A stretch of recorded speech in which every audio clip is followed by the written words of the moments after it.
It would be good if everybody could start sitting down. We'll start in 1 minute. So if everybody can start taking their seats.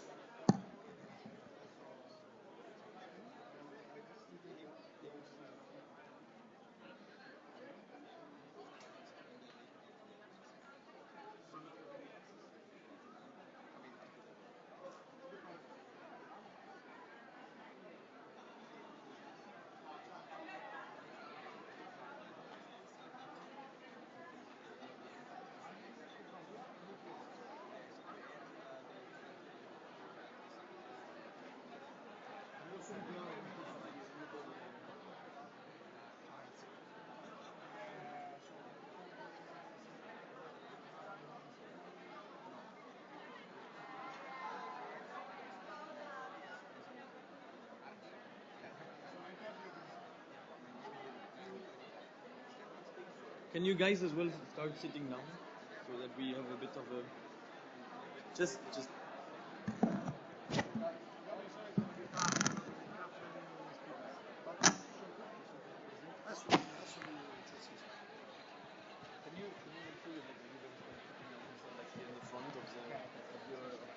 volunteers and so on?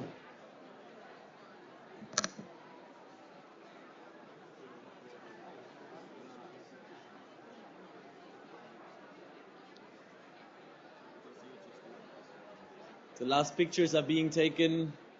I would like to ask you to start sitting down, please, guys. We want to start. We're already a little bit in delay, so we really have to start now. And I guess everybody's excited as well to start. Everybody wants this to finally begin and to experience this AGM. It's getting quiet. Perfect. Welcome, everybody. My name is Stefan Janke. I'm the president of this beautiful, beautiful network. I'm very pleased to be here to see all of you. It's a huge room. I don't even know where to look. So many delegates. It's getting bigger and bigger every year. Over 600 delegates this year. We are celebrating this year our 25th anniversary. So we are becoming 25 years old. I think it's really something to celebrate. We are coming together here in Milan, thanks to ESN Italy, thanks to ESN Milan United. The 6 sections of Milano invited us here.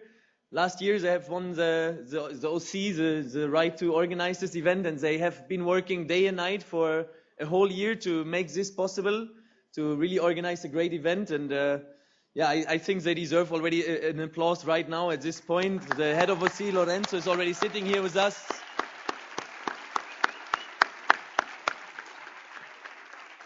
We're going to use this annual general meeting of ESN to, of course, reflect about the last year, see what has been done, seeing what we have been working on international level, but as well what have you been doing.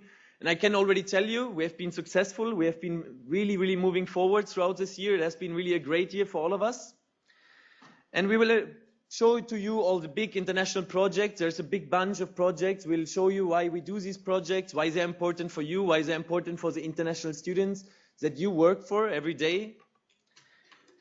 And of course, we as Erasmus Student Network, we want to talk as well about the future. We are not only here to talk about the past, so there's a lot of things that we will discuss. We will discuss the legal texts of our organization. We will elect where we're going to have the next annual general meeting, the next CND. We're going to, of course, elect a new international board for 2014 and 15. So a lot of exciting things ahead of us. We have some very, very honorable guests here. We have the European Commission here. I think they are sitting over here. Hello, welcome to you as well. Thank you for being here. And yeah, we're going to have a great annual general meeting. There's, of course, a lot of practical information before we can really start with the agenda.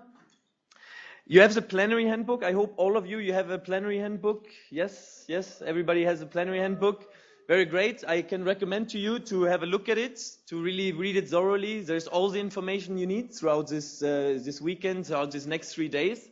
And as well, of course, we want to be visible. We want to show that young people are not just meeting by themselves, but that they are as well public, that we work for 180,000 students. So as well, use the hashtag. If you turn your plenary handbook around, AGM Milano, use social media, use Twitter, really show that we are out there. Take some pictures, upload them, so really, really be aware of it. There's not so much left to say from my side. I would like to, of course, welcome you once again all here. I'll conclude in 1 second, but first I would like to I have a very good news. We have been addressed by the Commissioner, Andrula Vassiliou, the Commissioner for Education, and she sent us a little video message, and I would like to share this video message with you now.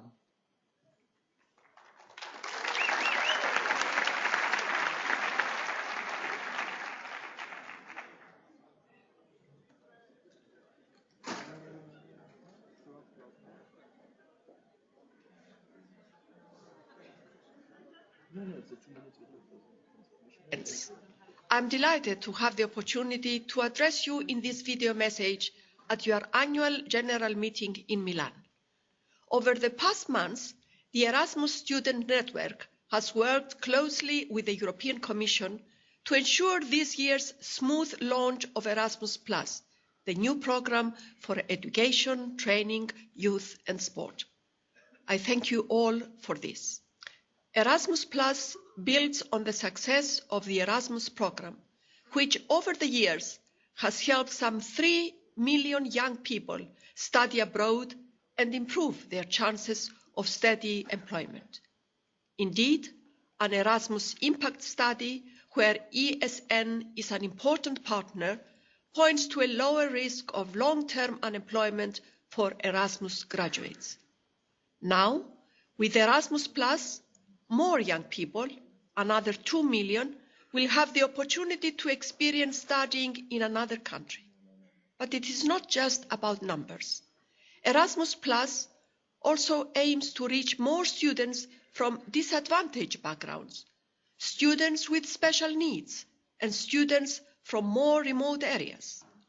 And Erasmus Plus will ensure better language preparation before and during the mobility, and give students the possibility to go on a study period outside Europe, with students from partner countries encouraged to study in Europe.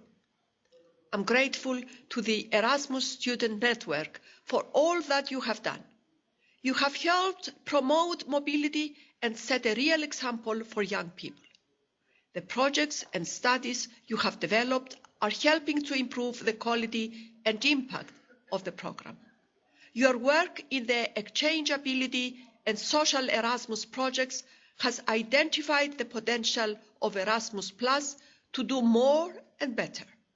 The recommendations of your prime projects have contributed to the strengthening of the Erasmus Charter for Higher Education, the Erasmus Plus Student Charter, and clearer learning agreements. All the volunteers of the ESN network deserve our praise and support for this. Together, with your continuing cooperation, involvement and enthusiasm, we can ensure that Erasmus Plus continues to change lives and open minds. Thank you.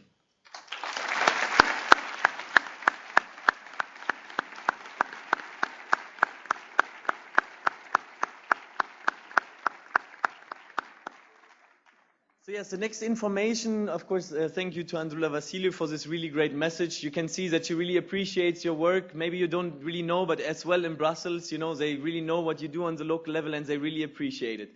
We're going to stream the whole AGM. You can find the stream link here, streaming.Unimib.It.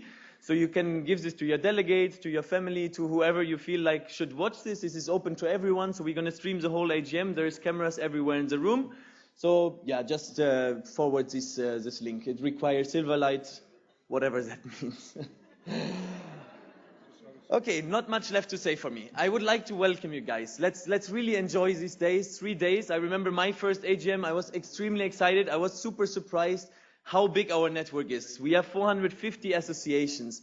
We all do the same on the local level, and we should really share this. And I would like to just give you one last advice. Use every coffee break, use every social moment you have to meet at least one person you haven't talked to yet. That is what we are all about, meeting new people and opening our minds. Let's enjoy these 3 days and let's have a great event together. Thank you very much.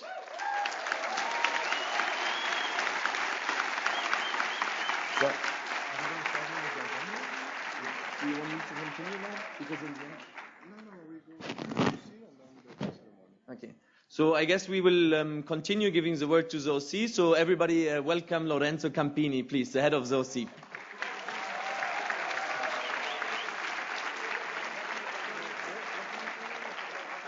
Wow. Nice to see this room full of people. Amazing as we were imagining 1 year ago. Welcome to Milano, in name of DOC and all the staff. We are really happy to have you all here.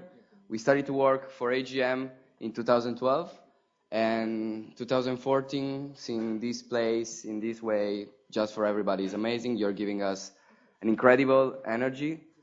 I hope you're enjoying the program till now, because we are having 3 more days of really intense work.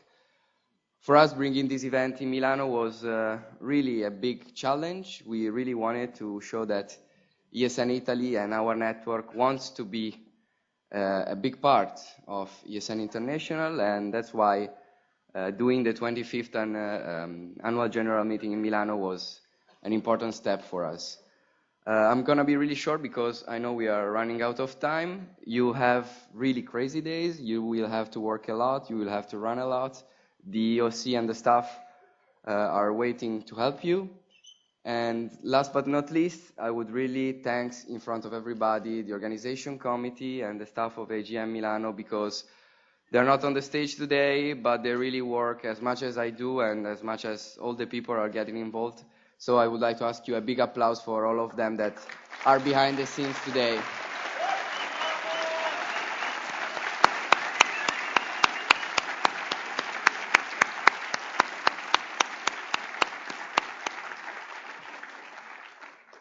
So let's go ahead. Thank you again and welcome to Milano. Enjoy.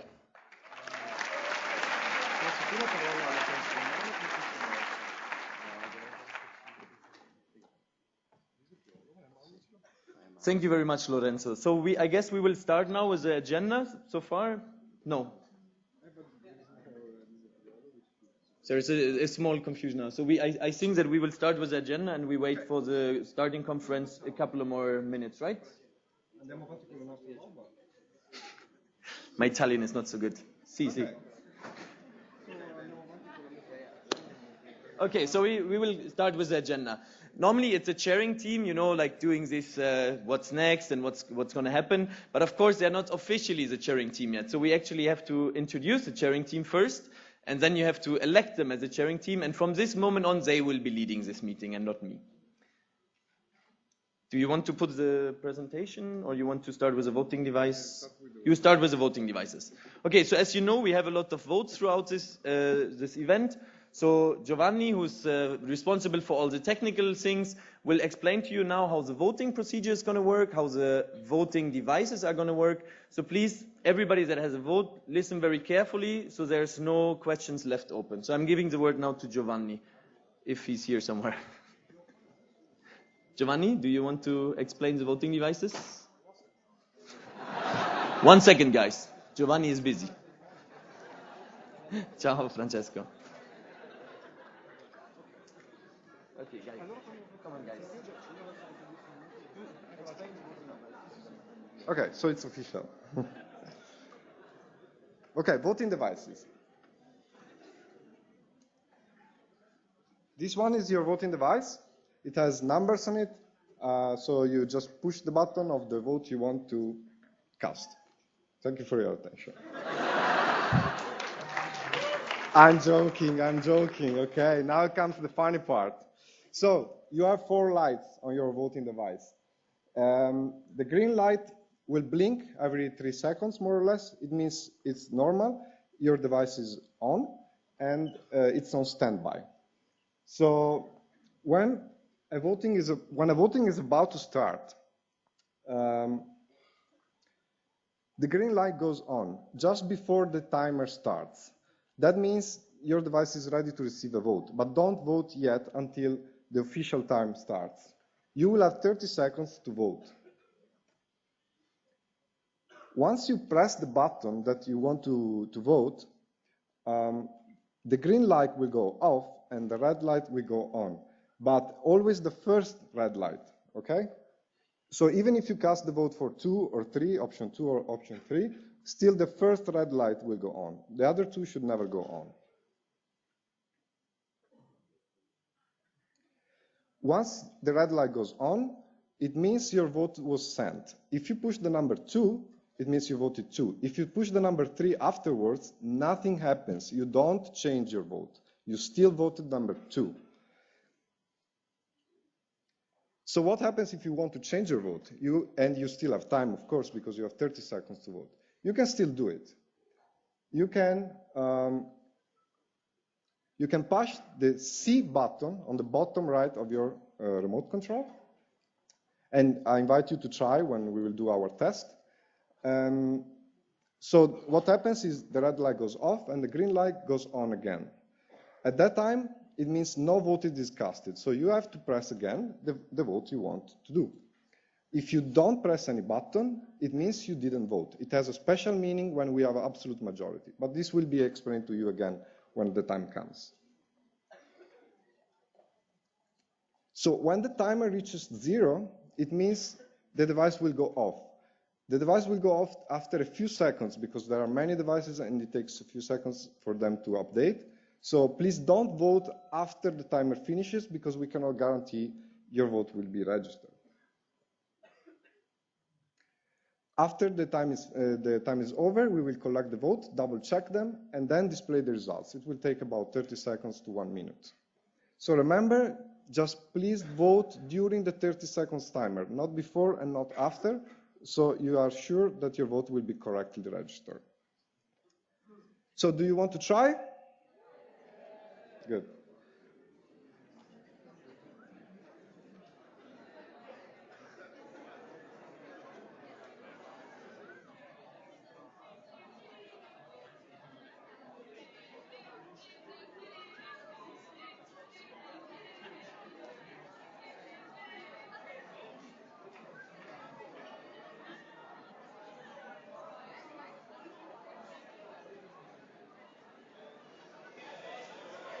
Okay, so first important thing, the jingle is not the same as the previous AGMs. But you will like the new one.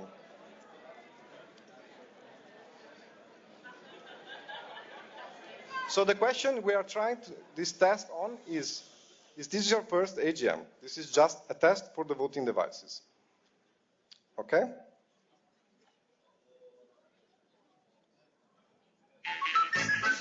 You can vote now.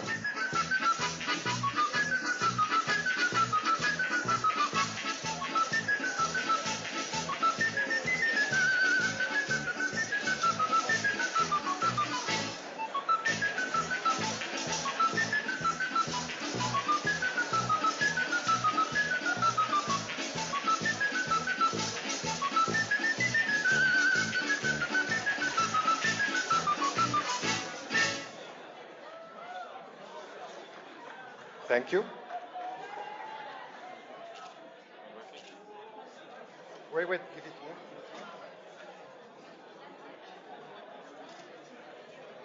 That should be great. It's out of button. You have to go to the guy at the top. Up there. If you have problems, come back here.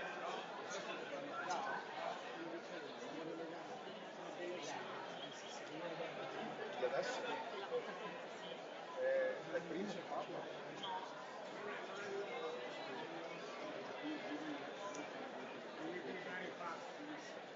We have the results. Here are the results. Thank you.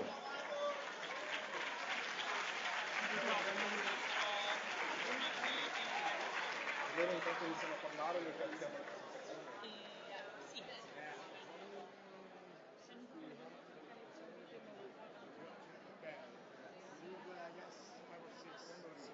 Allora, adesso tra poco iniziamo la conferenza, però iniziamo a parlare. Ok, fantastico. Intanto io vedo però non possiamo toccare tutto, perché sono già tutti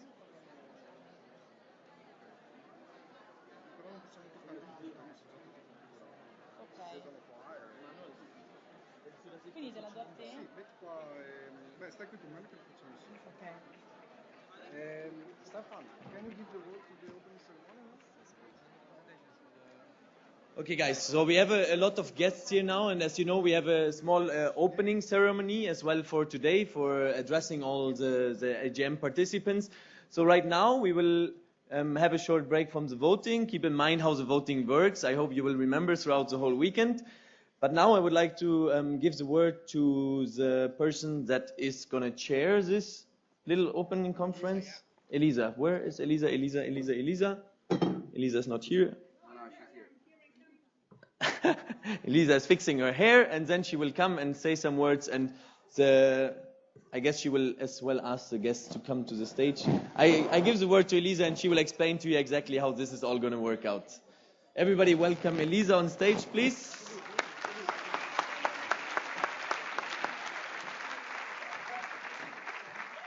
Hi everybody, ladies, gentlemen, and ESNers. So we are here today to present the opening conference of our most important event during the year, so the annual general meeting. So for this opening conference, we chose a topic, a theme, which is really important for all of us. Because if you are all here, it's because you have decided to dedicate some years of your life to international mobility. And so we wanted to put the international mobility as an answer for the crisis. So here today, we have some experts. They're going to explain their opinions about it.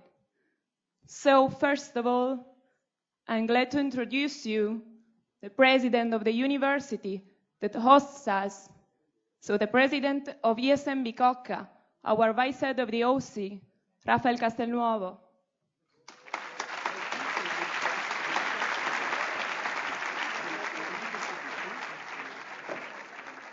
Hi everybody, I'm Rafael. I'm the president of ESN Milano Bicocca. And when I joined ESN 3 years ago, when I went after my Erasmus, I joined ESN and it was like a very small section. But after like a couple of months, we trained to grow up. And after 6 months, we joined the Coordinamento Milanese, it's the cooperating section of Milan.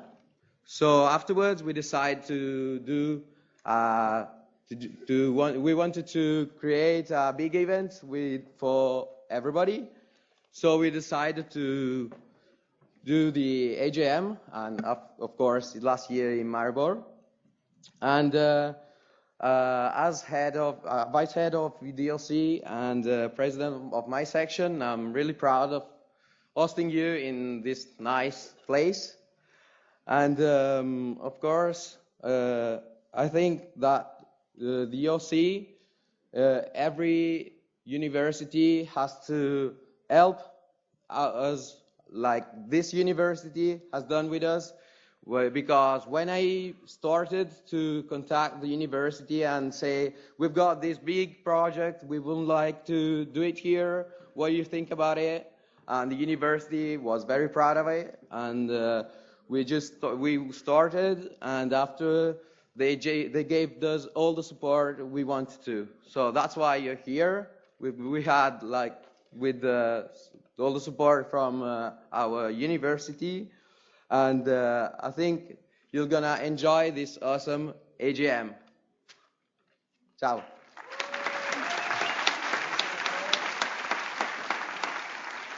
Now I introduce you our rector, Professoressa Messa.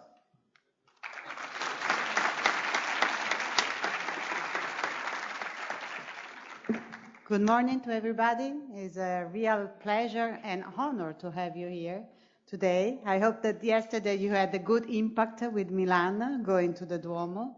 And this is really a very big welcome to you, to this university, and to Milan as well. Now you're going to start your 3 days meetings. Actually, waking up this morning, I said, well, what can I do today? What can I ask to these people coming from all over Europe? Actually, I have some questions for you, and I think that at the end of the meeting, you might be able to answer some of these questions.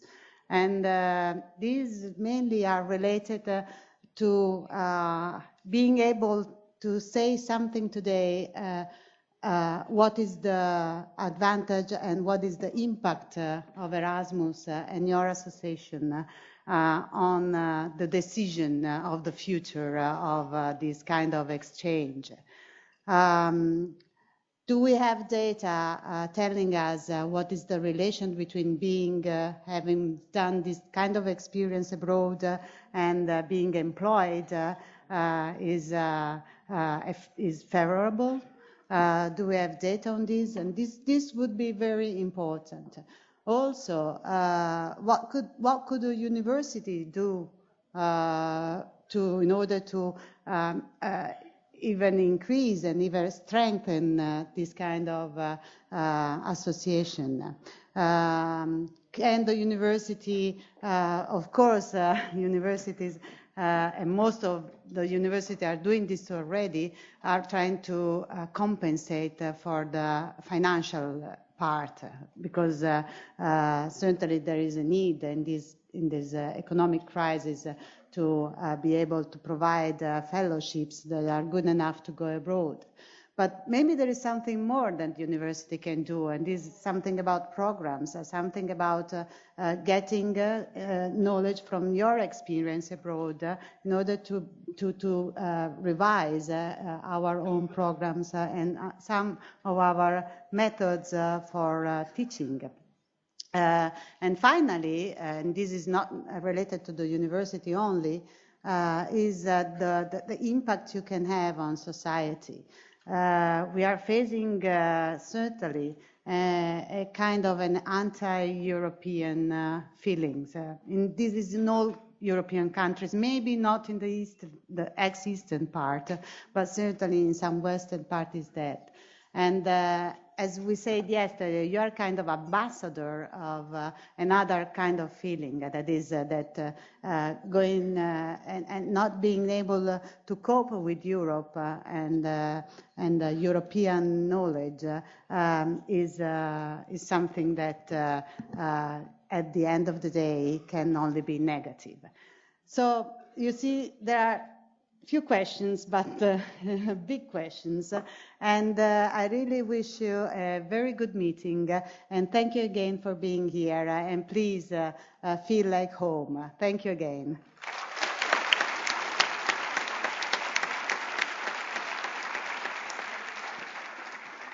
Thank you, Mrs. Messa. Thank you for everything, for all of your support. And without you, we couldn't actually have been here today. So now we have someone who doesn't really need an introduction, because he's the person who leads us as in ESN International, the person who is in charge of our association, our beloved association. So Stefan Young.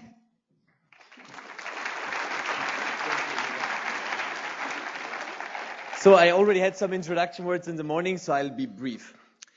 You all know Europe is in crisis. We have heard it. There's countries with more than 50% unemployment. We young people are the ones that really suffer most under this crisis. So there's really there's no surprise that Euroscepticism is really on the rise, that young people do not want to go and vote. But I'm glad to see that ESN can change things, that ESN can send very strong messages out to the world, that we don't really want to be part of all these power struggles and we don't want this European crisis. So yesterday, and I'm very glad to say this, yesterday we accepted the 37th country of the Erasmus Student Network, which is Russia. So I really think they deserve a big applause.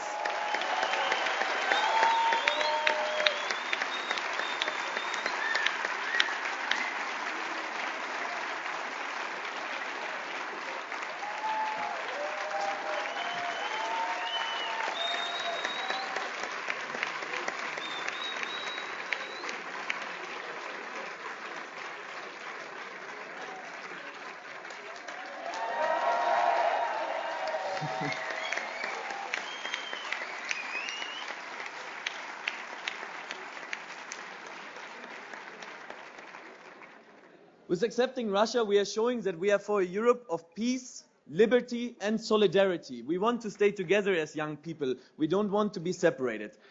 We, as a as a Erasmus Student Network, we are of course working very strong on fostering this European idea. And we are meeting here, this annual general meeting. We have this annual general meeting as well to discuss how can we do this better? How can we make our organization stronger to be standing together as young people? So thank you everybody for welcoming us here and giving us a chance to be heard. And please listen to us in the future as well. And thank you very much once again.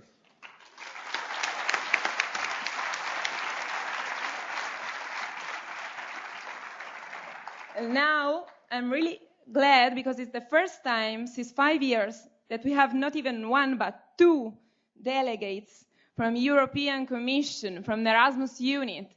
So I'm glad to introduce you, even the name is really difficult, Runa Gudmardóttir of European Commission.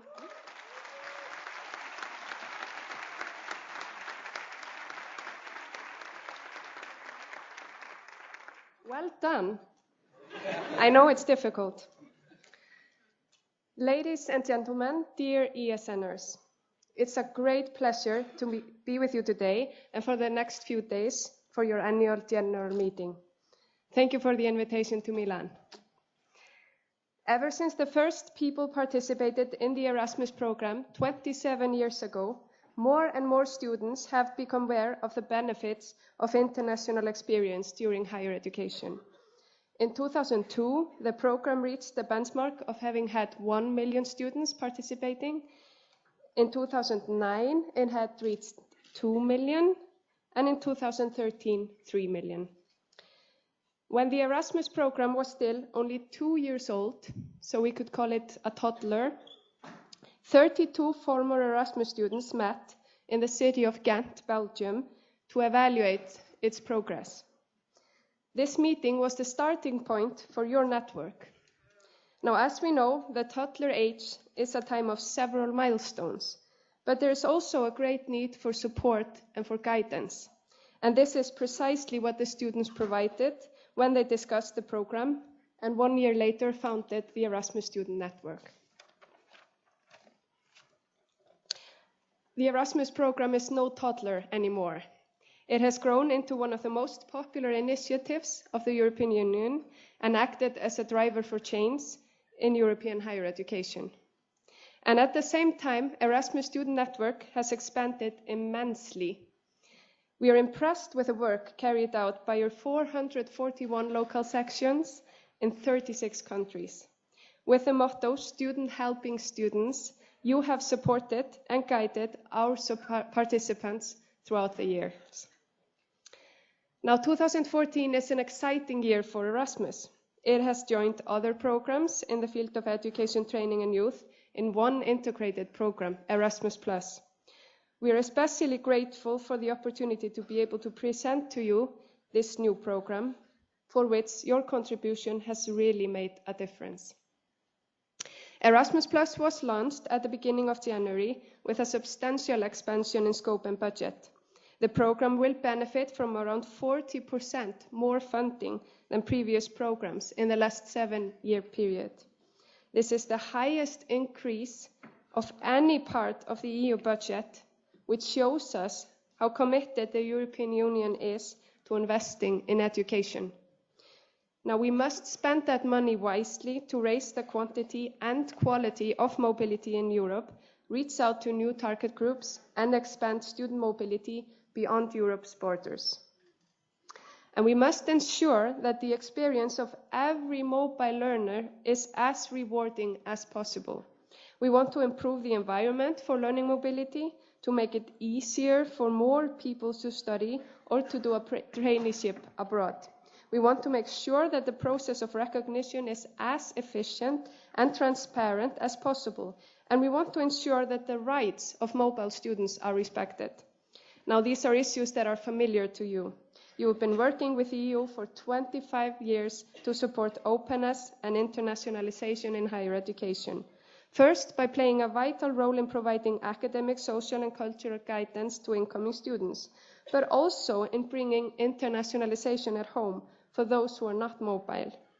This stronger quality framework is all the more important as Erasmus Plus will open to the world. Students will have the possibility to go on a study period even outside Europe, and students from other partner countries will be encouraged to come here. You know as well as I do that learning mobility is key for students to better understand other culture, develop transversal skills, and start feeling what European citizenship really means to them. Dear ESNers, thank you for investing your time, commitment, and passion in contributing to the success of Erasmus+. We look forward to your active involvement in Erasmus+, and we are convinced that you will continue on the same excellent track as before, supporting the program with your valuable insight and constructive observation. I wish you all a fruitful meeting.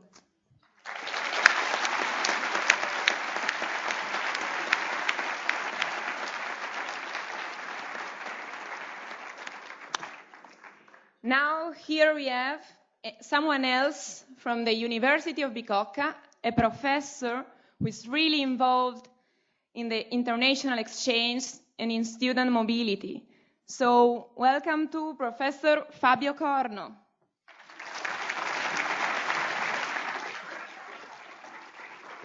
Slide. Thank you very much. I think the slide should go on.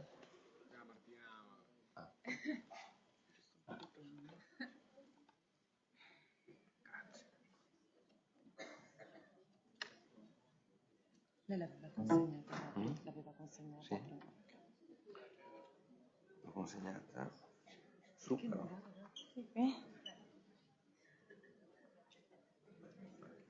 Ho il mio computer, colleghiamo il mio. No, perché è tutto impostato. Non vale più.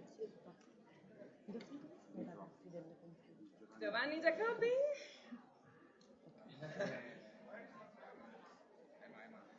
Perché non...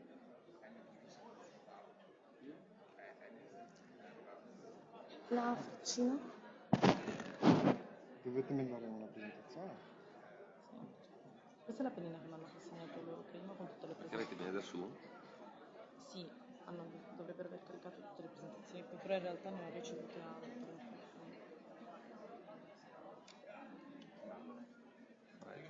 Ma questo? Non lo so, c'è dentro uno di questi, penso. Friday? No, è sempre questo. Open it ceremony? Unimib.It. Ok. Perché alcune presentazioni me l'hanno appena consegnate. Sì, ragazzi. Ok.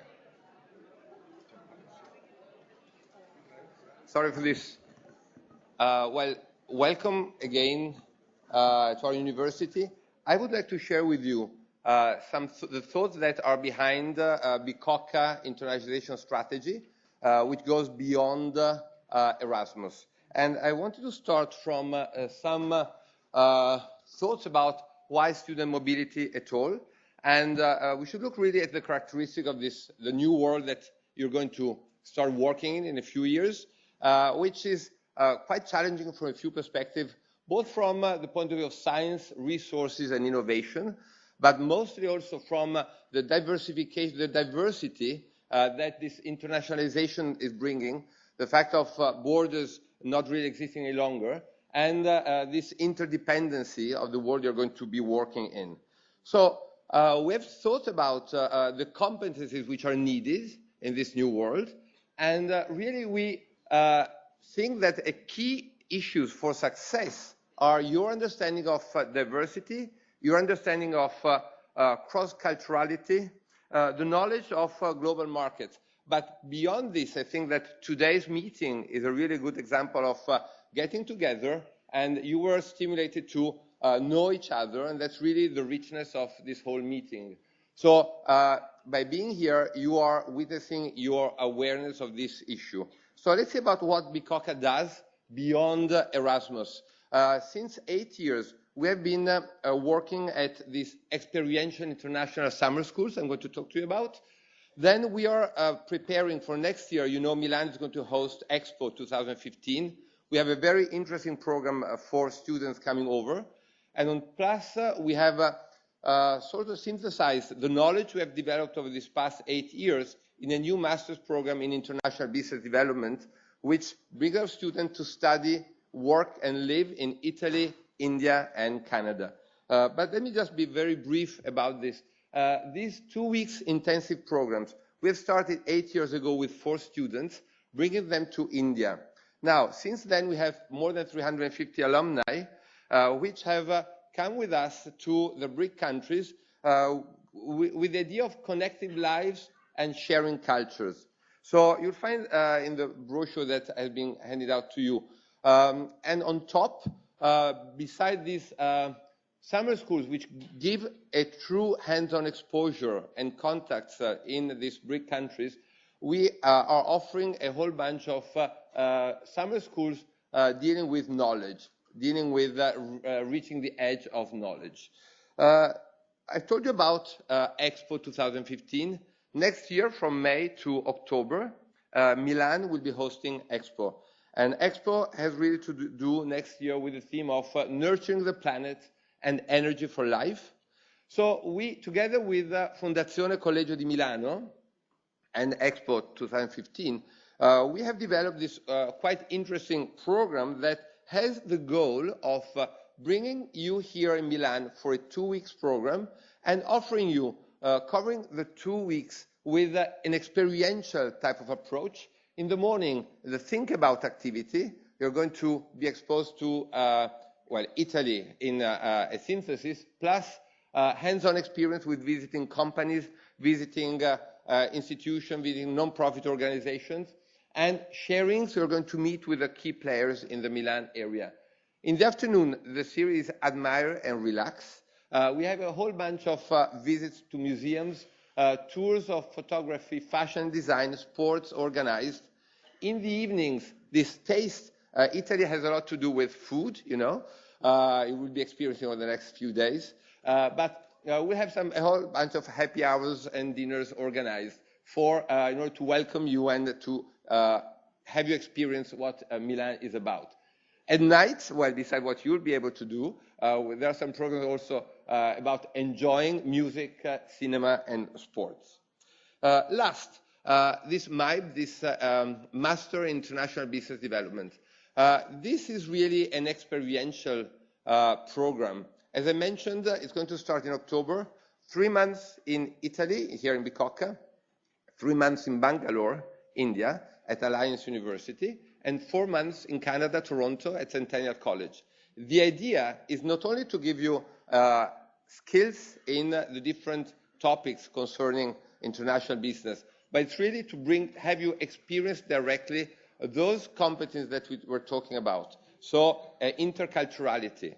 The classroom is going to be very international, but besides, the group will be moving to these other universities, mingling with Indian, with Canadian students, thereby building a huge network for the future. So again, it's going to start in October and it's going to run through November. Basically, it's a triple credential program because you're going to get an Italian master's degree, a Canadian graduate certificate, and for those who are interested, we have 2 options, either staying and having an internship in Canada, followed by a work visa, an 8-month work visa, or going back to India and going through further semester for getting an MBA. Of course, in this case, work experience would be welcomed.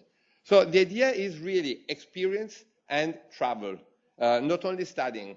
We have seen recent statistics saying that successful students are not only those who study a lot, but those who are really world travelers and who really at least try to know what the world is about. So concluding, which are the expected outcome of all these efforts? First, well, students who are better informed and more aware about cross-cultural competencies. The question is understanding the environment and being able to live in a very flexible world that will ask a lot from you. Internationalization has a lot to do also with life skills, with not being surprised, with trying to understand what your counterpart is thinking. So besides what he or she is telling you. So English is really, proficiency in English language is not really the key. It's a must, but again, according to us, the real plus comes from this cross-culturality which we are all witnessing here. Thank you very much.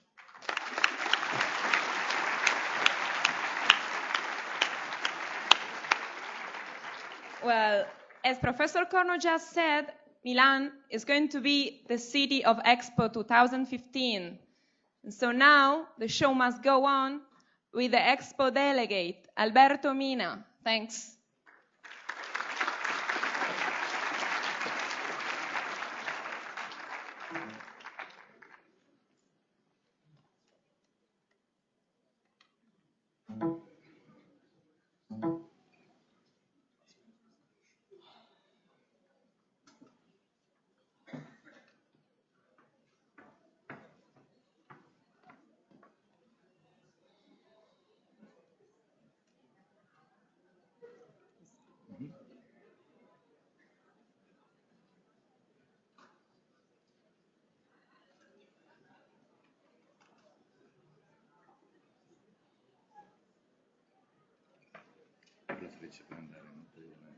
Sì, no, voglio mettere visualizzazione intera.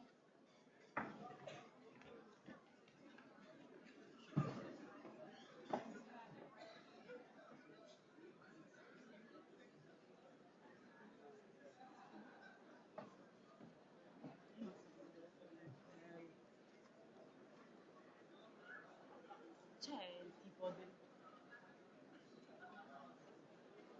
Se non aiutano loro però...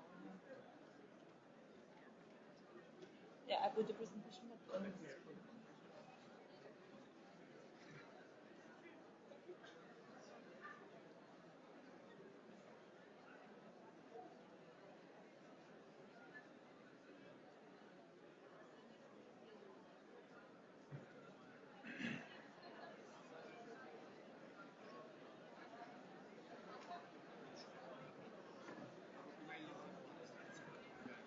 Okay, so now, just to give you a little bit of time to listen to another one that, well, that actually doesn't need presentation too. So here we are with our president of ESN Italy, Carlo Bitetto.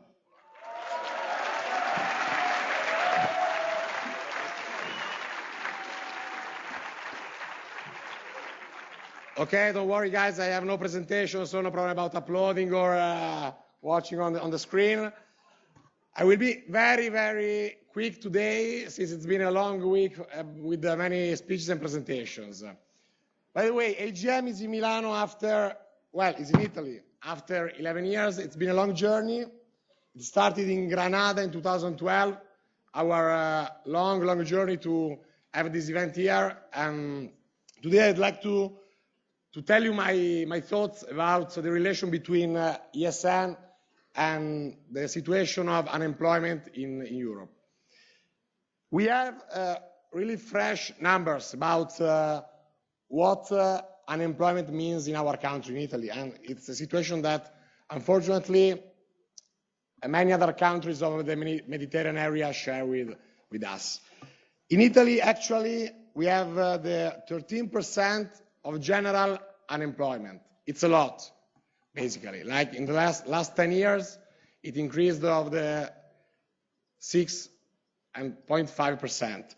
And about youth, about young people, younger than 30 years old, it's around 42.5%. So it's really a terrible situation. But there is something strange that happens in ESN Italy. This is my second mandate as president, as national president. And so, I have to deal every day with my delegates, with our sections of our network, with Marco Cazzola as well, sometimes, unfortunately. And I've never been seeing on the faces of our delegates a bad attitude when they have to find a job. I mean, all our guys, all our people of ESN Italy, and this is common also to all the other ESN countries, don't have like a bad mood, are not really worried when they have to enter the job market. This is the great opportunity that ESN gives to us, the enthusiasm. So I just have one suggestion to you. Please, we know that ESN keeps away your time, your energy, your life, your liver sometimes as well. Please put the biggest, the strongest, the most incredible and the most unlimited enthusiasm you can do in what you do. Because you can see here the results.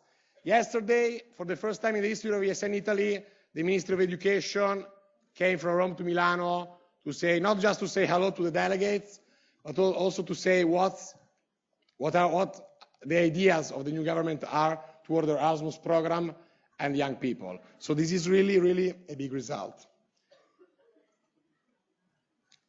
Finally, I'd like to say that there is no crisis that can stop Erasmus Student Network. Thank you very much.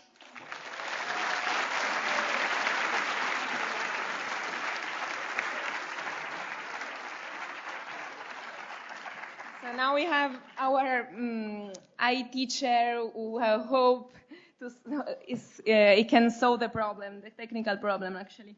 Che non si vede. Si vede come non si vede. Okay. So it's kind of easy. I told you I'm good. So, and now, thank you for the opportunity to say something about this very important event which Italy hosts next year. Expo 2015 is the event which has a long history, but we can't see anything here. But I can speak without images if it's necessary.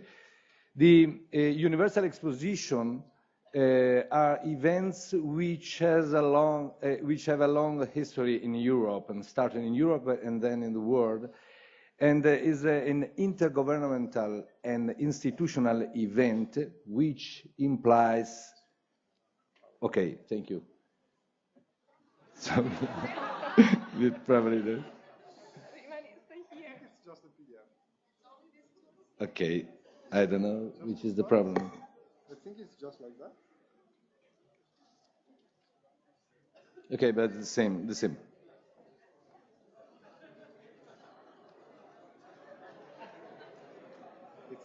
okay. It's empty.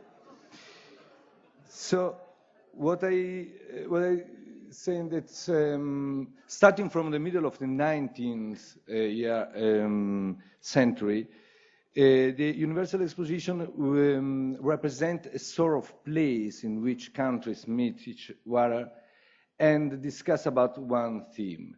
Starting after the Second World War, the theme of the expositions are more connected to solidarity and the challenge of the future than competition like before the Second World War. And for us, we have chosen a theme which is very crucial for the future of our planet, which is feeding the planet energy for life. So we can say that our theme affects all the aspects connected to the food system for production, and also distribution and proceeding and transformation for humankind and not only for them. So if we consider that human population increased in the last 100 years from 1 billion up to 7 billion, you can touch really evident how is the necessity of transform the food system production for our world and also for the future. We are expecting that up to 2015, the world population will be of 9 billion people in the world. So we can say that this theme is very adapt for a meeting like the Universal Exposition, because participate in the exposition the governments of the world. At the moment, we have 147 governments participating in the Italy exposition. But an exposition is also an entertainment event. So these two dimensions are not usually together. We are starting a lot of discussion with the countries and the governments about the items related to food, solidarity, food security, which means the possibility that everyone has sufficient food for him and for his family, but also produced in a sustainable way. On the other hand, everyone here can write a novel about its relationship with food. So food is something which is very related with our pleasure experience. We want to promote for the 2015 event, on one hand, a very important worldwide table on which put the crucial items of food system production. On the other hand, we would like to realize an entertainment for every people which take part in it, and so also a unique opportunity to experience Italian tradition about food and sustainability. This is why we hope that your network can give us suggestions, proposals for our debates and events, but also that your network can be a sort of protagonist in our event for the 6 months, starting from the 1st of May 2015 up to 31 October. So we wait for you, and I hope to meet you in Milan 2015. Thank you.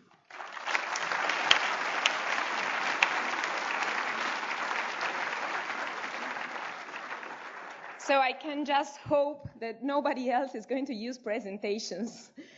But anyway, now here we have a foundation who aims to put together ex-Erasmus students exactly as well as ESN. So I'm here to introduce you the president of Garage Erasmus, Francesco Cappè.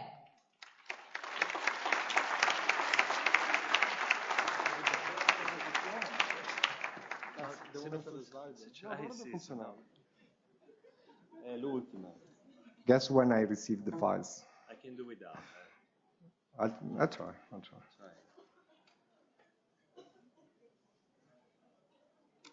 Voilà. Voilà. Non so come me l'hanno registrata. Non la vedo.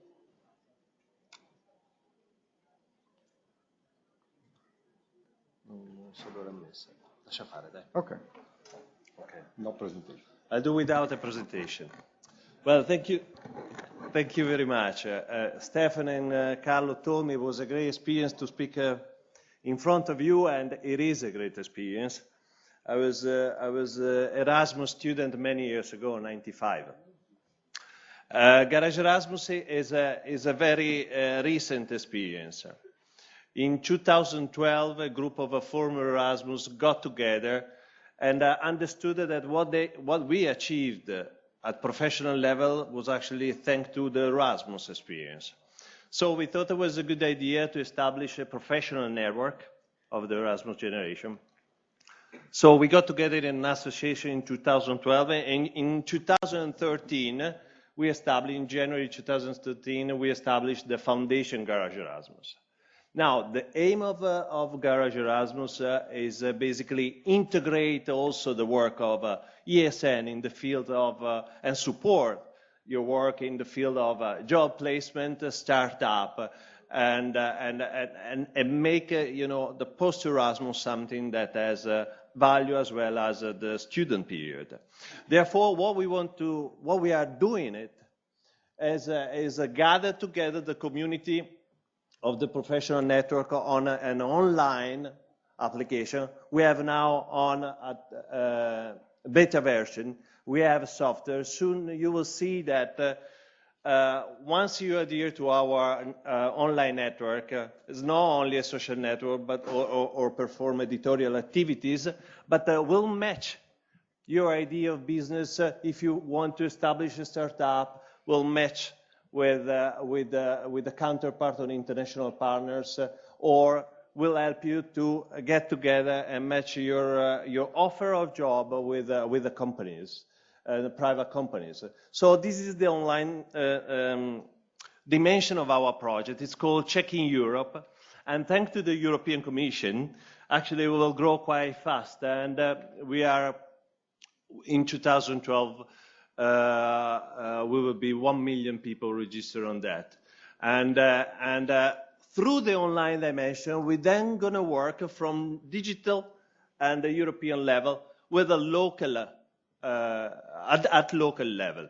We are working closely with the city, helping us to establish a local private-public partnership that will support the growth of Erasmus Generation Professional Network at local level.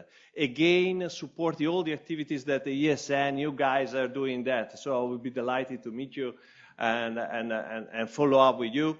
And the core of the activities at local level is to transfer this possibility that we have at online level and make it meetups at local level between Erasmus Generation, professional network, companies, and startups that are looking for recruitment and for idea of business.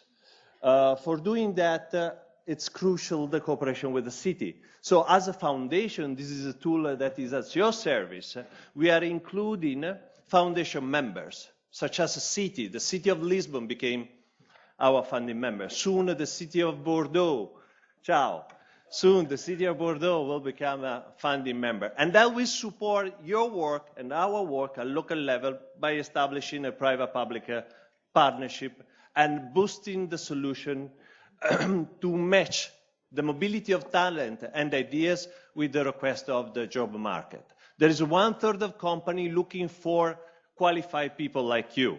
What we want to try to do is facilitate this matching. So once again, Stefan, thank you very much for the occasion. Carlo, thank you for this, and we are delighted to start the journey together. Thank you. Mi sono scordato di citare. Okay, and now we have the second person from the European Commission, someone who luckily has an easier name, at least for me, since he is the Italian delegate, Matteo Fornara.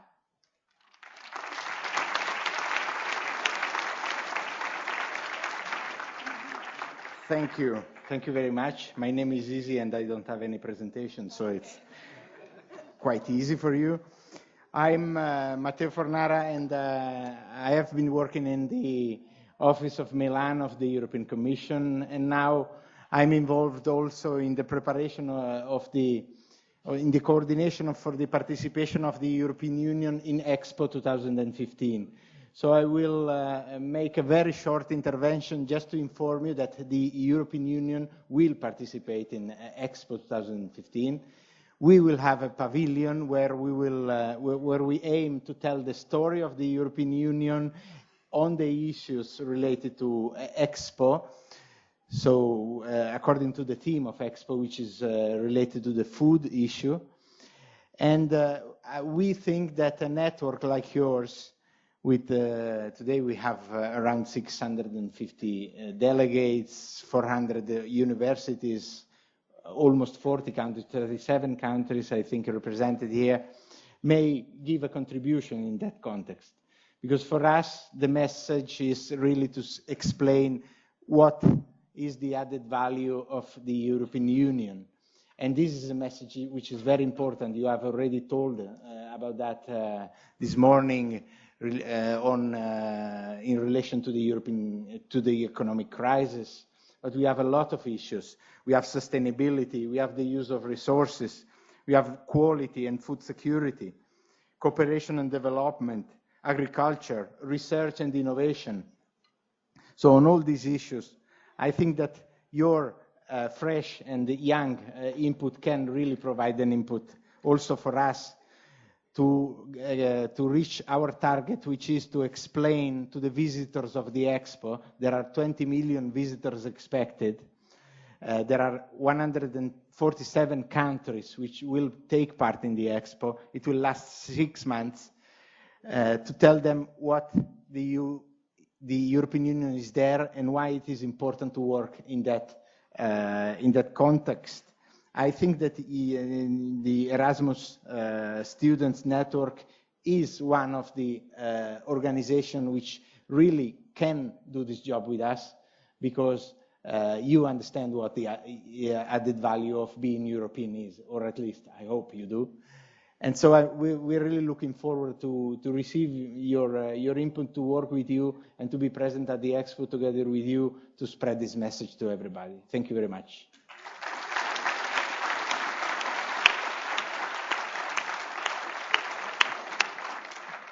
Well, in the European history, there have been many little but great men who changed our stories. I want to say some examples like Napoleone or actually Berlusconi. Well, now we have another little but great man who made our dream came true for the AGM in Milano 2014, our head of the OC, Lorenzo Campini.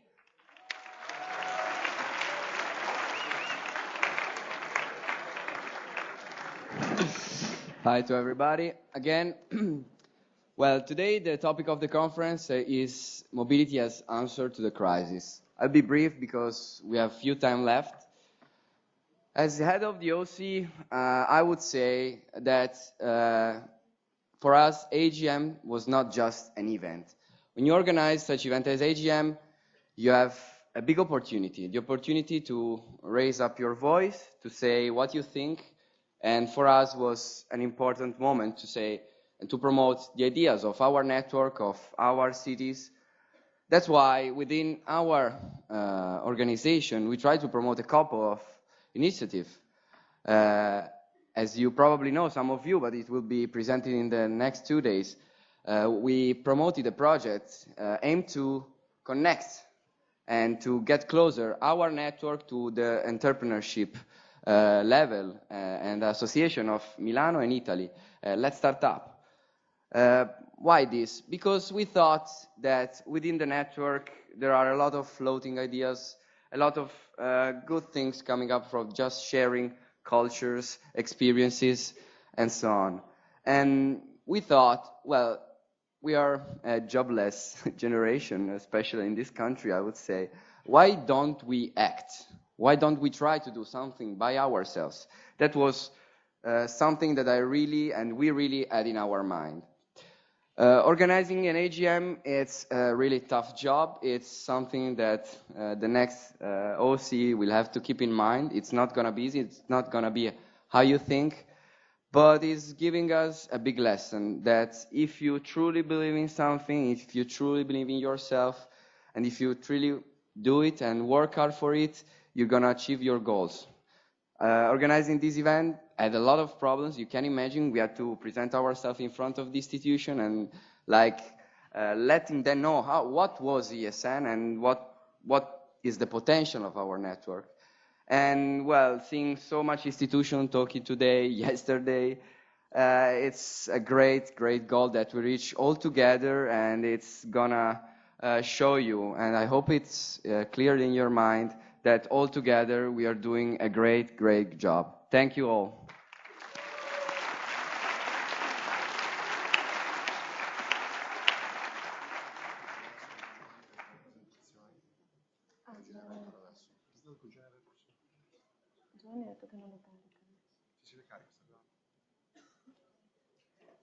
Okay, some suspense because there is another presentation. Let's see if it works. Dove sono le presentazioni? Questa?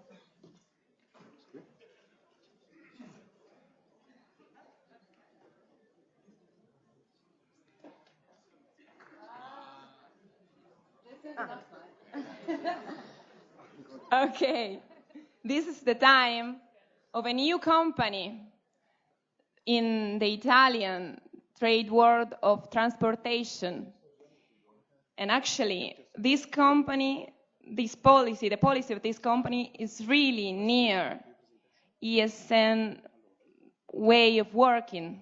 So welcome to Italo, and especially to Fabrizio Peluso. Thank you, everybody. For me, it's the first time in front of Erasmus people, so for me it's very important to to support my team, my company, NTV, Italo Train. Somebody probably use Italo in Italy, I don't know. Somebody use it or not? Is the first time for you? Yes, 4 people. One moment.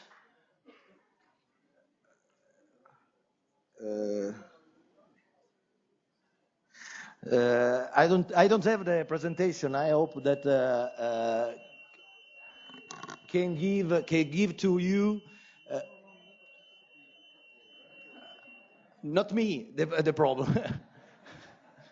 So it's difficult for me to express the experience to go on our train. First of all, Italo Train is a surprise for railway transportation in Italy, but also in the world. Italo Train is a company, the first company in Europe, in private shareholders. So there is not the government inside our company. Maybe somebody knows that Italo Train is famous for Montezemolo, the president of Ferrari. Our president is Montezemolo. And for us, is most important thing is to connect all the big town in Italy, Milan, Rome, Florence, Venice, with the high-speed train, Italo Train. Here in Milan, we have this train from Milano Porta Garibaldi. I decided to be here with some colleague of my team, a steward and a train specialist.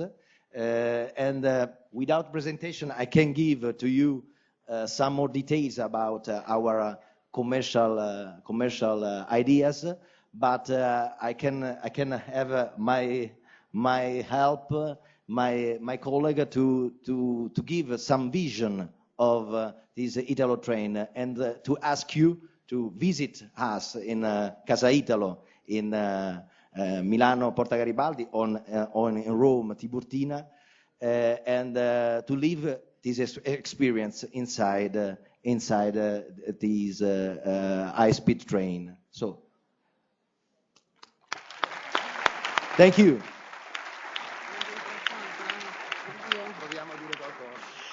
Hi, I'm Domenico. I'm an onboard steward and I work for Italo Train. And I know you're a student, so you are here to learn some culture of Italian culture. So just I want to say you that you can travel with Italo to reach our different cities from Turin to Salerno, or if you want to go to Florence, Venice, or this summer, if you want to go to the sea, we are going to Ancona, passing by Rimini. That is very known for clubbing or for the fun. Oh dear, yeah. Sorry.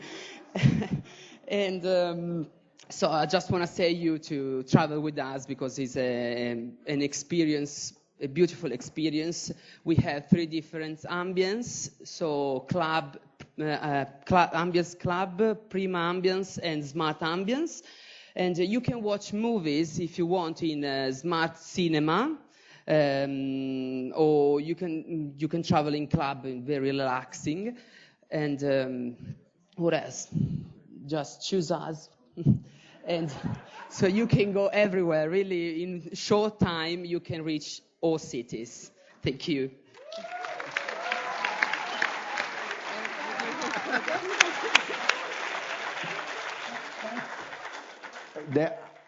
The colleague is Giada Marangon.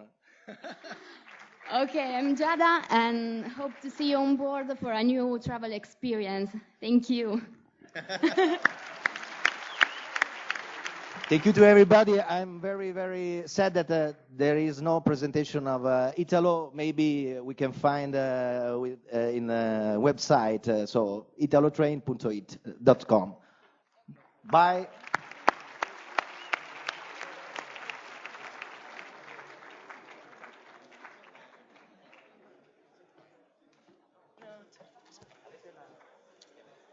Okay, so now we are gonna introduce you one of the most important partner of this AGM.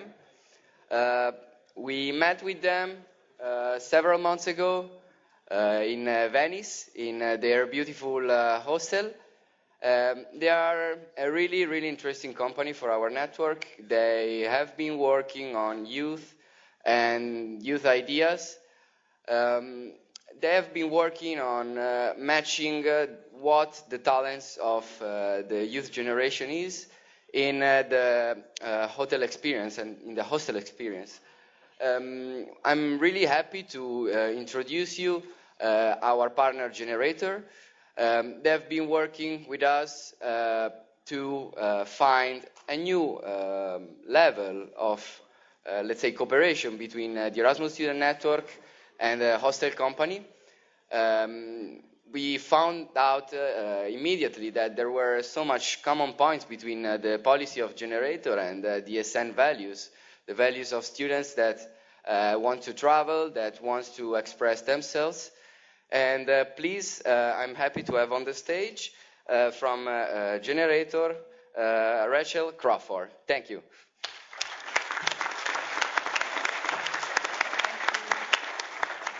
Good morning. Woo, it's quite loud. I actually had a speech, but looking at you all now, I've kind of decided to change my tactic a little bit. So if I miss something, which I definitely will, my colleagues are here all week, and we have great partnerships and great opportunities both for the associations in each city, but also for individual students who are traveling around Europe. So come and find us during the week, as well as internships and jobs. We've got all sorts of opportunities. The change of tactic is, I'm actually 26 years old, so I'm head of events and special projects for Generator Hostels. I run a team of 10 people across Europe, and it's growing massively every single year, and they trust me to lead a vision, actually, for a space and for my ideas. I do believe that the reason that I was able to get to this point in my life at 26 is because I've lived in 10 different countries. So the point of this whole Congress is about a global world.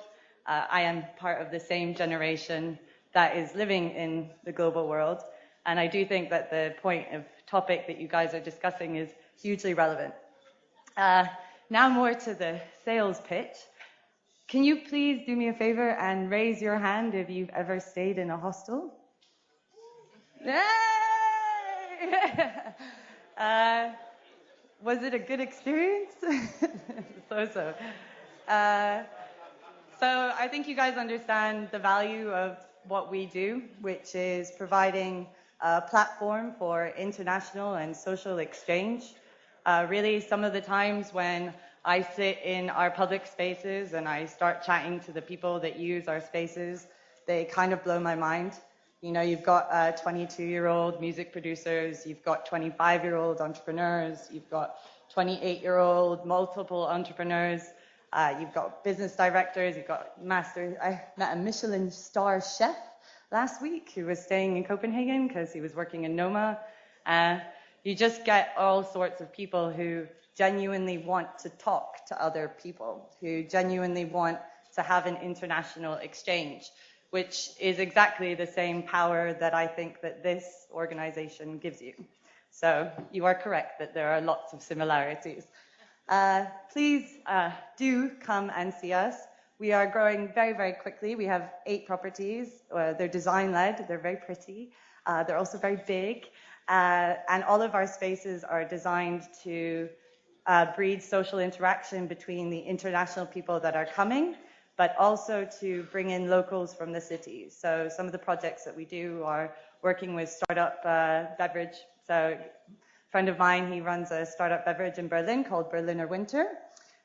When he first met us, he was in one bar, and now we have him in all of our hostels, and we're also helping him distribute to other places through the people that we know and the network that we have. So if you're interested in a project with us, or one of our partnership programs is if you are running one of the ESN networks in your city, then we're really happy to make you an ambassador of the brand. You can use all of our spaces for free, You get lots of discounts. We did actually a trial 2 weeks ago in Barcelona where we had about 90 Erasmus students come for their weekly kind of event. And the conversations were amazing and the people were really incredible. And I'm sure a lot of contacts and a lot of opportunities were made.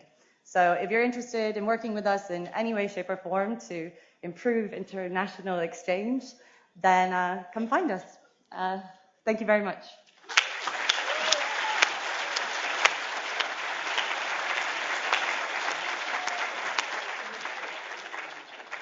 Well, now, if I'm not wrong, we have reached the end of the first part of this conference.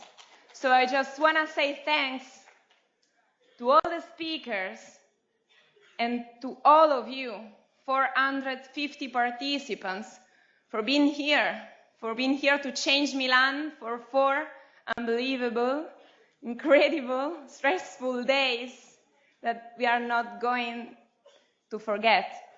Thank you, guys.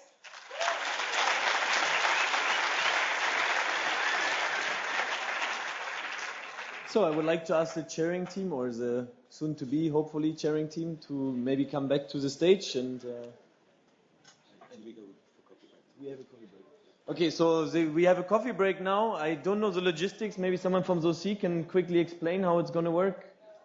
Carlo, can you just quickly explain how the coffee break is going to work?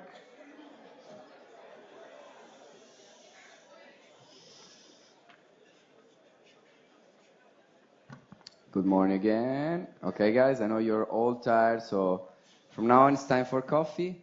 Outside of the Aula Magna, there are being prepared islands with biscuits, food, and everything.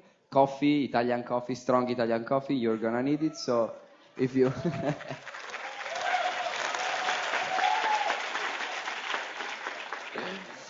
if you slowly get off, you can see our staff that is waiting to help you. Thanks. Please be back here at 11, okay?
Okay, guys, welcome back from the first Italian coffee that you had.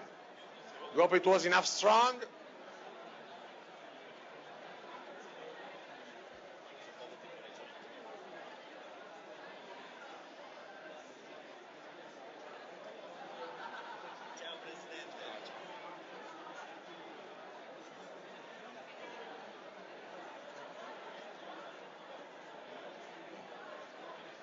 Okay, guys, we ask for your cooperation to go on with the agenda, please.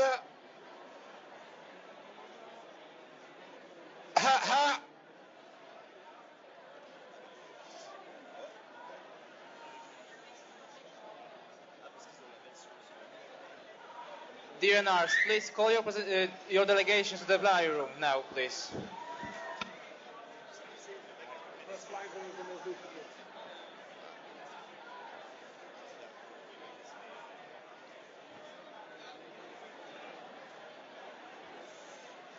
Okay, guys. NRs, please help us to start back with the agenda. Okay. Now it's time to introduce, as soon as you are all on the seats. Okay. It's time to introduce a very important partner of ESN Italy and of this AGM. The partner, as you might imagine from the slides that you are watching, is Fiat. With Fiat, ESN Italy has a strong partnership since 2 years ago. We are developing the project Fiat Likes You, with which Fiat is bringing his cars to many universities in Italy that are at free disposal of students, of ESNers and of Erasmus students as well. Today is the first day in which the European project of Fiat Likes You, this is the name of the project, is having its beginning, and so we are showing a great opportunity to all of you, because there are good chances to host Fiat Likes You in your university. So please pay attention to Mr. Andrea Massacesi, Product Manager Director, 500 Family of Fiat. Thank you, Mr. Massacesi.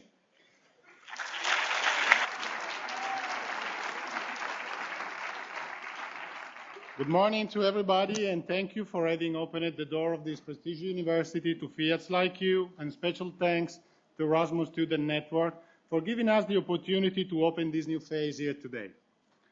After a full year of Fiats like you, we helped to try to change a golden rule of automotive communication. Instead of making young people come to see and test drive our Fiat car in our dealership, we took the Fiat to university. What we are proposing with Fiat Like You isn't just new communication strategy, it's a new way of doing business which go beyond mere sales target.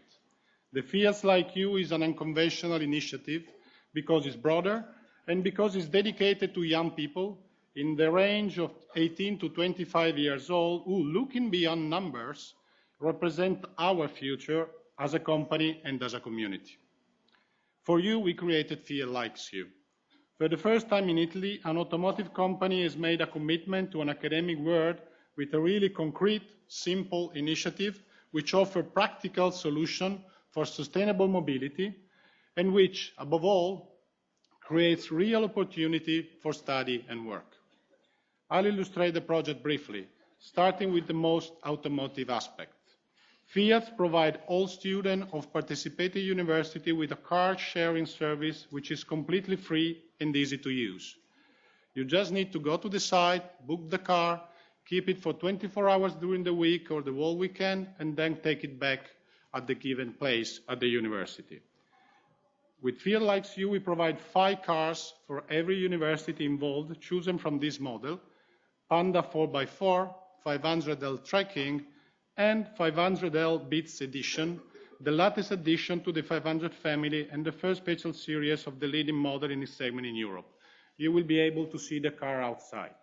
All these cars represent Fiat's take on technology, a wealth of content, but easy to use to make everyday life more enjoyable.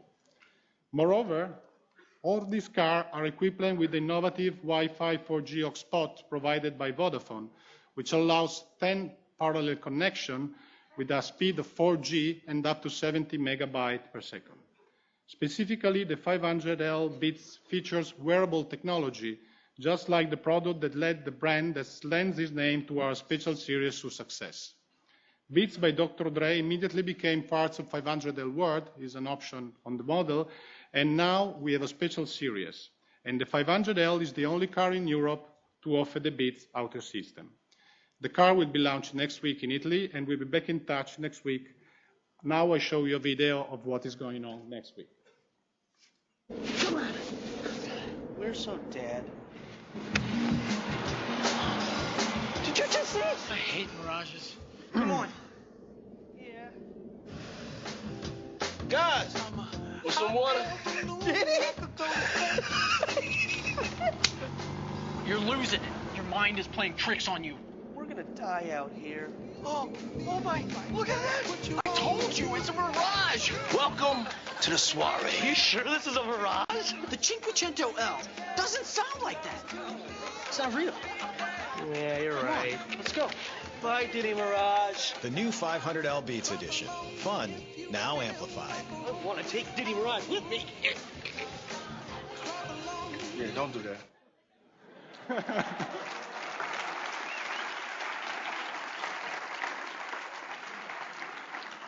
This is very close to the spot that will go on TV next week for the launch of this car. And all the car that Feels Like You service propose a concept of sustainable mobility based on solutions that are eco-friendly because they respect the environment, but also affordable, making innovation available to all. For example, they are equipped with EcoDrive, an idea developed by Fiat. This is a virtual tutor which assists in reducing emission and consumption in real time. You get some information that tells you if you're driving in the right way or you are consuming too much, pressing too much on the accelerator. And this gives a result of saving 16% in fuel, CO2, and of course money. EcoDrive is a genuine educational tool for learning to drive in a more environmental friendly and cost-effective way. And also setting a challenge for Fiats Like You students who can compete with each other to become the best eco-driver on the road. So, sustainable mobility and fun, but there's more than that. We are investing in young people and we want to reward merit, offering opportunity for study and work. Top graduates at each university are rewarded with paid on-the-job training at our company because Fiats Like You is investing today in the education of those who will provide the grand idea of tomorrow. And we are also investing in the management and organizational capacity of students, with Fiat Ambassador responsible for coordinating the car serving activity. And to do so, they need to study in a training course dedicated to the project, but also on the technical and commercial aspect of our cars and the world of Fiat in general. Fiat Ambassador receive a salary of €2,000 for the period of their employment, and the 2 best will receive the use of a car for 1 month. Additionally, this year we are bringing our expertise to lecture theaters to make it available to those who will be the leading expert of the future. In every faculty taking part of Fiats Like You, there will be a lecture magistrale by designers, engineers, and managers from our group. So to sum up, mobility, study, work. Fiats Like You is a unique initiative and one that works, and demonstrated by results that we get to date. 8 Italian universities involved with more than 280,000 students, 12 postgraduate training placement and 1 student employed in the company, 8 lecture magistralis with an average attendance of 1,500 students in the lecture hall and 5,500 in attendance through streaming. At the university involved, no fewer than 8 students in 10 got in touch with us, and visit to the website totaled 400,000 contacts. More than 2,000 students used the car sharing service and traveled more than 400,000 kilometers. Just think, a full-scale booking war broke out, with students staying up at night waiting for the booking slot for the following days to become available. Application for the position of Fiat Ambassador also exceeded our expectation and estimates. Moreover, the enthusiasm generated around this initiative proved its contagion within our company. This year, Fiat Like You project, as planned, now goes abroad, reaching out to a number of selected European universities. The European development of the project started already last year from one of the world's design center excellence, the Royal College of Art in London, extending it with 2 of a kind, a formation experience linked to automotive design, which between October and December 2013 saw 15 students compete in imagining the possible development of the 500 and Panda for the 2020. As you can see, the potential of Fiat Like You is endless as goes beyond every boundary. And given the success of this edition, today we are proud to launch the second season with some new development which we'll summarize in the following video. Fiat Likes You is back.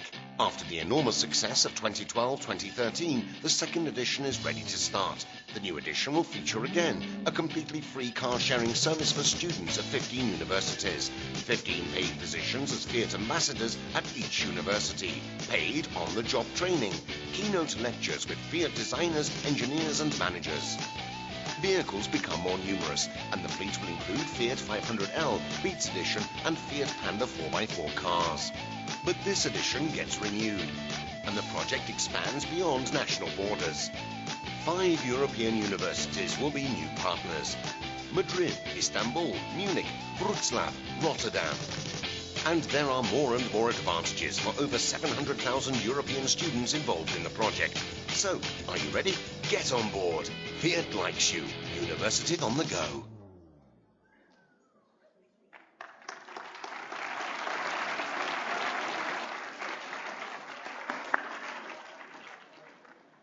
So to wrap up, I don't bore you too much. So for us, it's really a way of investing in meritocracy. It's an investor in value, which we think will create and generate further value. Our investment is based on 2 main pillars.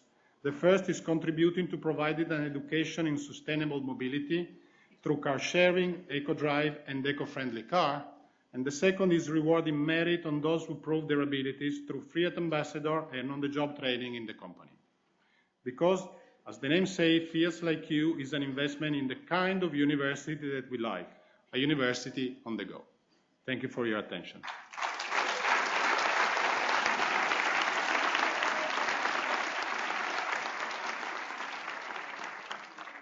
Have fun, guys.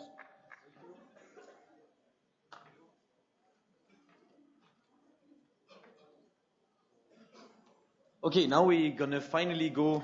It's a bit loud, isn't it? The noise is a bit weird. So now we're gonna continue with going to the AGM chairing team so that they can finally take over to actually chair this annual general meeting. Do you have a clicker or?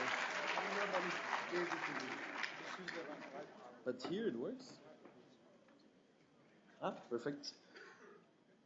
But I don't see the slides here now. So. We'll be there in 1 second. Okay, perfect. So, we have our main chair, Emanuel from ESN Lund, Sweden. He's German. Oh, another one. And German speaking, at least as the last 4 AGM chairs, which is a very interesting consideration that the last 5 AGM chairs have all been German speaking. Hello, Katja, the former chair is here as well. He's trying to finish his PhD in economics. He has a lot of ESN experience. He has been the national treasurer and vice-senar of ESN Sweden, the ESN survey coordinator for 2 years. He He has been the chair of the finance committee, CNR coordinator, and last but not least, he has been our dear president last year. He has attended 3 AGMs before, Budapest, Granada, and Maribor, and he likes languages, traveling, yoga, and apparently also politics. We have our vice chair, Mateusz. He's from ESN Katowice in Poland. He is finishing his master in international business. His ESN experience are international project coordination of Right for Your Rights in 2011 and 12. He was the national president of ESN Poland. He was in the chairing team in the CEP in Košice, and he attended 2 AGMs in Granada and Maribor. He likes history, opera, and vintage car restoration. That's a very interesting hobby. Then we have Giovanni over here, our first helper. He's a proud member of ESN Italy, so he's a member of a whole country. IT has no secrets for him. He's a nerd, just like me. I'm supposed to be. He has a lot of ESN experience. He has been in the OC of SWEP 2010, the national event. He attended 4 AGMs, so this one is his 5th AGM. He has been IT committee chair for 2 mandates, and he has been on countless NPs, RPs, CNRs, CNDs, and national events. Then we have our second helper, Emilia, from ESN Warsaw, Poland. She's since 2013 master in international relations. Her hobbies are German language, another German language, so many German language here, and guitar. Her ESN experience are, she has been the communication manager of ESN Poland 2009 and 10, president of ESN UW Warsaw. She has been an ICE committee member. She has been local education officer at the University of Warsaw. And this is her third AGM after Istanbul and Granada. It's quite interesting because actually 3 of the chairing team members are members of the International Committee of Education and 1 IT guy. So I will introduce to you some other important people for this meeting. That is the scrutinizers, the auditors, and the secretaries. The financial auditors who will make sure that everything will be okay with our finances and will present to you as well the financial report will be Agata from Warsaw, Poland. She's in the FICO audit team, and Panayotis from ESN Southampton, who's as well a FICO audit member. We have the procedural auditors. The procedural auditors will make sure that the AGM, everything we do here is according to our legal text, so according to our statutes and standing orders. So everything we do here, of course, there's rules for this. So they will make sure that everything will go according to how it is supposed to go. So we have Katja Krohn from ESN Greifswald, Germany, former national representative of Germany, former vice president of ESN International. Did I do something wrong? Because you're holding the plenary handbook. And she is currently working for Education First. We have Smaragda from ESN Aus Greece, and she's an ESN alumni. So they are sitting both there. Maybe you can just raise your hand so people have as well a face to who you are. So these 2 will take care that everything will go according to our legal text. Then we have the scrutinizers, which are Alicia Oberhauser from ESN Bayreuth, Germany, national boards coordinator, and Rania, I'm not going to try the last name, from ESN NTUA Athens, Greece. She's an alumni and former WPA of ESN International. So these 2 are sitting over there. Maybe you can as well show yourself so people know who you are. And the scrutinizers are the ones that are responsible for the voting. So they will be making sure that the voting procedures are followed. They will be sitting with the person in charge of the voting, that is from the university here, that is in charge of the voting devices, and will make sure that all the procedures are followed that are supposed to be followed. So we're going to vote on all these people. I forgot, we have the secretaries as well. We have 2 people that are going to take the minutes. We have Ludo, who is a former CNR administrator and as well former national representative of Switzerland, and Thomas, who is as well currently the CNR secretary and as well former NR of Switzerland. So again, some German speakers to some extent. No, they're French speakers. They're from the French-speaking part. Sorry. Just seeing if you pay attention. So we have to vote all these so we can really start with the AGM, and really we start with the plenaries in a way that it follows our procedures. So we're going to have voting. We're going to vote on all of them together. They have been already working beforehand. You have already handled with most of them, with your vote delegations, when you have presentations and so on and so on. So the question is going to be, do you elect Emanuel, Mateusz, Giovanni and Emilia as the AGM chairing team? Agatha and Panayotis as financial auditors? Katja and Rania as procedural auditors? It's wrong? No, this is not the official question. It's not the official one. So it's just so you get an overview that we're going to vote on this together. The official question will be shown when we start the actual voting, which I guess you will do. I think that's the last slide so that we can proceed to the actual voting. So this is where you will need your voting device. You will make your first real vote. So that's the first time the vote really counts.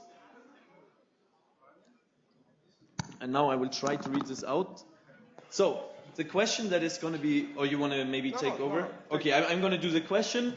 Do you elect Emanuel, Mateusz, Giovanni and Emilia as the AGM chairing team? Agatha and Panayotis as financial auditors? Katja and Smaragda as procedural auditors? And Rania and Alicia as scrutinizers of the AGM 2014 in Milano. You have three options, yes, no, and abstain. And I guess the voting starts now, so please choose your option right now in the next 30 seconds.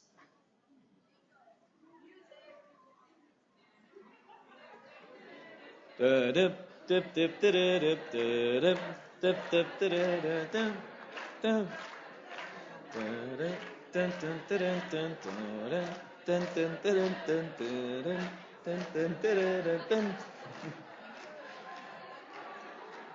everybody who doesn't understand what's going on, that was a voting song that we played every time we were waiting for the results last year.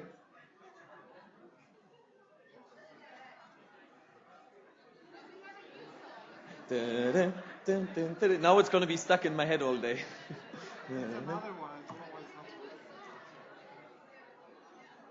So we are just waiting for the results. I can juggle me. And we have 93.5% in favor, 3.3 no, and 3.3 abstain, which means now we have an official chairing team, financial auditors, secretary, procedural auditors, and now we can officially start the AGM with the chairing team who will from now on take over chairing this AGM. Thank you very much.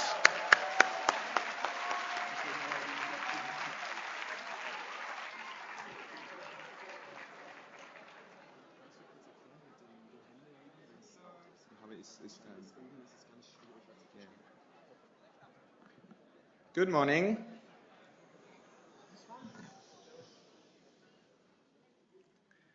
So thank you for giving us the trust to chair this AGM. We are very happy about this. And we will start with some announcements, and then I will explain you how this meeting is going to be conducted and how we're going to behave, and also some of the voting and procedural things. First, I would like to mention one thing, that you all hopefully have gotten the handbook, this little booklet, and there's one mistake. This mistake is done by the printing company. It doesn't mean the information is wrong, but they flipped one page. So it might be confusing for you. We will explain this tomorrow very carefully, how to do it and how to read it. Just be aware and don't be too confused. I mean, you can, if you think a little bit, you maybe realize which mistake they made, but just be aware of this. We will come back to that. Also, another announcement, we have Emanuele somewhere here in the room. Here, he is going to be responsible for the plenaries. So if there's any problem, please come to him. I mean, for logistical things. And also, for all the NRs should please come to him if you have some logistical issues to clarify. One more thing, there are many people who have not yet signed up for workshops. We have a lot of very, very nice workshops, very interesting workshops, and the presenters, they have put a lot of effort into them. So please, there's still the possibility to sign up for them. Just go to events@esn.org, check your registration, and sign up for one that you're interested. They will take place tomorrow afternoon. So please also use this opportunity to get something out of these workshops. Okay. Now I will explain a little bit the rules of the game that we have here. So I will talk very shortly about the presentations. Generally the rules, the voting devices, and your behavior. If you still have any questions concerning your presentation, please address them directly to Mateusz. If you're not around for your presentation, we're just not going to have it. So whoever is a presenter, please be around. And I will also mention this later during the agenda. We have to be very flexible because we cannot plan everything. Yeah, there might be changes. The agenda is very tight this year, so we really have to be disciplined to get everything done. Yeah, and some presentations, you know, they're completely mandatory. Others, we of course would like to have all of them because all of them are interesting, but there's a chance if we don't manage in the end that we cannot have them. Please be prepared for your presentations and also rehearse them. And we will give a reminder to everyone 1 minute before the presentation ends. And you will also get a clock to time your presentation. One very important thing is, and this is for everyone here, 1 minute is a minute. Wherever you are, I mean, wherever you come from, everywhere in the world, a minute is a minute, and it doesn't matter who you are. So we will cut you if you speak longer than the time allotted. Very important, it's your AGM, so you might also want to speak and ask some questions. So there we have also a procedure that this works orderly. I, as the chair, will open the speakers list. Speakers come to stage, and you need to have a badge to be able to speak. So you show your badge to Emilia. And then you line up here. I mean, we'll give you microphones. And then you have 1 minute to speak. We might reduce this time if you run really late, so it might be 30 seconds. And we ask you to also limit yourself to one question, because a lot of the speaking will be questions.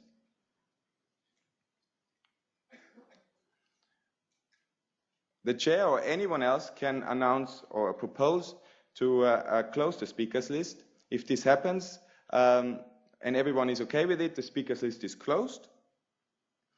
If somebody objects, we will have to vote. But usually I can also withdraw my proposal as the chair, and we don't vote. And if nobody objects, we close the speakers list. It's very important, once the speakers list is closed, it cannot be reopened. So then we have to vote on whatever we were supposed to vote on. Yeah, of course, the remaining speakers speak, and after I announce them. If you address someone personally, by their name, or maybe it can also be by their position, this person is allowed to speak.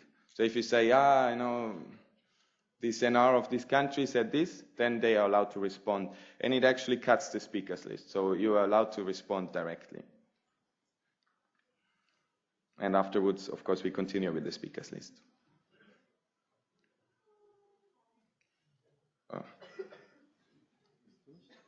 No?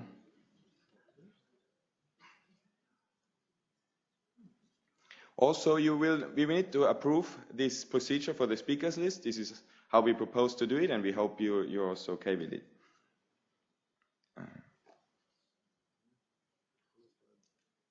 Yeah, there.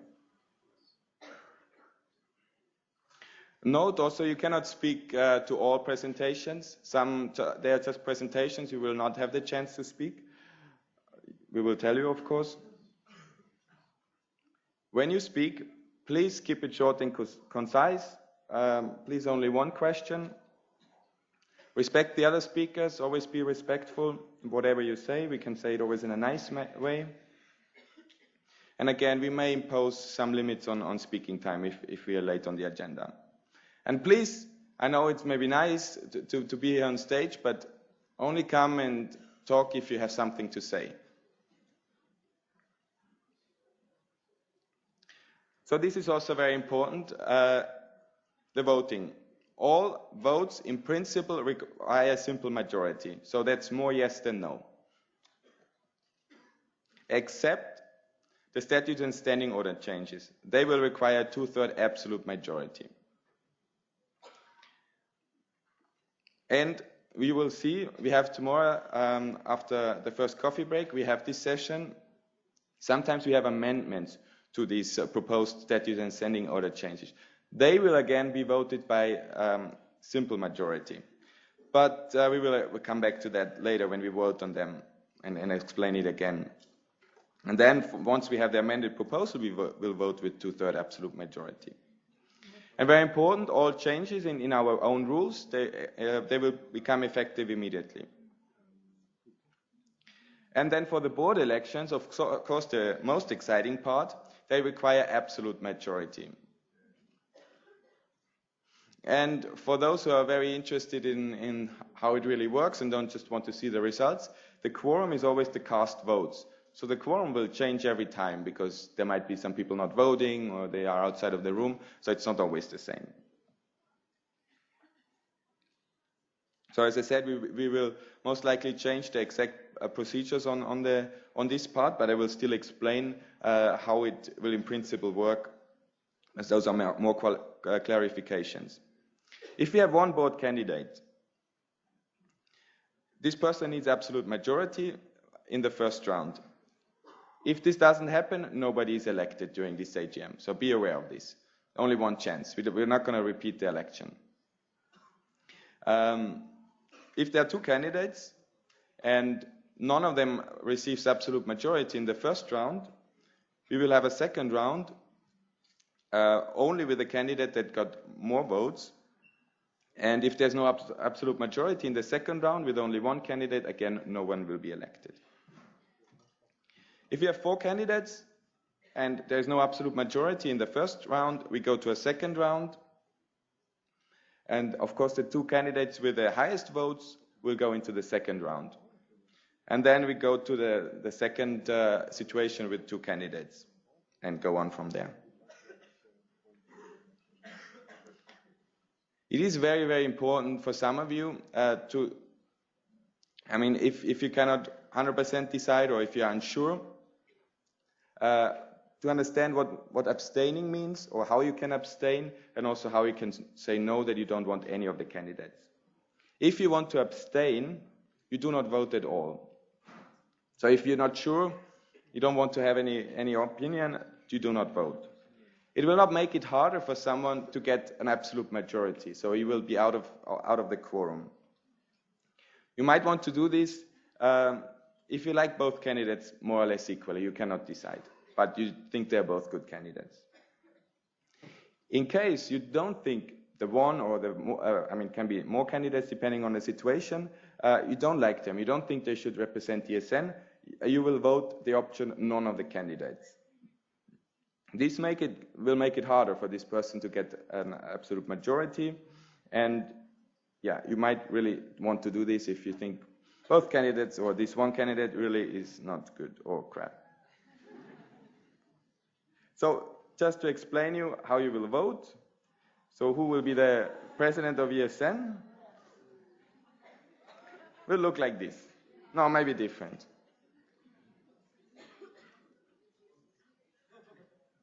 If you have any problems with your voting device, please come to Giovanni. And as you know, you can only vote if you gave us the original vote delegation. And for all the NRs that haven't given us the delegations, they can only vote on Sunday. Also, I should mention this, for NRs, they will only get their voting devices on Sunday because they will only vote during the board elections. But we need the vote delegations from them as well.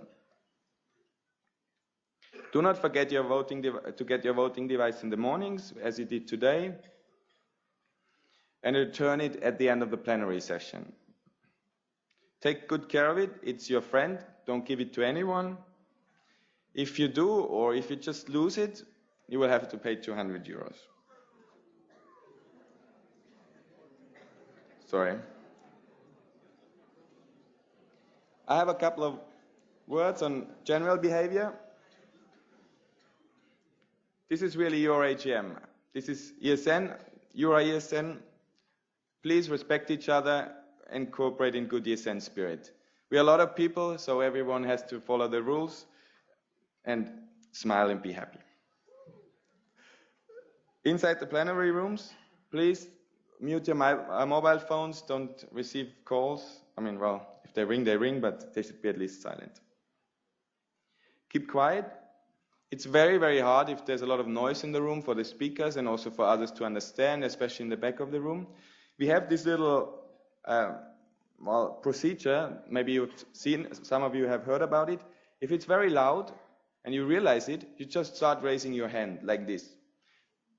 When you do it, you also should not you're not allowed to speak. But others should also follow. I mean, they see, okay, everyone raises their hand. They are made aware that it's too loud, and the room will get quiet. You will see. If we all follow this, we can silence the room without even mentioning it. Please take your garbage with you. You're a lot of people. If you leave everything behind, the OC will have a lot of work. So please be respectful and take everything you have.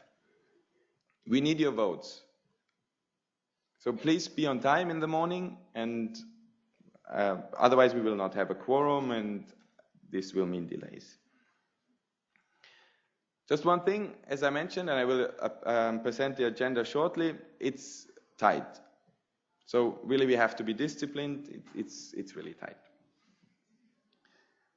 Okay, thank you so much for listening to this, and I will shortly present the agenda.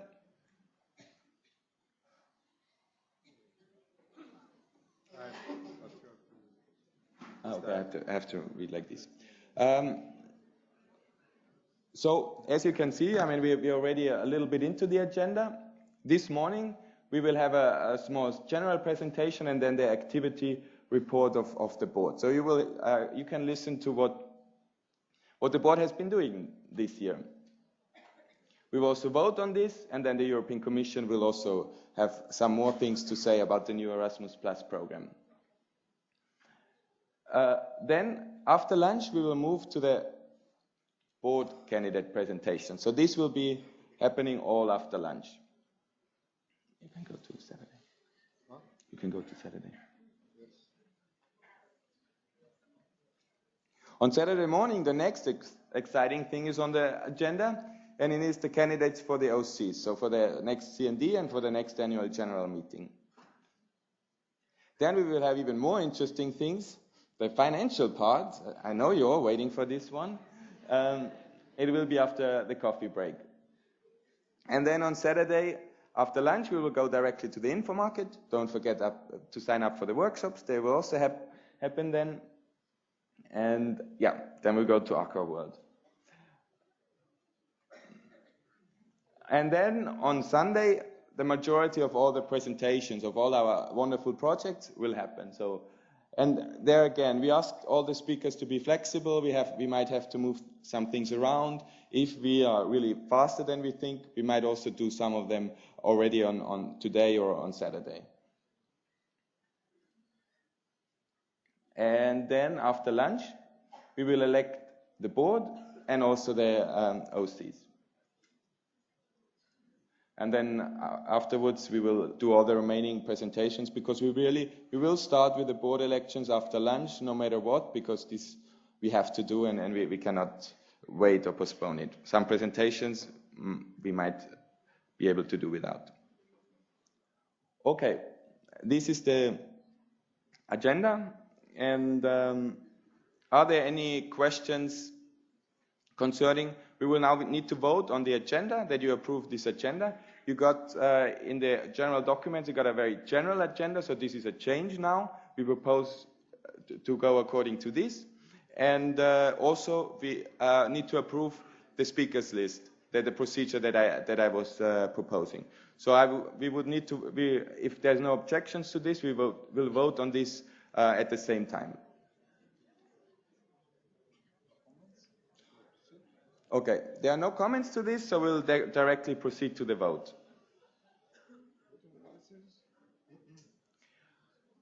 Please take your voting devices and get ready for voting.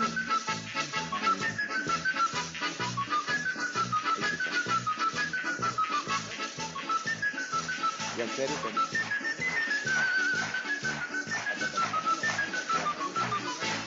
Yeah, no, yeah. Yes, but next time.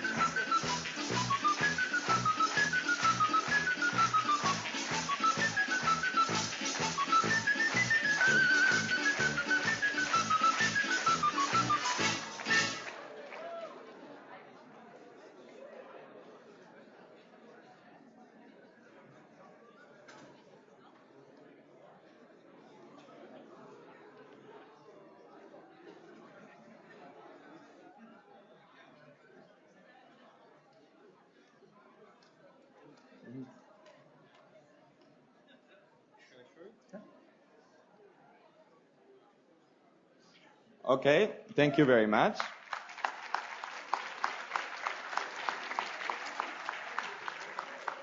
The agenda and the speakers list procedure are approved.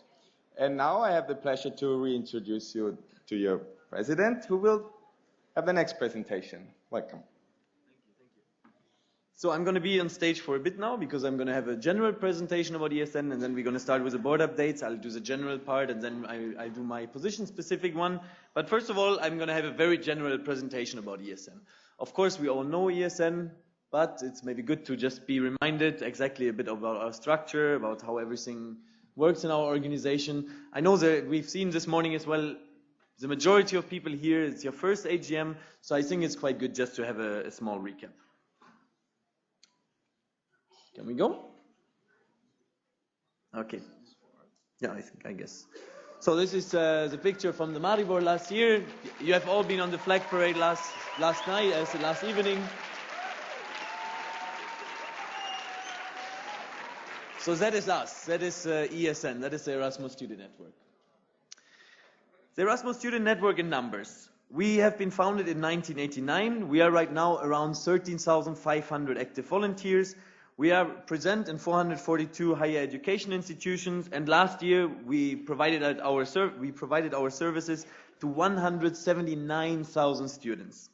Our growth rate since 2005, since we started counting, is around 12%. So we grow each year by 12%.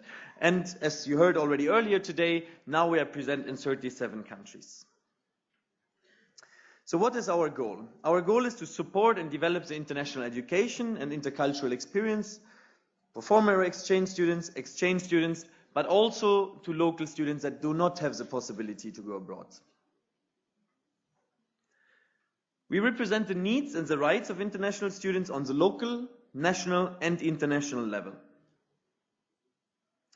And we do this with the concept students helping students. We all know how it is to go abroad. Most of us have been abroad. You, of course, are much more likely to hear a peer, to listen to a peer, and you are much more attracted by a person that is kind of on your level, that has experienced the same thing. So that is what we are all about, students helping students. So this is not really the right map anymore. As you know, Russia is now a full member. But as you can see, we are all over Europe. I mean, we are really covering Europe. We operate on 3 different levels. I mean, I've said already local, national, and international level a couple of times now. But that's just to remind us, the local associations, the local level is, for example, the ones in the university. Let's say, for example, ESN Brussels. The national... Woo! The national level would then be, for example, the national board, ESN Belgium, and the international... ESN Belgium is happy that we picked them for the example. And then we have the international level, which is, for example, the international board, but of course there's other bodies than ESN International as well. So we operate in these 3 levels. Come on, guys. Woo! So, our network. On the international level, our structure, we have the international board and the secretariat. The secretariat is sitting here in the first row. They will present themselves later on as well. You can do woo as well. So they are employees that work for us in Brussels. We have the liaison office. We have alumni and committees that as well count as ESN International. We have, of course, the Council of National Representatives and the Council of National Delegates, which meet regularly. And we have the annual general meeting. So actually this event as such could be considered as well as the international level, because we take decisions as one network on the international scale, on the European scale. So you are as well part of the international level. Then we have the national one, as I already said, 37 countries, national boards, and as well national platforms are kind of the decision-making body on national level. Local sections, 450 of them, local boards, local members, bodies, active members, everybody that is dedicated to ESN could be considered from the local level. So we have a lot of local ESN projects, and our core projects on the local level that's how ESN started, that's what really ESN identifies themselves with, is to help local students with, for example, welcome days, cultural visits, language tandems, the buddy system. I think it's really at the core of our organization, the buddy system, and of course different kind of cultural trips. We have a lot of international ESN projects. I just wrote the biggest ones, let's say the most important ones down. Prime, Story, ESN Survey, EVA, Move in Europe, Exchangeability, now with a sub-project Mapability, Social Erasmus, Erasmus in Schools.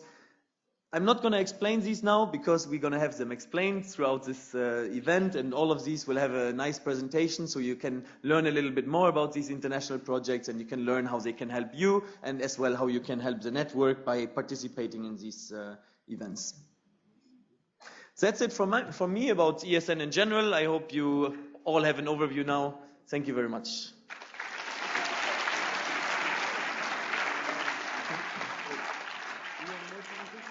I think that was the general one now, if I'm not mistaken, right? So I'm just going to stay because I'm going to continue next. I don't know if the board wants... Now it's the activity report. So if the board wants to join already, it would be great.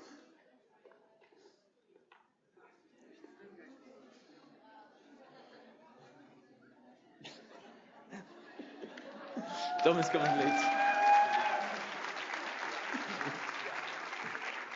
So we're going to have an activity report. So what's basically going to happen now is that for 10 minutes, we're going to talk about the big activities, the big achievements that we achieved throughout the years, the things we've been working on, maybe as well some insights that you didn't know yet, what we actually do on international level. This is going to take around 10 minutes. And then each of us, we're going to present separately what we've been working on. Of course, we are very interconnected, so I guess there will be a lot of references between each other because we, of course, work together in Belgium, in Brussels, in the head office. I hope you all know that we work in Brussels full-time. We are full-time volunteers, which means that we live together in an ESN house. There's an ESN house in Brussels, where as well we invite a lot of people, and we live there together. And then in the mornings, we go together to the office, and then we work there all day together in the ESN office with our dear secretariat. So, let's start. What have we been doing since we started? We started on the 15th of July, 2013. We started with recruitment. So, unfortunately, our research intern Agnieszka left us in July. I think Agnieszka should be as well somewhere in the room, somewhere up there. Hello, Agnieszka. Unfortunately, she was with us only for 1 month, and she left, but she went back to her local section, became really active, and now is as well on an AGM. So I'm very happy to see that she stayed active and got motivated, even after having to, work together with the international board in Brussels. So then we had, unfortunately, a resignation of our partnership manager in December, Morena. She left. She found a very good opportunity, an entrepreneurial opportunity, and now is in the US and works in a really nice startup. But yeah, she left us, unfortunately, so we had to do some recruitment there. We had another research intern, which is Stefan Sennekamp. Everybody from the secretariat is laughing about the picture. He was our intern for research. He came to us through a program by Education First, which was called the Global Intern Program, and he was with us from October until January. And as you can see, he was enjoying the sun afterwards because he, directly after being in Brussels, in winter when it was rainy, he went to Sydney and was working for EF there, and I don't know if he was working much. I think he was enjoying the sun a lot. He told me he was taking surf lessons, playing the guitar, and really enjoying his time there. So then we have our communication intern, Peter, who is with us today as well. He started as well in October 2013. He actually finished 1.5, 2 weeks ago. So he actually just finished with us, but of course he's with us as well. He did a really great job for us. He will as well later on present a little bit what he has been doing, especially in the framework of the EVA project.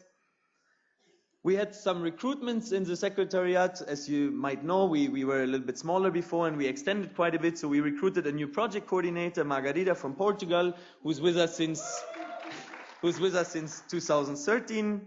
We have Mohamed, who is our web developer. So we have another nerd in the office. Thank you, Mohamed, for not letting us alone.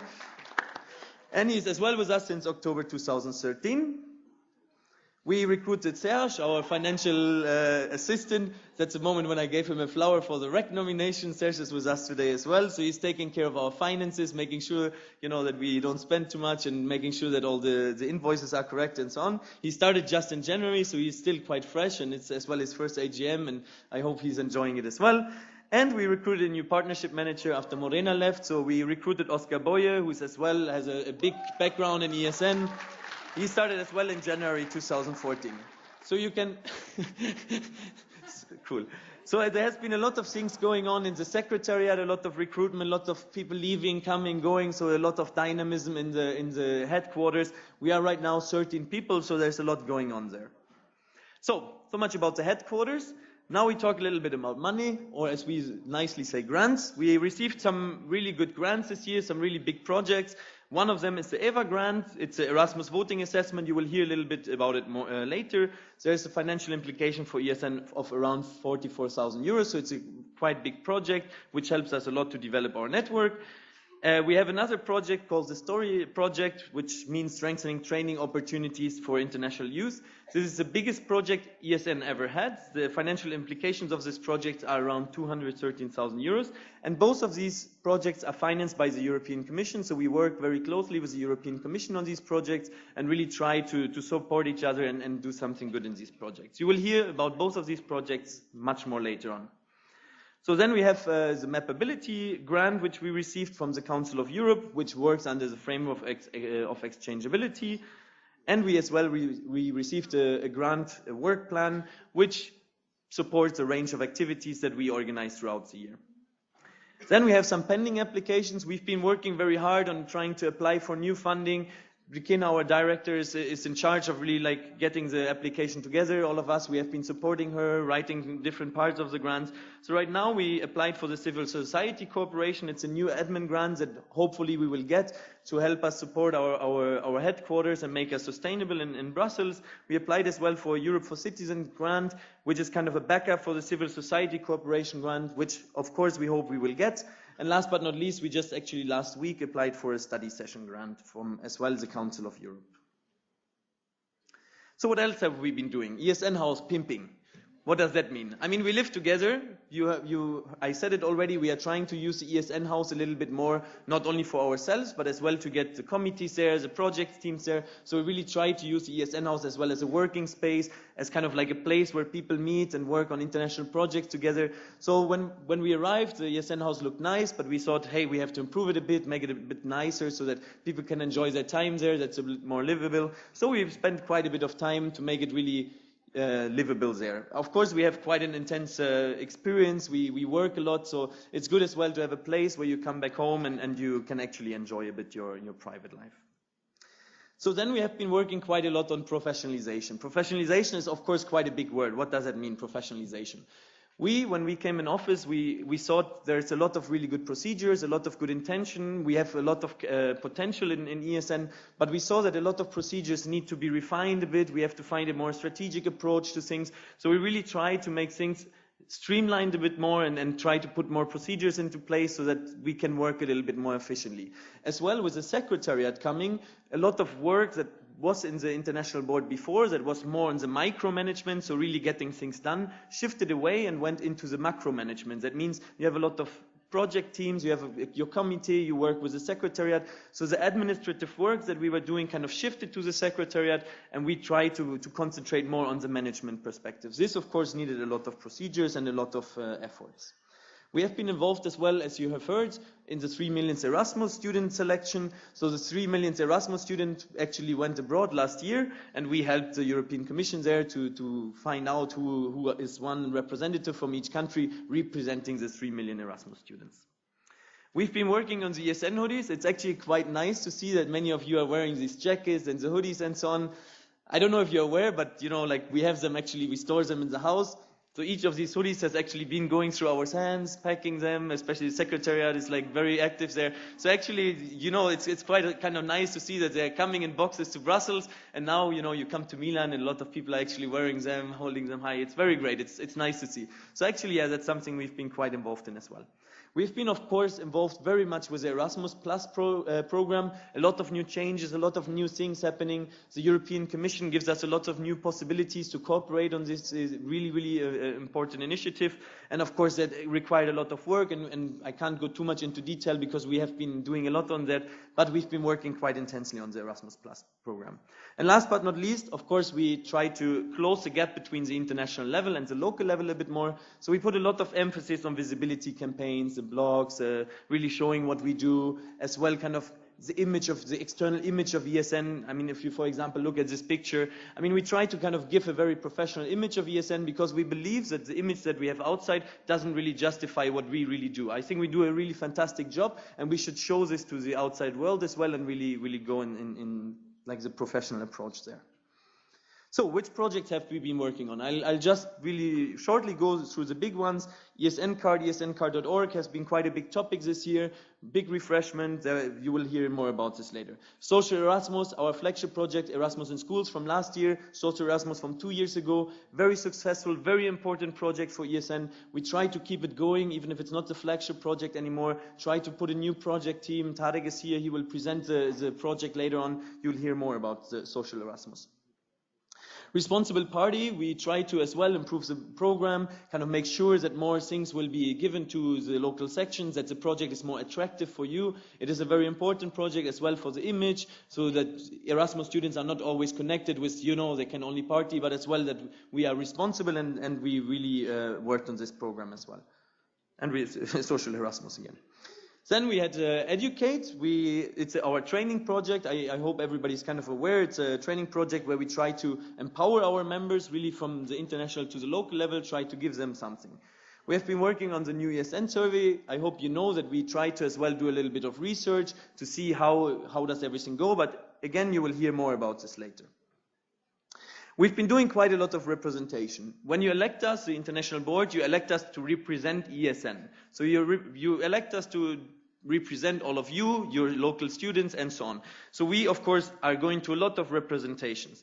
We have a lot of partnerships. We work very close with the European Commission, where there's a lot of important events where we go, where we promote ESN, where we meet as well your international relation offices, where we meet your national agencies. We have collaboration with other student organizations. We have the president of the European Law Student Association with us today, Anne Lewis is with us. So we have very close collaboration as well with other student organizations, but of course as well with other stakeholders in the field of youth, so that we can work together to try to improve the way international students are treated, their rights, how we can improve them, the work we do for them. So we've been involved a lot in external representation. I could hold a 5-hour slide just about the external representation, but I'll keep it at that. Why do we do it? To create visibility, to create networks. Networking is one of the most crucial things. We know this from inside of our network, but obviously it's very important as well to have very good contacts to the outside world. We want to influence student mobility on European level, so that's why it's as well very important to have good contacts. And most importantly, we want to make the students' voice heard. We know what Erasmus students need, and we want to make this voice heard. I think yesterday was a very great example. The Minister of Italy was there, and we had the chance actually to tell her, hey, that's what we want. Please put focus on this. Make our voice really heard. ESN events. We have divided the regional platforms. We've attended all the regional platforms, helped with the preparation. I guess you have seen our faces if you have been on the regional platform quite a lot, different presentations, trying to show you all the projects. So you can read who has been where. We enjoyed it very much. We try to, of course, improve the regional platforms a lot and give it high quality content. And I think I can say that we did quite a good job. And of course, there's always way to improve, but I think that we really brought the regional platforms to the next level. We did some study trips, as you have heard. Every time we get some new section or a new ESN country or a section in a country that has only one section or no section yet, we have to do study trips. So we went on some study trips. We helped with the Educate events. We helped to train, to kind of develop the strategy. And of course, we have been in the COMIT in Valencia as well.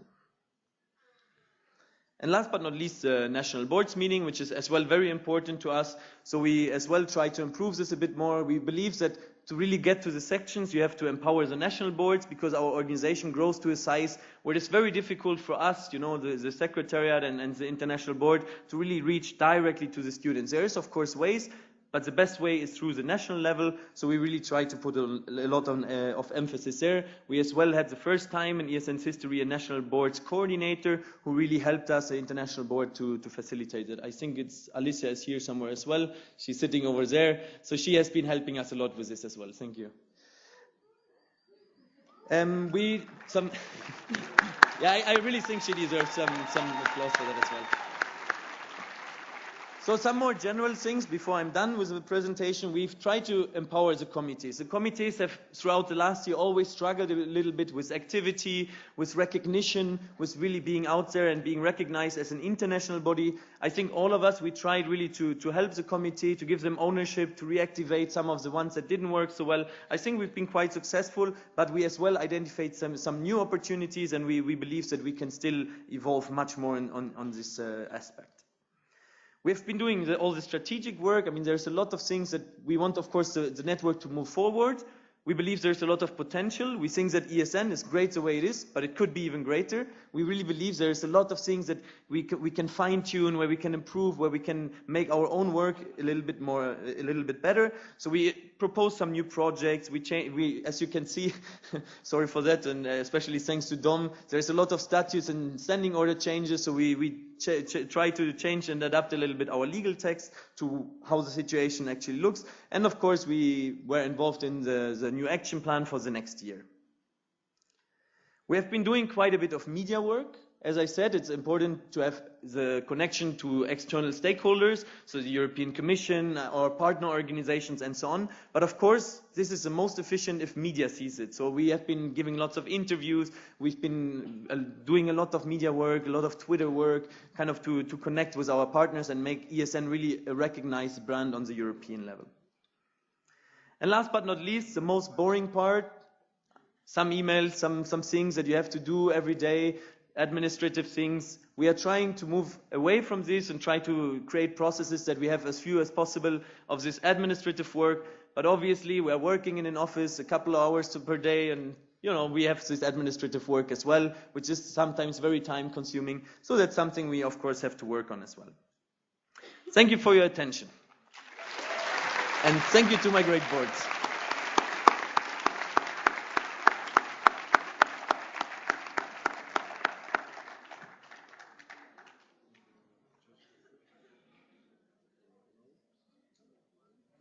So once more 10 minutes with me, and then I'll be gone for a while.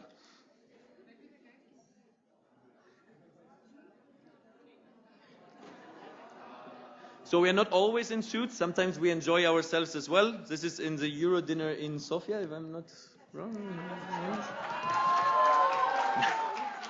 Which? Sorry.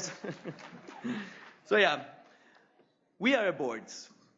We as a board, of course, are led by the president, and I'm the leader of the board, as people put it so nicely. But being the leader of the board doesn't mean that I have to tell the board, hey, that's what you have to do, that's where we have to go, and I'm kind of pushing for things. Being the leader of the international board means to be there for them, to facilitate the international board, try to keep an overview over everything that the international board is doing. And something that was very dear to me and very dear to all of us from the very beginning when we went into office is that we want to, first of all, become a team, but secondly, and that's the most important thing, to become friends. For us, it's very important because we work together, we live together. It is a very intense period. You work many hours per day, you live together, you see each other basically 24/7, except if you are moving a little bit, you go to external representation. But it's a very intense time. And if you're not able, of course, to work together as a team, it is very tricky. So I think we build a very great team of friendship and trust and honesty, which sometimes can be as well a bit tricky, but I think that it's very important. We are very honest with each other. We are very aware of each other's faults, and I think that really gave us the possibility to work very strongly as a board this year. So I'm going to tell you a little bit what I've been doing. I've been doing quite a lot of external representation. External representation is really everything where on different meetings I go. They can be quite informal. They can be like a meeting with another student organization where you share best practices on how do they do things, how do they tackle certain challenges. But it can be very formal ones as well, where I'm speaking as a keynote speaker on huge conferences with a couple of hundred people watching, and I represent international students. We had quite a lot of media appearance. This is something that has not been released yet, but we managed really to get a lot of interviews this year, a lot of media appearances, so that really the outside world can see, hey, this is ESN. That is a great job that our network is doing. we are really like, we do so much and we keep it kind of for ourselves, and it's very a pity that we try to keep it to ourselves. So we tried a lot to push and to have a lot of media appearance, and I think we've been quite successful on this this year. I've been as well managing the liaison office. We have different liaison offices. What is a liaison office? It's basically contact persons that are part of ESN and at the same time part of another student organization or another youth organization. So we have different organizations like Youth LLL, IFISO, the European Youth Forum, and European Movement International, where experienced ESNers, often people that have been for a couple of years in ESN, represent ESN, and I'm the one managing this liaison office. We come up with ways how to represent ESN very well, because obviously one person can't go everywhere, so it's good to have people that have a certain expertise in certain fields in these different organizations. I've been in contact a lot with institutional partners, most for all the European Commission, but as well as some bigger meetings like the ERACON, the EAIE, the Center for Creative Leadership, and as well, of course, the Council of Europe. I've been supervising quite a lot of projects. First of all, I want to mention the education officers. We recruited a new education officers coordinator, Valentin, the former president of ESN France, and together with him, we really reactivated the education officers. We came up with a lot of new way on how to kind of bring education from the international to the national level. I've been supervising the ESN survey project as well. That means when I came into office, we actually directly had to publish the new ESN survey. So I started editing it and we published it in 2013. And we recruited directly after a new team for the working on the ESN survey 2014. That already the data collection was going on. So the coordinator of this team is Jesus Escriva Munoz. And there's 6 other very motivated people. We just recently had a meeting in Brussels, and we worked very hard on this ESN survey. It's one of our really big projects, and this is it works very well. Another thing I've been responsible for is the visa research. Me personally, I have not been writing it. There's been Emanuel and Agnieszka that worked really on this visa research. But what I've been doing is that I've been promoting it very actively. I even mentioned it yesterday to the minister of Italy for education, because it is very important that you all know the situation with Sally not being able to come to Brussels. So I think it's something that we should put a lot of emphasis on, and I really went to many meetings mentioning this, how important it is that we work on this issue. So then I've been responsible for story. Again, you will have a big presentation later on this weekend. I've been involved in the recruitment of the team. There's a research project going on right now, and in the future there's going to be this erasmusintern.eu website where trainees will be able to find traineeships and vice versa. I've been as well supervising the Erasmus Impact Study, one very, very big project. We've heard something about it a little bit earlier today that we do as well together with the European Commission and the big consortium. So we are conducting a research on how does Erasmus impact different aspects. And we've been supporting this big consortium. We are not a leader in there. We are just like a junior partner. But it's a very, very big project. And it's very important for us and for the European Commission. And I've been responsible for this as well. So what else have we been doing? I'm responsible as well for the International Committee for Education. We have a new team, a new approach, and we have new opportunities. The International Committee for Education really revived this year. We managed to get a lot of things out there, and I really believe with the different meetings we had in Brussels, we really had a new action plan, a new way to tackle education. And our new way was to go away from international and bring education down to the local level.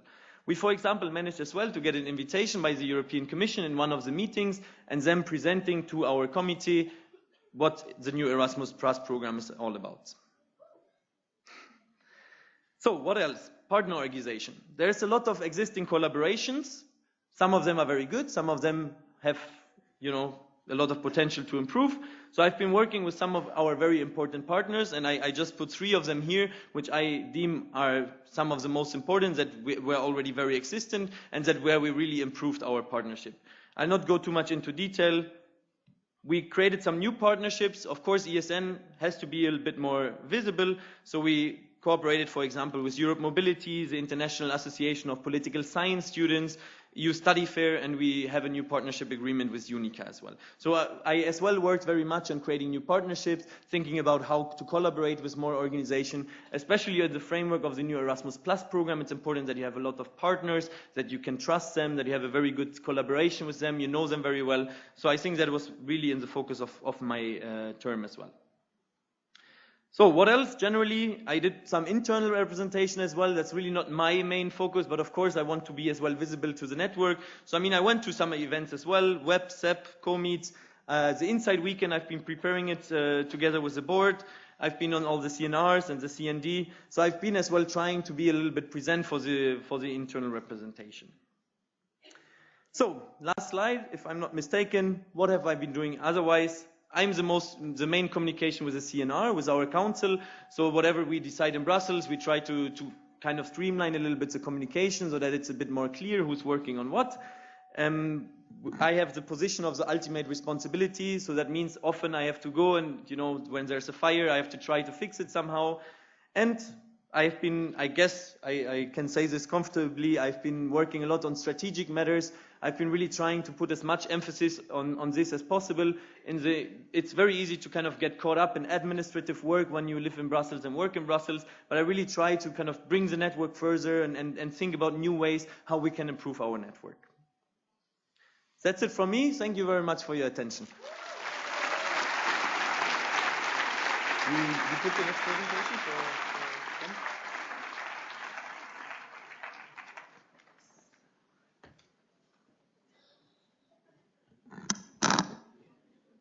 too high for me. It's a small boy in the board.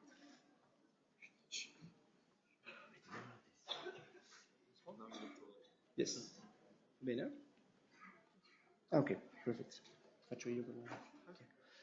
Good morning, ESN. So, hey, good morning. So I'm happy to be here and to report to you what I've been doing in the last 8 months as the Vice President of ESN. So quickly, the Vice President, as you might know, takes care of network, mostly internal matters, events management. We will see a bit what it means exactly. A bit of grants, a bit of external representation, because as Vice President, so I have to help also Stefan in external representation when I can. I've been working with my awesome committee, the Network and Event Committee. So I've been taking care of some projects and some extra bonus for the end. So let's start. Network care. Do you recognize this? Some of you should know, at least, maybe the majority. This is the section questionnaire that every section has to do every year to fill in. This is one of the mandatory requirements that you have. Why do we do the section questionnaire? First of all, because we care about our network, not only to get some useful data to show to external partners, institutions, but also to analyze what you need every year, once a year. What are your needs? How can we better help you, provide you with more services, etc. So yeah, the section questionnaire is the first real task of the Vice President, already 15 days after the start, because it's already on the 1st of August. It's quite a tough one. This year we improved it a bit. There were 6 forms, as you have might notice. It was a bit longer than usual, but we put a lot of emphasis on social media, finances, and partners to get to know you better on these fields, to know as well how we can provide you better services.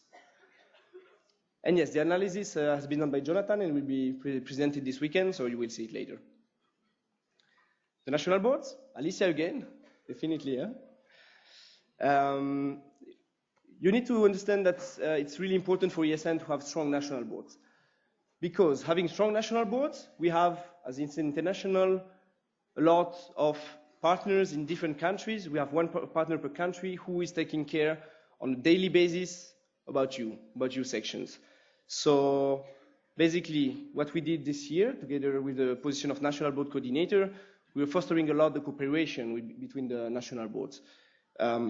We created some tools for them to better discuss about their issues, discuss about their best practices, how to deal with sections, how to deal with specific issues. We developed some strategies, so we strengthened the position of the National Board Coordinator. I will not repeat what Stefan said about the amazing work that Alicia did. We created for the first time an action plan as well, and we worked on the content of the National Board meetings. focusing again a lot on fostering cooperation. In terms of network development, this year, since AGM Maribor, we accepted 31 sections, ESN sections, unfortunately 6 left. But what do I do myself in terms of network development? I support, as Vice President, the applicant organization who wants to join us. I take care of that, so you have 2 examples here. Basically, I help them to understand how ESN works, how they can present themselves, what are the best opportunities, what is the best moment. So you might have heard about it 2 days ago during the pre-CNR. We accepted some section, ESN Jelgava, the second section of Latvia, and then, as you heard already, St. Petersburg and ESN Russia as a whole. Yekaterinburg is now a candidate member and will go through the process. And at the post-CNR, so 2 days after the AGM, 1 day after the AGM, we will also have the candidacy of the second section in Iceland. Woo! Okay, talking about events, quickly, what are my tasks? A lot of administrative tasks, opening the calls to find a section, willing to host an event, an ESN event, going through the election process together with Sally now because most of the things are online, opening the registration, closing the registration, taking care of the deadlines, a lot of deadlines and like really formal administrative work. The famous event registration system, ERS, if you are here at the AGM today, you know what I'm talking about, is the website where you registered for the AGM, so you know it for sure. Working a lot of giving support to the different organizing committee. OC stands for organizing committee, creating supporting documents, helping them when I can. And a lot of content preparation. Stefan was talking before about professionalization. I think we did a really, really amazing job and great workload for working on the content of the event. Really defining what is the CNR for, what is the NBM for, what are the regional platforms for. And really trying to focus on what do you need as a public, who is the target, and adapting the content to that. So it's a lot of anticipation and rules that we have been putting this year.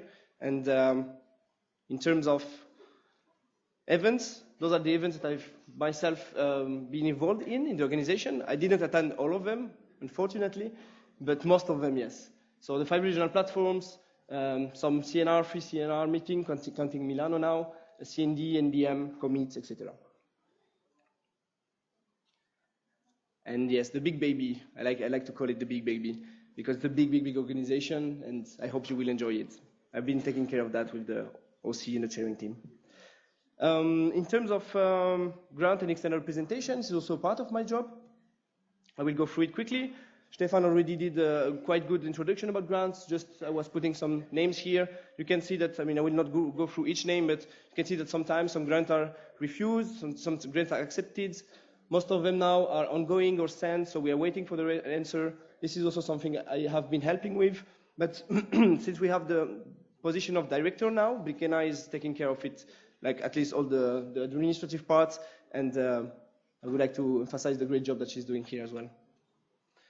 External representation, when I had time, not so often.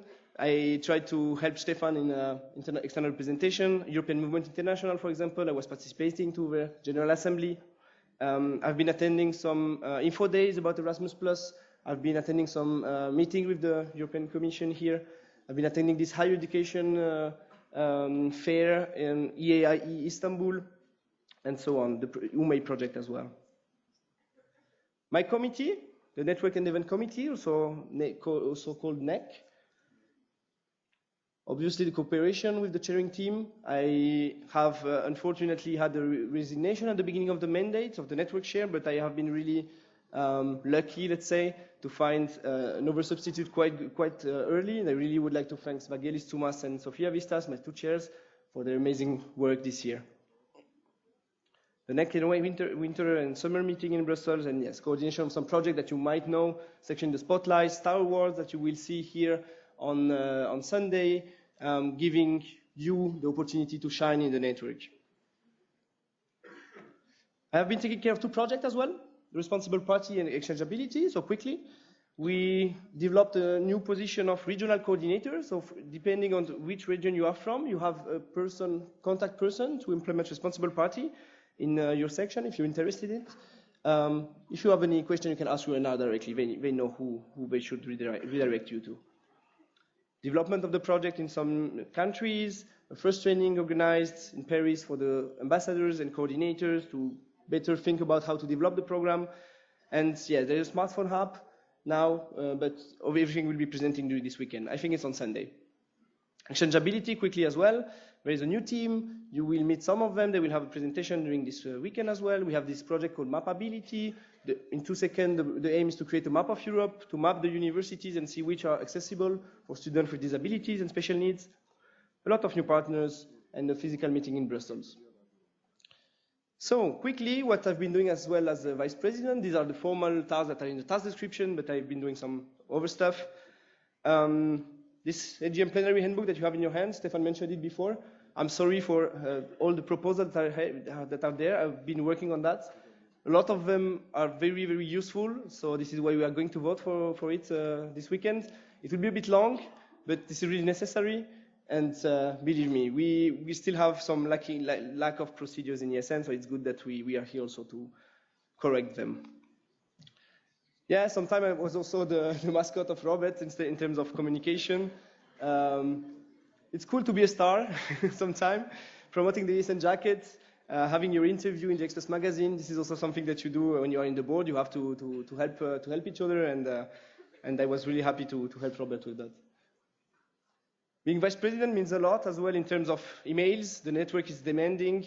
You can see here in 1 week. It's not every week like that. I took obviously the week I received most email, but yeah, 500 email 1 week. Yes, I'm just over now. And I just wanted to finish with that being a vice president is not what you think it is. It's not only about taking care of the network, the section, and these things, because it's much more than that. It's been developed, the position in the last years, and now being vice president means, first of all, to be able to motivate people to work with you, have your team to trust you, and follow your lead. And you need to be a leader, to surround yourself with the right people, and supporting you for the right tasks. Thank you for your attention.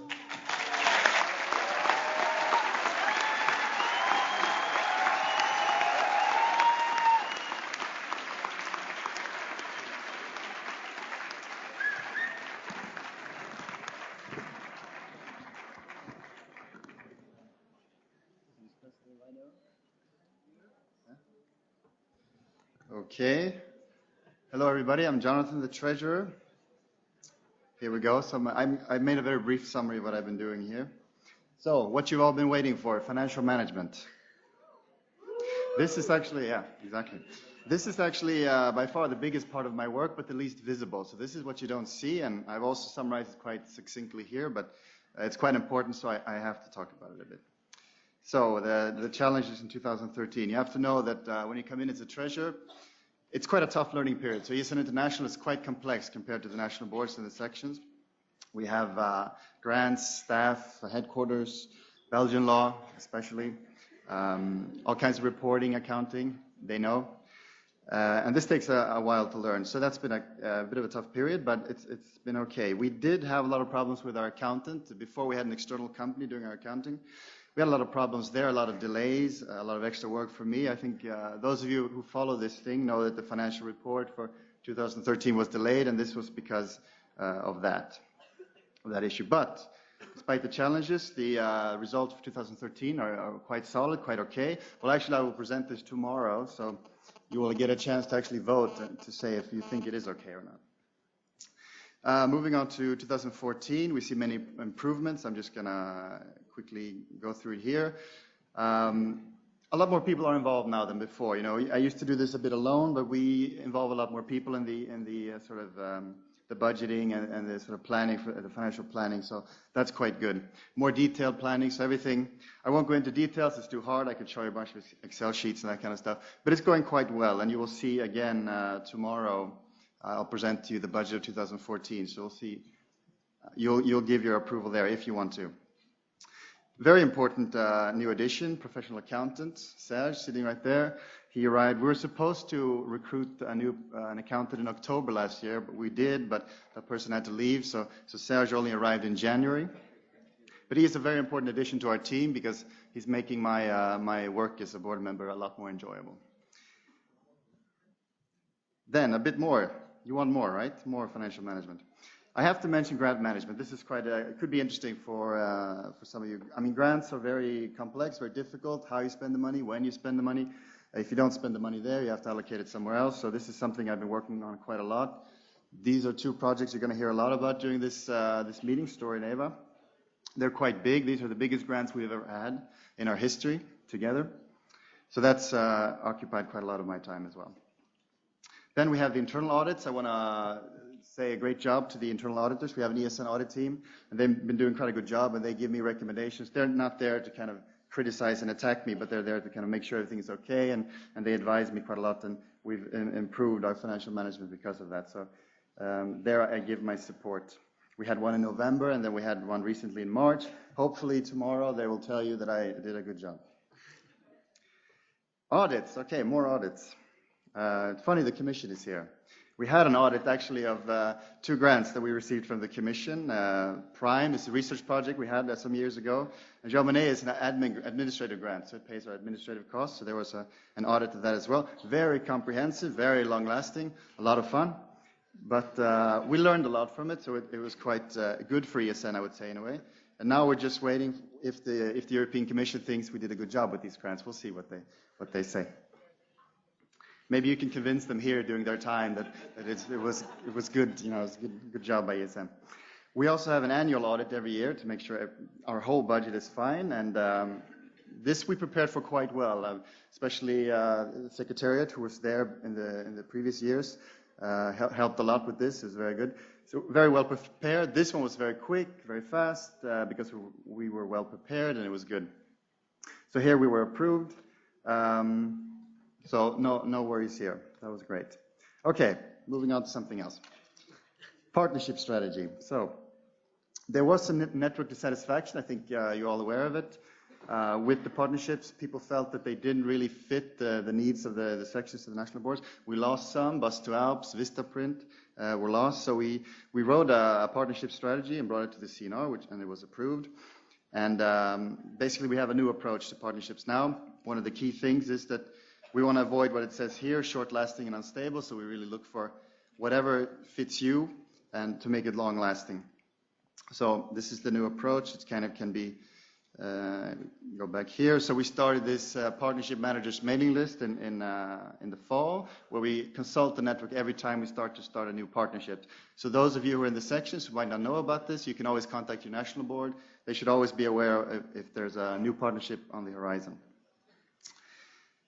Yes, big sustainable partnership. Our idea is, this is kind of the summary of the partnership strategy, which was approved a few months ago. So we're looking for big partners in every market, more sustainable, more long-lasting, also integration into our ESN projects. For instance, Move in Europe, we've been looking into partners for that project. And more focus on ESN.org. I think you've all heard about our discussions with Sony and other partners, and Oscar, our partnership manager, will talk more about that later. Oh, there he is. New partnership manager. So he arrived in January, and he's been implementing this new strategy. I think it's been going quite well. It's been going very well since January, I would say. Again, I won't go into it now because you'll hear an entire presentation about that. Okay, network statistics, a lot of fun as well. So Dom mentioned the section questionnaire that you're all forced, obligated to fill in. If you don't fill it in, we expel you from the network. That's how important it is. It's all because I like to play around in my statistics programs. No, so you'll see, again, I won't go into details now. I'll give you a long kind of presentation on Sunday. I think you'll find it very interesting. So I've been working a lot on this because I'm a bit the statistics geek. And also identifying more needs. So basically what we'll be doing in the future is the section questionnaire will be improved. I've identified a lot of need for improvement. There's national board section, national boards questionnaire as well that's going to improve as well. And then what we're missing a bit is project-related data, which I've found that we need. And this will give you a much better idea in the future of, how our projects are doing and what they're really about. I think this is really missing at the moment. So this has been a big part of that. Yes, relaunch of ESN card. I call it a bit of a sleeping project in 2013. Not so much happening. Very big project. When I arrived, I felt a bit like a newbie taking on something that is very huge. We did make some small changes to the card. Of course, you all were able to order cards as normal and everything like that. Remember, there were technical problems with the website that we have, and still some technical problems. This has been quite difficult for us because it's a bit advanced for ESN, an advanced website. I can tell you right now, again, I'll have a presentation about this also on Sunday, but these problems will be solved April, around there, May. So we're quite confident this is going to resolve itself, so that's going to be good. But it's a very annoying for us. So, given that it was kind of a sleeping project, I did kind of a big project analysis for the CNR in January, and there we came up with some new things. A big kind of creation of a relaunch action plan. Can't go into details there either. Ask your NRs, they know all about it. I went into details with them. We've included the partnership manager, so Oscar is very much involved in this now, which makes sense because the ESN card is very much about partnerships. And we created an ESN card team, a newly created team. And again, you'll hear about them on Sunday. So it's going very well there. Finance Committee, abbreviated FICO, right? Well, we'll do a vote later. Anyway, Finance Committee. This is there's a chair. Danny, where's the Dutch? He's gonna talk more about it later. I'm just gonna briefly talk about them because I work with them and we support each other. Audit team. These are the people that do the internal audit. So I mentioned that before. Very well done. They also work on supporting documents for the network. Then we have the marketing team. Now, they came up with a lot of good gadgets and stuff like that, towels, umbrellas, pins for your suits, luggage tags, all kinds of things, but we had a lot of logistical problems. So unfortunately, they were stopped in their work, but it's looking quite nicely there as well. The coming few months is going to be quite nice, but you'll hear more about it later. Sponsorship team, they also work to support the network with guidelines and this sort of thing. Me and Oscar have been working for a way to include them in his work, so they're going to be helping him in the future. Okay, that was it for me. Thank you very much.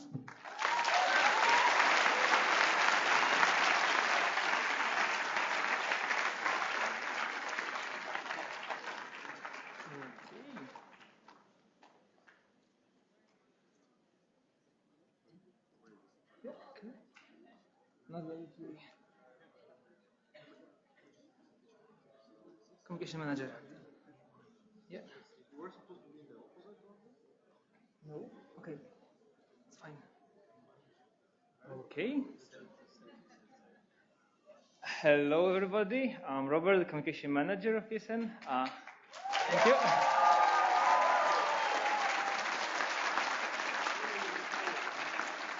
Ooh. Thanks a lot. I didn't say anything yet. That's a report of the year of what I've done the past year. So, what does it mean actually to be the communication manager of ESN?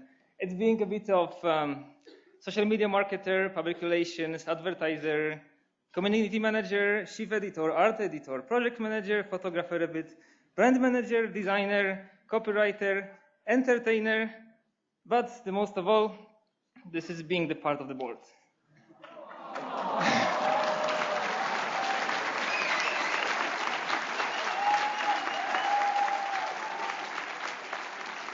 This time in suits as well. Yeah, we tend to call each other different 5 Musketeers, Power Rangers, boys band. There are different names for that. Call us as you want. As a board, we travel to many events. I'll just show what I've done, where I've gone this year.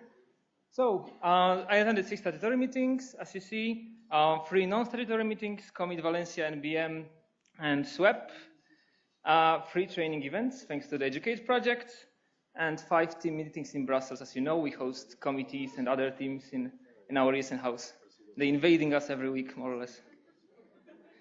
I've worked on several publications this year. Most of all, ESN Survey 2013. That was the first task. Just after taking over the position, we had to prepare the next publication. And the plenary handbooks you're holding right now in your hands, or they're under your seats. Express magazines. So we've had kind of a growth of the number of magazines this year.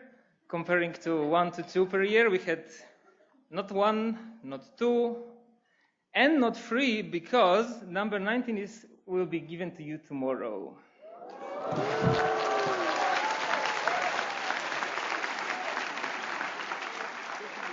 So thanks a lot to the communication committee for being so fast. Okay, PR materials, working on different things, project posters, we're presenting it externally, some graphs, leaflets, map together with Peter, communication intern, and the ESN map, obviously. Oh, there's something wrong. I know that it's in Finland, where you are. I know that the lake is wrong, so I corrected it, and not only because right now...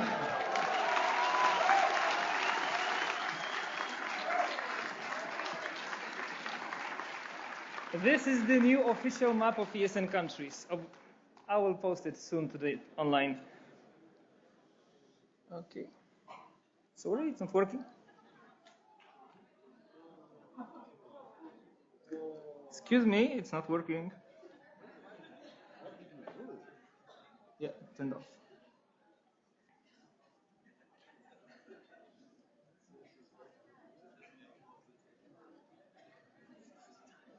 Can you stop the time, maybe? Don't worry. Okay. You are here? This is your slide? No? Yes. Okay. It's correct? Yes, it's correct. Thank you very much. Well, external visibility. I've tried to raise a bit visibility of ESN externally. We have several media appearances in online portals, national, international level. In some interviews of the international board, we have spoken to different media, and we appeared in quite plenty places. Also some radio shows, thanks to the OCs of CNR Sofia and ESN Winter Training Skopje.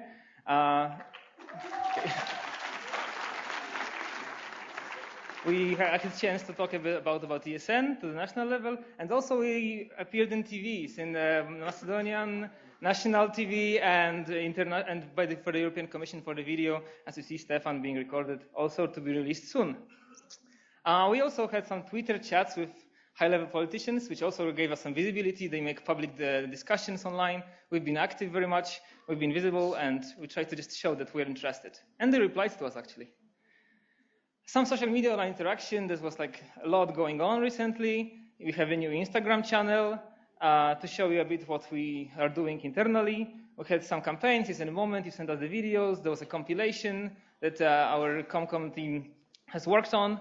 The most successful campaign of the year, My ESN Story. Thanks for all your input. This helped us to gather, to make some discussion, to make you more feeling that you're part of the network. And this helped us to actually make this amazing article on the Express magazine. Of course, the promotional campaigns, I used a lot of image of my colleagues from the board. They let me take some photographs, and yes, Dominic. Not only Dominic, this is just an example.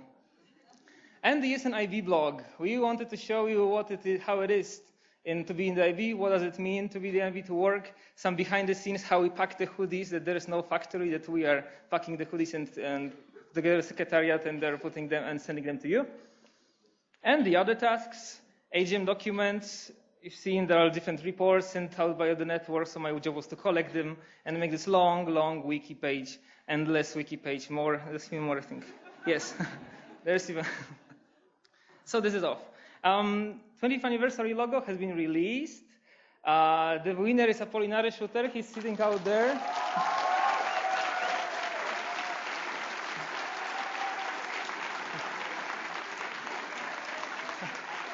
Yeah. So I will send you soon all the files, all the instructions, and use it everywhere. Make it visible to the network, to all the levels, that we are celebrating 25 years of ESN. Projects and teams I've been working with. Communication committee. I see that everywhere in here. Huh? Just shortly, we are collaborating very closely. I've given them a bit of, actually a lot, more ownership. As you see, 19th Express magazine has been done within like 1 month. They like kind of to have more responsibilities. I enjoy to have less work myself as well. We had successful recruitment. I think 20-something members joined recently. It was amazing. They're already feeling like a part of the team, and have huge attendance of meetings. We had to break the record. We had 20 members invading our living room 3 weeks ago. Oh, and we have a new video team. Patrick is running around with a camera right now, only seen here, and we have Shimon sitting out there as well. Social Erasmus team, the old and the new one together.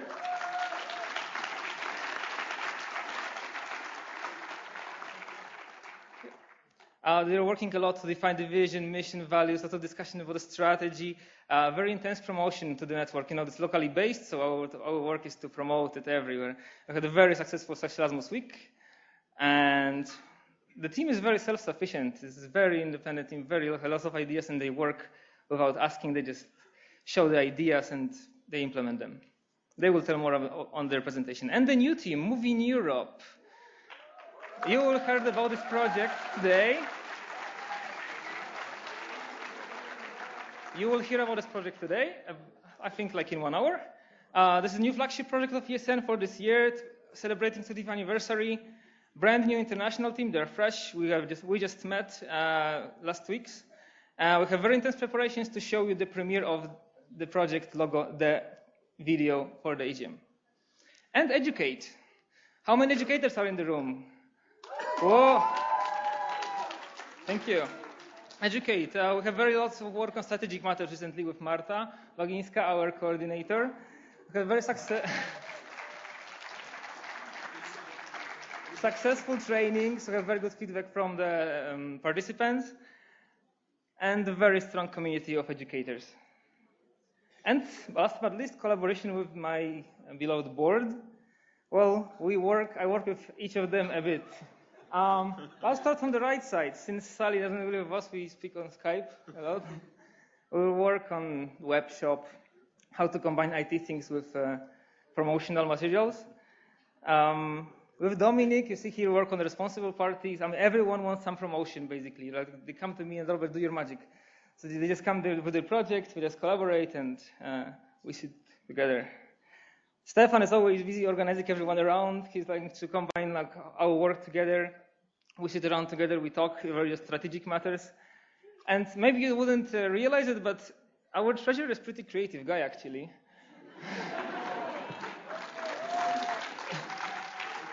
So I wasn't expected from the treasurer's position, but we have established our creative department in the ESN office, and we talk a lot about the designs, about some promotional campaigns and the ESN card projects, for example. Well, thanks for attention.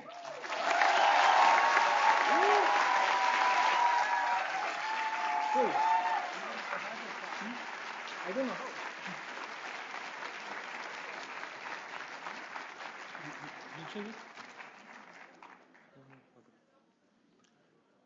Hello, everybody.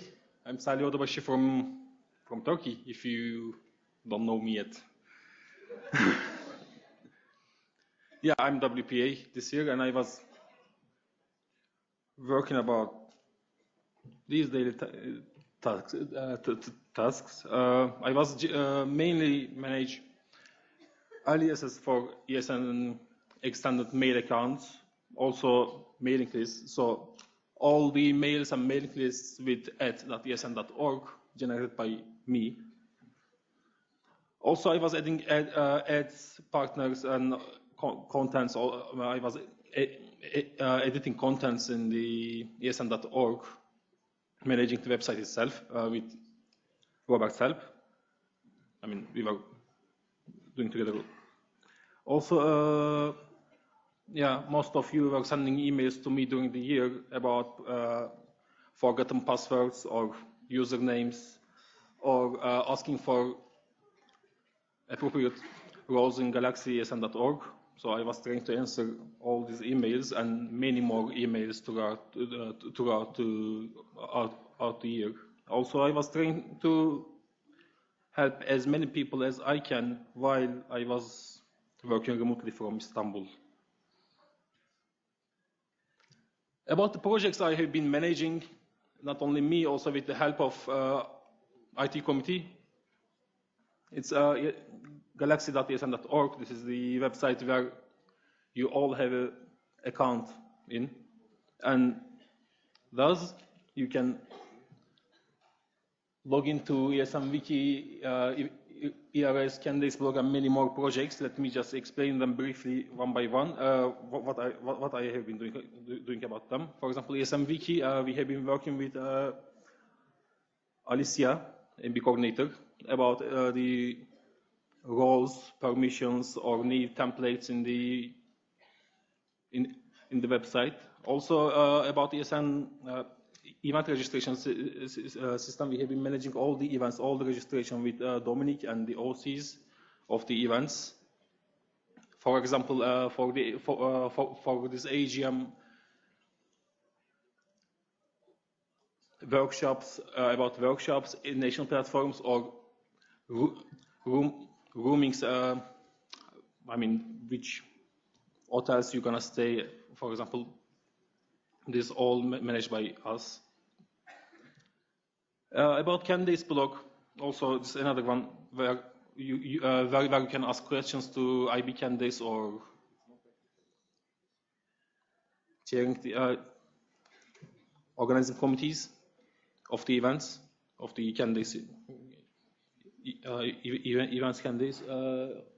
Another thing is section questionnaire. This is what we were managing during August, July and August with Dominic. So we managed to release it on time and keep track on the results.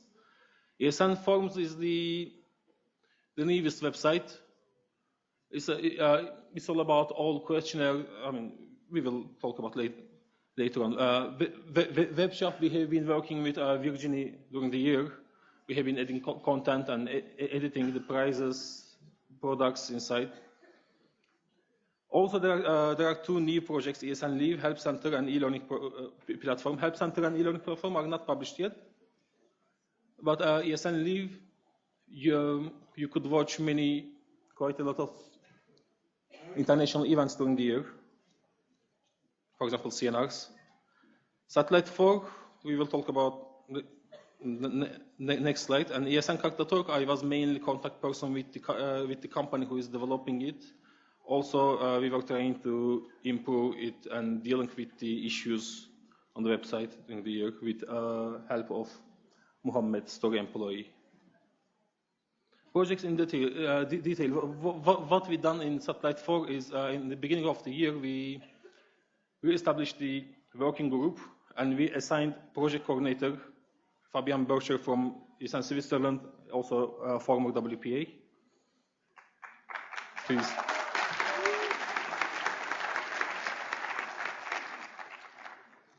We managed to release first release of the Satellite 4 in November 2013, which was beta version, and last month we released beta 3, and soon we will release the full version of the Satellite 4. About Galaxy, now we have a new structure. I'm not going to talk about talk about the technical side of it, but this works now much better and in reliable way. Also, we have new services available in Galaxy, which are ESN Forms, Candidates Blog, and ESN Live. We just talked about this. Also, web shop, ESN.org and ESN Wiki. Those are the projects we have been maintaining all the year. Events, ESN.org, this can be considered as a great success that all the OCs used ERS for their international events, even though it's not a mandatory.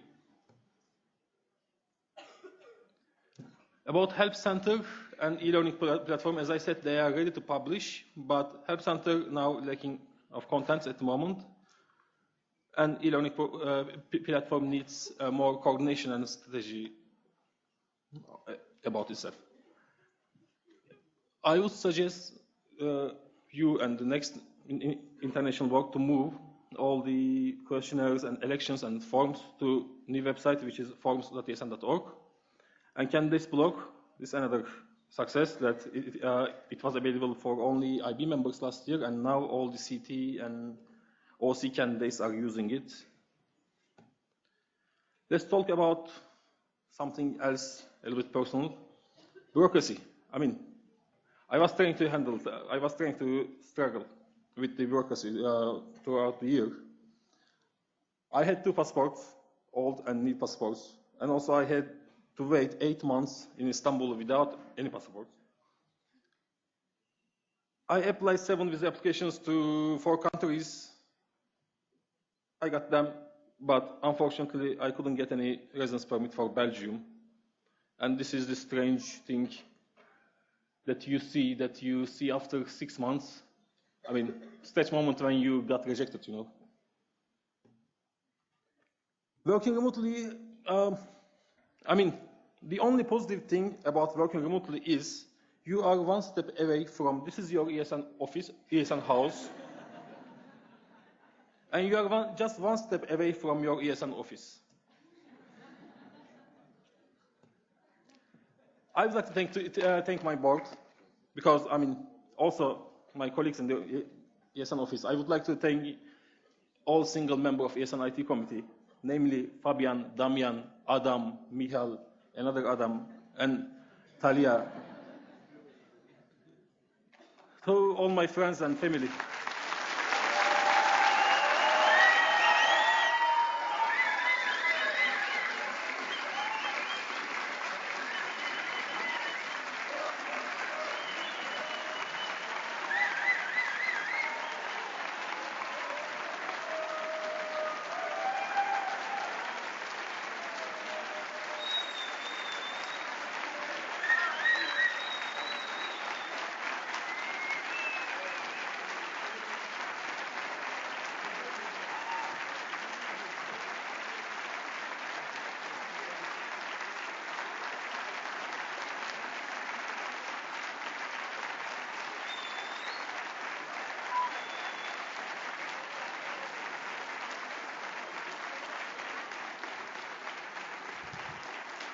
Thank you.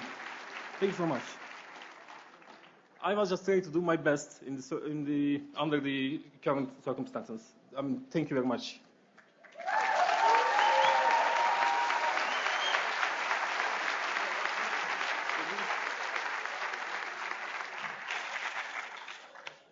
Okay, I have one boring thing. Please be a little more quiet in the back. It's very, very difficult to listen, to hear everything. So please, if you really have to speak, go out of the plenary for a while, but really. Yes. And the second thing I would like to say is that these guys, they have been working for almost 1 year now for ESN, and I think they deserve another round of very big applause. Thank you, guys.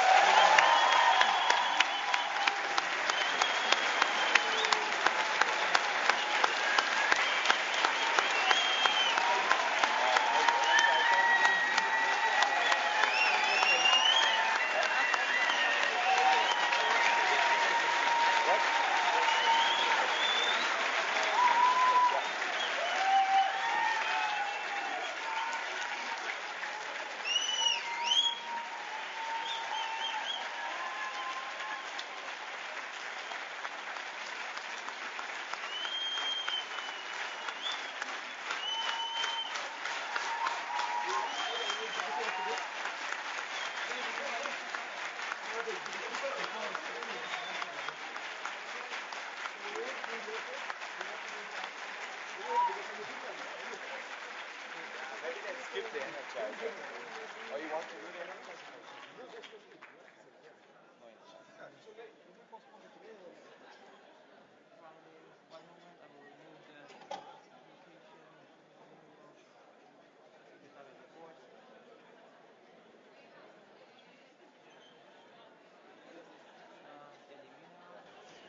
One more thing. Since this is our one of the last times we are together as a board in this combination, we just wanted to follow the biggest stars and make a selfie with all the EGM.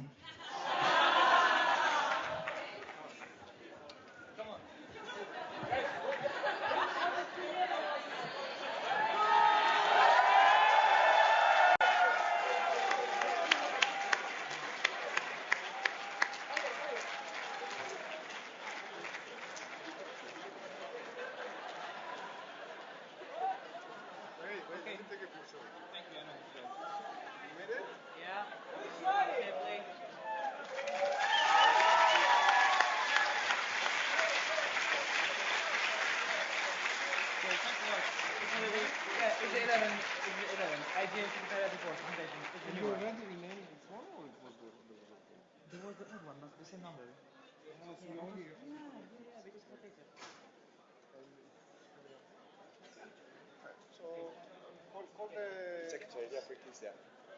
What?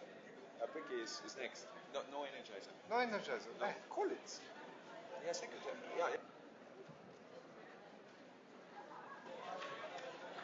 Okay. Yes. So now we continue with our director to tell you a little bit about the Secretariat's work. So hello everyone. It's always a great pleasure to have this opportunity to address this amazing network. Thank you, board, for giving the Secretariat the chance to speak to you and to present you what we are also doing and how are we supporting the board. We had to improvise a bit our presentation. As you see, we are a lot of people, so it's difficult to give the right to speak to everyone as it will take too long. So we had some flip charts to present ourselves. But I will also say that we were lately, these recent weeks, quite sick. So a lot of us are not in the very good conditions, but we will try to do our best to present what we have been doing.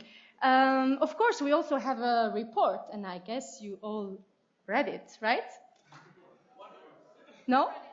No? No one read the report? Okay, we will try to summarize it. It's like almost 11 pages of report, so I will try to summarize it in 10 minutes. Of course, you had the overall presentation of what the board works on and what they do and what they did during this year. But do you really think all these brave and great, amazing guys can do all this alone? Yes, of course not. As you can see, they have all these amazing people supporting them during the year. So I will present you the ESN ASBL. You know what it means, ASBL? It's Association Internationale Sans But Lucratif, international NGO, non-profit organization. So we are the headquarter. We represent the bureaucracy, the administration of ESN, and you know how much bureaucracy it requires to manage such a huge network. So next slide, So as you can see, we have a director, we have somebody taking care of the money, we have somebody taking care of a lot of accountancy, invoicing, and documents. We have people drawing, developing websites. We have people, of course, in their computer just developing some strange things that I don't really... the geeks, as we call them. We have, of course, designers through the year, and we have other people working and administrating a lot of documents, a lot of reimbursement forms. And we have the Secretariat, our dear Virginie, who takes care of a lot of other small administration tasks. So the Secretariat report, I will just mainly focus on the main actions and objectives of the 2013-2014 activity year. And also I will shortly present you the composition, employees in 2013, and interns. So as you know, the Secretariat strategy main points and main objectives were to professionalize, this is a very difficult word, but professionalize, the Secretariat. Grant management, we support the board for reporting, writing, monitoring, etc. All the grants, public fundings opportunities that we have. Of course, we take care of the knowledge transfer, information management within the Secretariat and the whole network. We make sure that all the information is kept in the Secretariat, and from one year to another, there is a smooth knowledge transfer from one board to another, from one employee to another. And of course, we have human resources to be managed as well, volunteers, interns, and all the employees. This requires a lot of work, and in Belgium, you know, it's a very difficult country. There are a lot of administration, there is a lot of obligations to comply with, and we have to deal with it.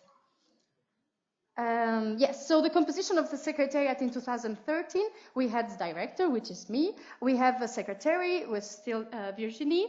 We have a partnership manager. We changed it because, as Stefan explained, the person before resigned, and we have a new partnership manager. We have a project coordinator for Story. We have a web developer for Story, but also for other projects that we run. And also we have an accountant that we hired recently, and we had 4 interns. What's happening? Okay, so this is how the Secretariat looks like, and maybe you can now show your flip charts and who you are. Yeah, just I will start maybe with I will start with Monica. So, who is Monica? Monica is our recent recruitment as a research intern. She is supporting us with a lot of promotion and dissemination of almost all our research projects, and we do have a lot this year. And the great job that she's doing is really helping a lot all of us. So Story, EVA, Erasmus Impact Study, ESN Survey, Exchangeability, Mappability. And then we have...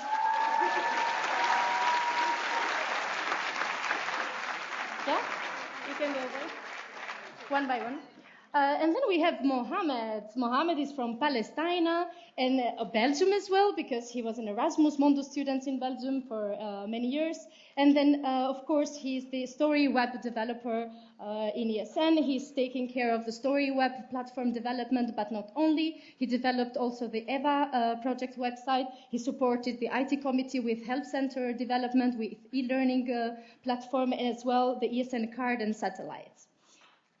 Thank you, Mohammed.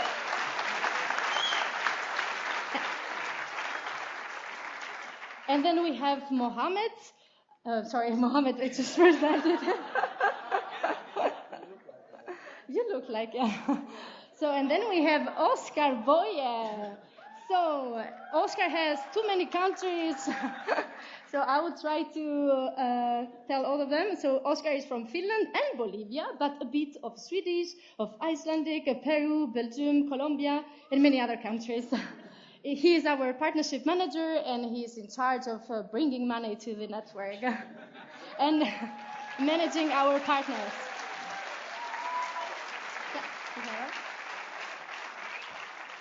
And then we have Margarida. Margarida is from Portugal, and she's our story coordinator. She takes care of the project coordination, of the planning, of the research activities, dissemination of the design of the website, of the web platform, and a lot of other small tasks related to the project, and also a few other projects that we run in ESN. Thank you, Margarida. And then we have our communication amazing intern that did a lot of work this year and helped a lot the secretariat, I have to say. He's our communication intern. He just finished his internship in ESN for 6 months. He did a great job, and he made possible a lot of things that were pending for many years in ESN, like ESN leaflet and the partnership booklet and many other things. Thank you, Peter.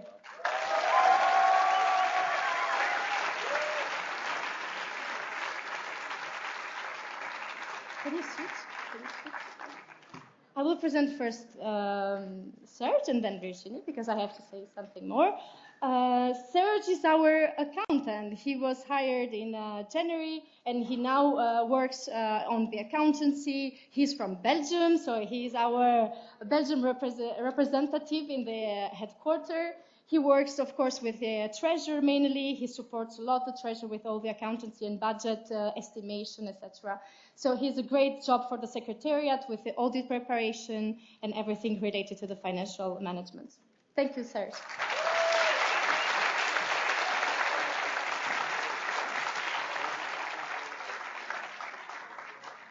Last but not least, Virginie.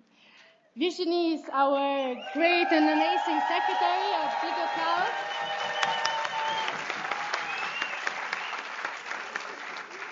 You all know Virginie. She has been in the secretariat since 2011, and unfortunately, she will leave us this year. Yes, unfortunately, yes. That's part of ESN life in the headquarters. We have high turnover, people leave, people come, and we have to deal with it.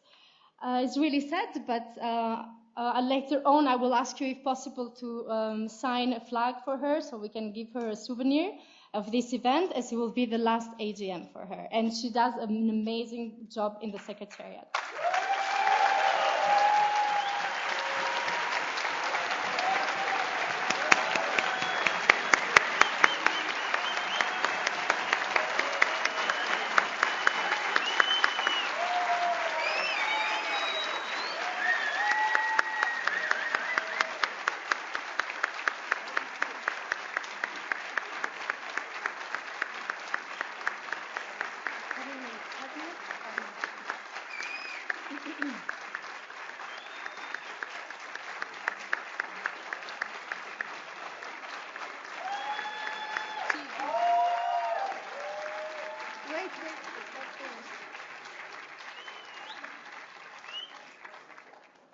you thought it's done, but actually not.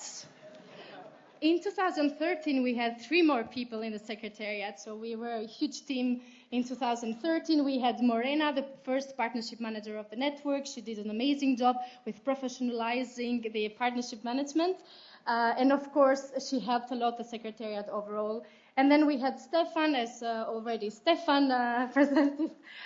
He also worked a lot, and he helped us with the visa research study, with Erasmus impact study qualitative part, and he did a lot of work in the research projects. So thank you to Stefan and to Morena, and also, of course, Agnieszka. She did an amazing job with ESN survey, with Erasmus impact study. She was the one to help with the promotion and dissemination when the project was launched, and we will thank you for all the work you have done.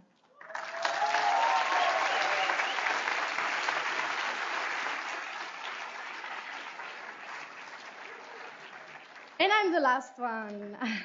Brikena. Okay, so I'm the director of the headquarters in ESN. I'm from Albania, a bit of French, Italian, and Belgium in my heart as well.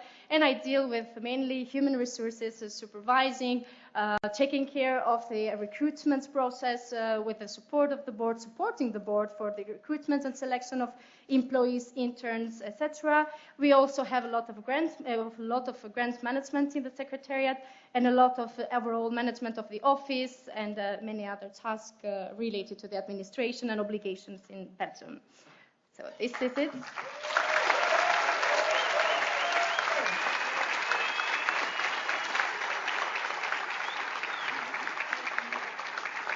So as we improvised, because we thought that we will not have the chance to have the slides, I almost escaped all of them. And of course, you have a report, you can read it. But just quickly, if you wanna, are we going to send the presentation to people?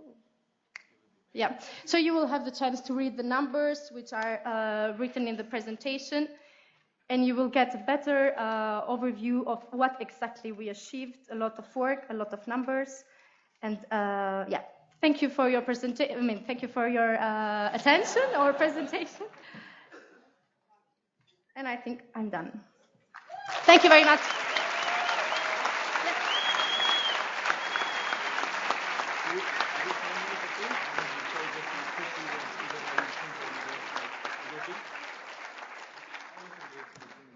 Yes, we have fortunately some minutes left, so I would like to really thank, in behalf of the board and in behalf of the network, the secretariat. It is incredibly good to work with you. We have such a good team spirit in the office. You guys are just amazing, and I really would like to ask everybody to stand up and give them the biggest applause. They're always working in the background, and this is the moment to really say thank you for the hard work they are putting in. Thank you very much, guys. We love you.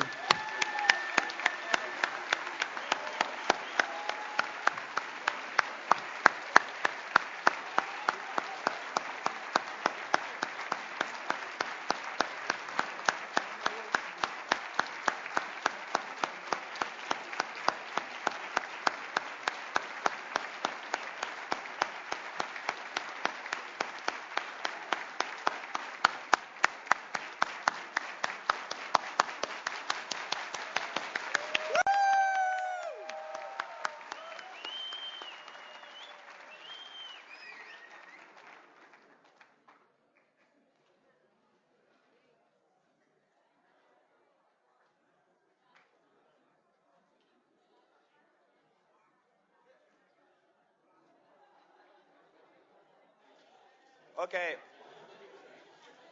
After a lot of applause, you can actually show that you really think they did something very well during this year, because we also have to approve the activity report. So you will have the chance to express your excitement about the work also via your voting device.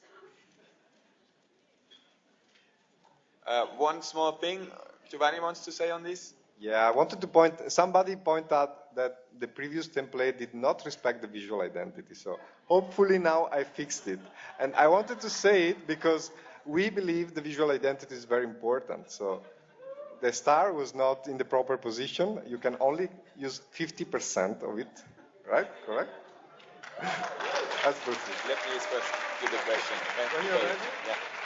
I'll say. Okay, so do you approve the activity report, the board activity report? You can vote yes, no, or abstain.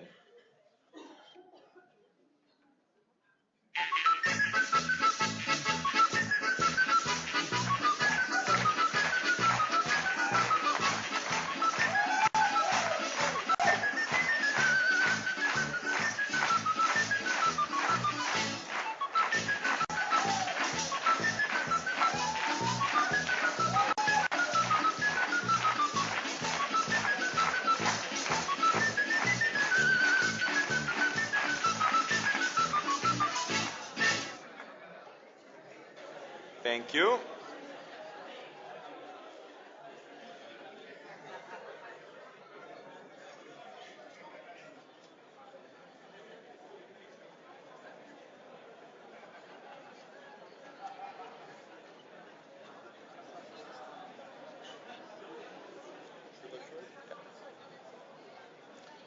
And I can happily announce that the report was approved. Thank you very much.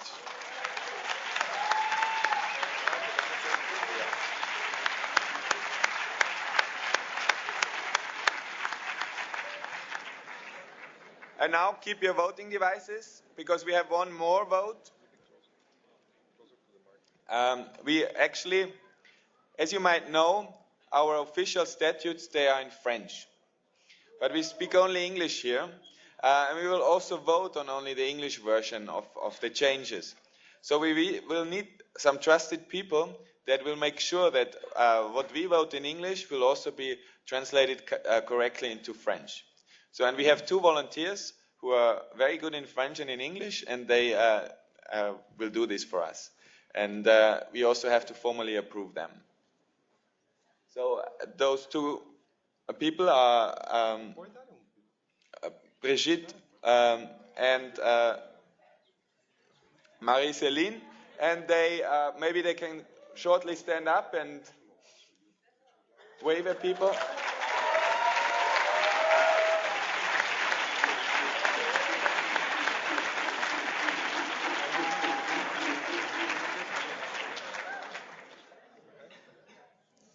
Okay, so it's very simple.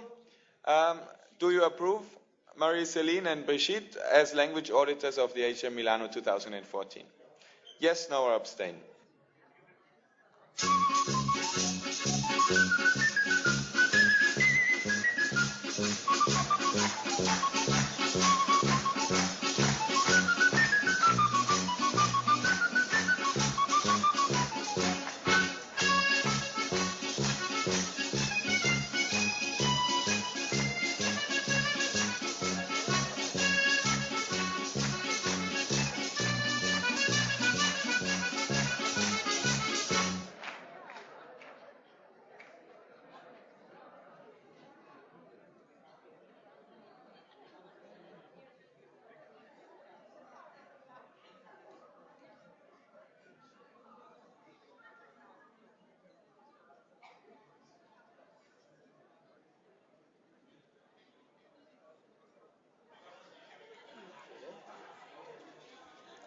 So they are both approved. Thank you very much.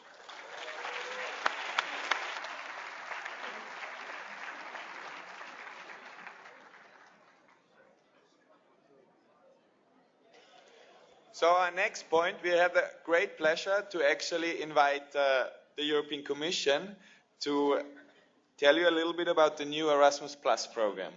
So please come on stage.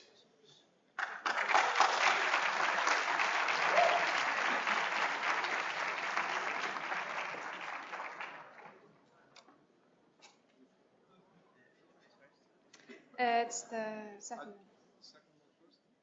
Yeah.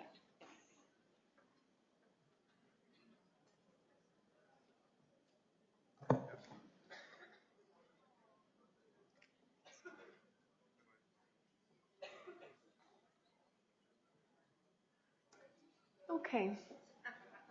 Hello again. This is a real pleasure to be here today and to present to you the new Erasmus Plus program, because I'm very proud of Before I started working for the Commission in July last year, I was working in Iceland. Where are my Icelandic friends?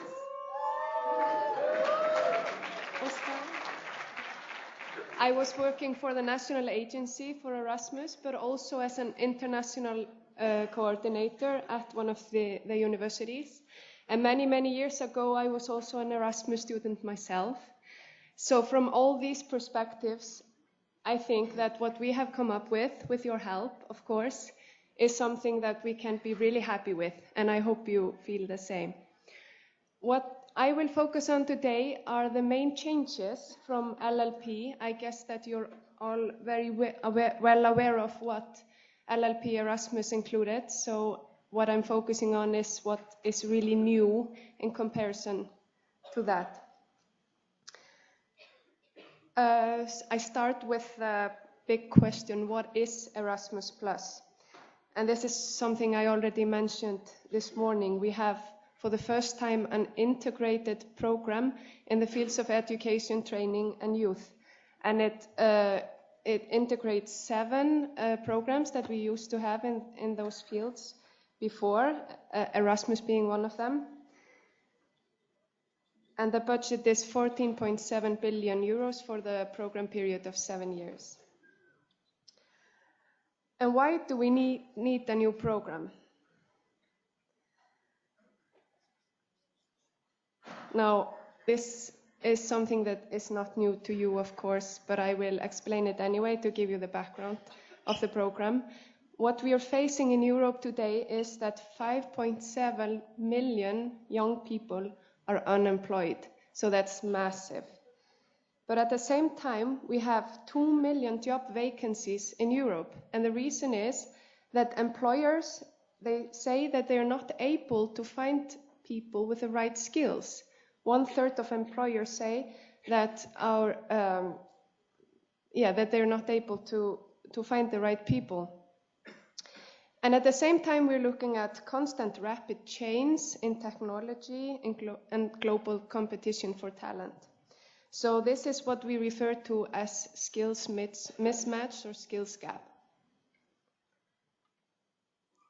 And this is where Erasmus Plus comes in. We believe that it will have a greater impact than what we know from before, and that it will make the systems of education, training, and youth more relevant than before. The impact we're speaking of will be on 3 levels. The skills of individuals and competences that are participating in the program, impact on institutions and organizations, and on the systems themselves. And the most important question for you, I guess, is how is this really going to work? What we have with Erasmus Plus are 3 strands. We call them key actions. We have key action 1, which is the learning mobility of individuals. This is what you know as the student mobility we're talking about today. And this key action 1 will have 63% of the budget. So this is the biggest part. We have also key action 2, which is cooperation between organizations and institutions. And then key action 3 for policy support. I'm conscious of the time, so I won't go into the details, but you have the figures on the slide. And why are we doing this? Why is student mobility so important?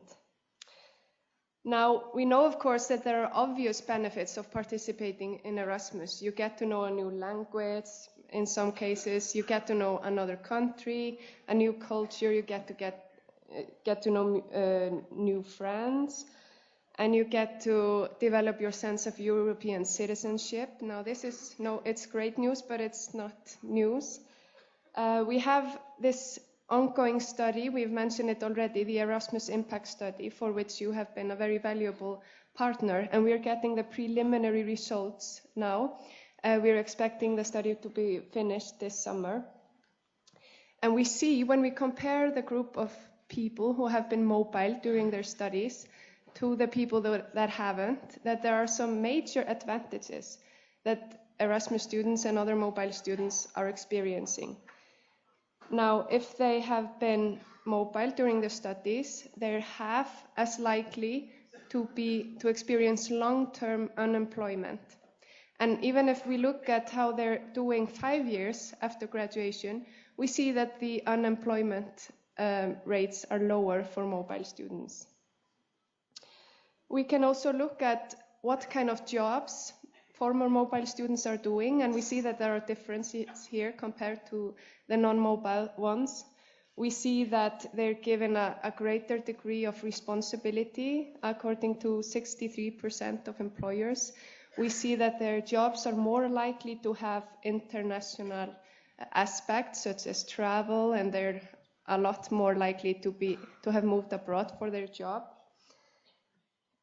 And we see that 10 years from graduation, they're 20% more likely than others to have reached a managerial position where they work. So this is why student mobility is important for Europe.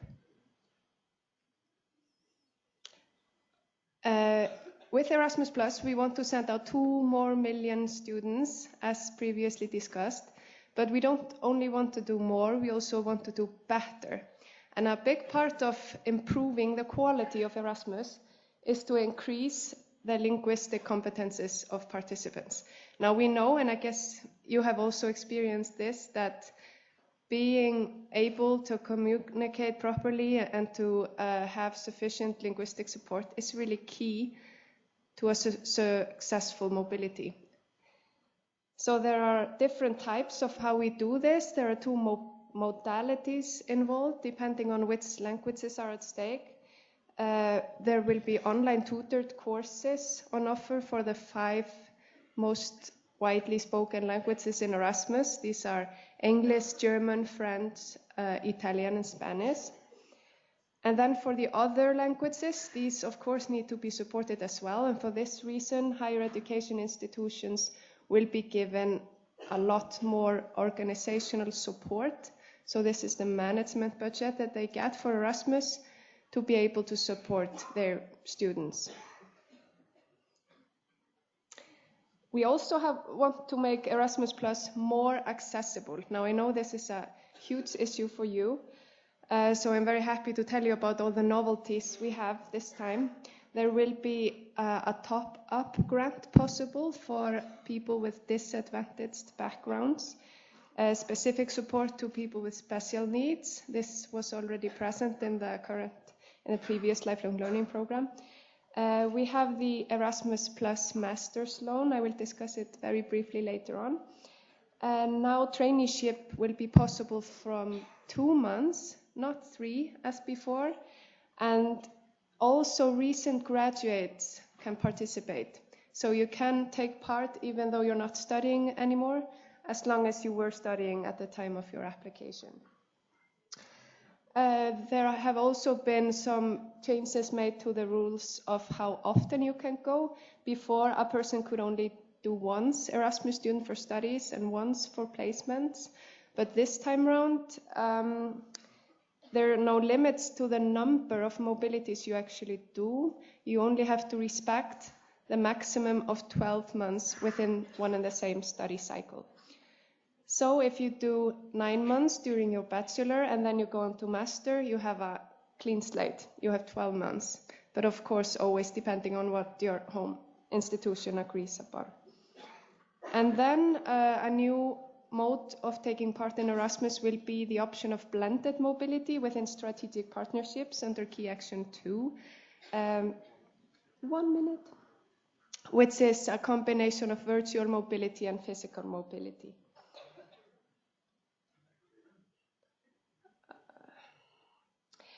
We have reinforced the Erasmus Charter for higher education and also the learning agreements in order to facilitate more quality in Erasmus.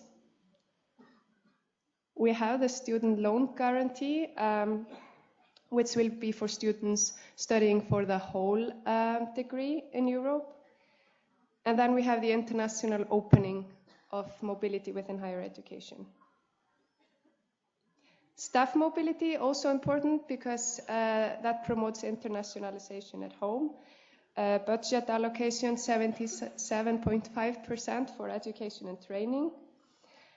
And just to end and sum up, we have this very nice slogan of changing lives, opening minds. I think you have experienced most of it yourselves, that this is not only a nice slogan, it's also something that has been reported to us for 27 years, and we're very excited about keeping up this tradition in Erasmus+. Thank you for your support and for your attention.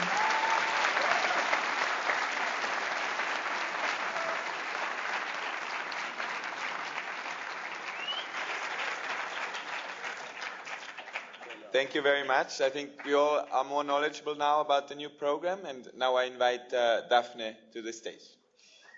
Thank you.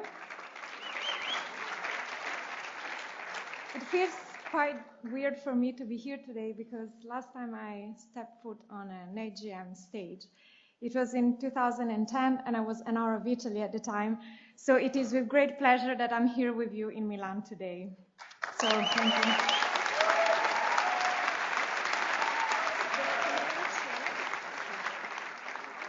Okay, so being a former ESNer myself, I've been designated to tell you what are the best opportunities for you. So if you're interested in how to participate in the program with benefits for your local section or for your national board or for ESN as a whole, be very careful now. So Runa already presented to you the structure of the new Erasmus Plus program, which is divided into 3 key actions.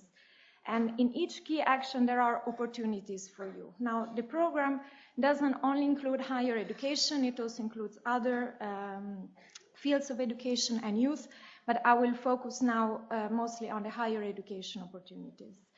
Key action 1 is learning mobility of individuals. You will say, okay, this is about students and staff mobility. What can my section or my national board do about it? Well, within this key action, there are national consortia, which are basically a grouping of institutions that decide to organize the mobility together because they think it will bring better quality. And this could be an opportunity for your local section or maybe also for your national board. Key action 2, this is really where you find the most of opportunities. This is the key action about cooperation for innovation and for exchange of good practices. And here there will be the possibility to participate in projects and submit a proposal for particularly the strategic partnerships. This can be interesting for your section or for your national board, but also knowledge alliances. Now, knowledge alliances are a bit bigger, so they might require a bit more coordination or maybe stronger involvement of ESN as a whole. And then I will just mention briefly where some pots of money that you heard about before come from, such as the civil society cooperation that ESN already applied for, and also prospective initiatives, which is something called that will be launched next year, 2015. And these want to support the reform and the policy, basically bringing a better higher education system at European level. Now, about the national consortia, this is basically bringing the added value to mobility. There are some universities or maybe smaller higher education institutions that want to do mobility, but they feel that if they join forces together with other institutions and other partners, such as ESN, they can provide better support. So if you look at what we mean by better support, you can see linguistic and cultural preparation, information to students, monitoring and mentoring, matching of students with enterprises. This is all things that ESN knows how to do. So you could very well become a partner in a consortia. Now, if you're interested, what you should do is you should talk to your higher education institution and see if they are already part of a consortia, and if so, how you could help them make the mobility better. So this could be a role for you. And then ESN, as I said, can be an important partner. Key action 2, now I will focus mainly on the strategic partnership. We expect to have 25,000 strategic partnerships involving 125,000 institutions. And this is something where ESN can have a role not only as a partner, but also as a coordinator. Why strategic partnerships? Well, as the word says, this is a partnership. Okay, so far so good. But why is it strategic? Well, that is because in 2011, the Commission released a communication about what is needed now in Europe to modernize the higher education system. And actually, it came out quite schematic. There are 5 pillars. You can see them there. And these are the 5 main actions that we need if we really want to improve higher education in Europe. This is, for example, reducing the dropout rates of students that enroll at university but they don't really finish. Improving the quality of their education and making their degree useful for the labor market. Improving the quality of mobility. This is what you're doing every day. So in order to address these challenges that were identified, we give you money. We give you money to develop projects that are strategic, that really can answer these questions. So what are they all about? Well, the partnership is a good idea because it brings together different partners. This is not only about universities doing a project together. It's about involving the enterprises, involving the student, the youth organizations, involving ESN. So I'm sure you have great ideas for projects on how to improve. You can partner up with other universities and organizations, and you can build a partnership that can last for 2 or 3 years. The budget is it's maximum 150,000 euro per year. That doesn't mean that every year you need to use exactly that amount. It means that the global amount will be roughly 150,000 per year maximum. And then you need to choose how long it should last at the time of application. And here it's really good opportunities both for ESN as a whole that already has experience, or for national boards that have already proposed some projects, but also this is a very good idea for a small section that would like to be involved at a higher level, not only dealing with students like they already do. They want to do something more, they want to be part of something bigger. And this is your opportunity. The minimum requirements is to have 3 organizations from 3 different program countries. There are 33 participating program countries in Erasmus+. All the other countries are partner countries. These program countries means that it's countries where there is a national agency. And the reason is that the coordinator of this partnership needs to submit the application at the national level. Also, there are, as I said before, bigger projects at European level. These are called knowledge alliances. Now, this required more effort because this strictly focuses on business, university business cooperation, as well on stimulating entrepreneurship. So it's much more specific focus, but also more requirements. You need at least 6 organizations, and of which 2 of them can be universities and 2 have to be enterprises. And this is organized at a central European level, so you don't apply to your own country. This is the aim of the knowledge alliances. The focus is really on bringing innovative ideas for the university business cooperation. And then finally, support for policy reform. Well, you heard before about the civil society cooperation. This is what used to be the operative grants in Jean Monnet, to which ESN used to apply. And I'm glad to hear that ESN applied again this year for this new partnership we have. And then the prospective initiatives. This is something that will come next year. What are these? These are projects led by our main stakeholders, and you are one of our main stakeholders. It is focusing on what are really important issues right now, and we want you to come up with ideas of what is now needed in Europe. And we give you funding to develop innovative practices that will help us address the policy challenges, but also, for example, to improve the program. Now, this idea of prospective initiatives actually comes from good practice examples from the Lifelong Learning Project.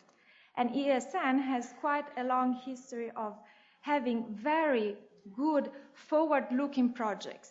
These projects that you see here, they were really forward-looking at the time they were submitted, and at the same time, they also helped us to improve the policy or the program. Erasmus Plus builds on the lessons learned from this project. So I hope you're going to bring some great ideas for 2015 as well. The deadline for strategic partnerships is coming up soon. Some others have already expired, but I'm sure you're going to find ideas for next year, and hope you're going to have good ideas for projects in the future. Before I finish, I just wanted to tell you that if you have any kind of questions, we had to go quite quickly now. If you have any kind of questions or doubts or traumas about Erasmus+, you can always come to us. We're going to be here today and tomorrow, and we are going to have a stand at the Info Market tomorrow, and also Runa is holding a workshop on everything you ever wanted to ask Erasmus+. And if you're interested in knowing how to get a job at a EU institutions coming from ESN, well, then you can follow my workshop tomorrow on how to work at the EU institutions. Thank you.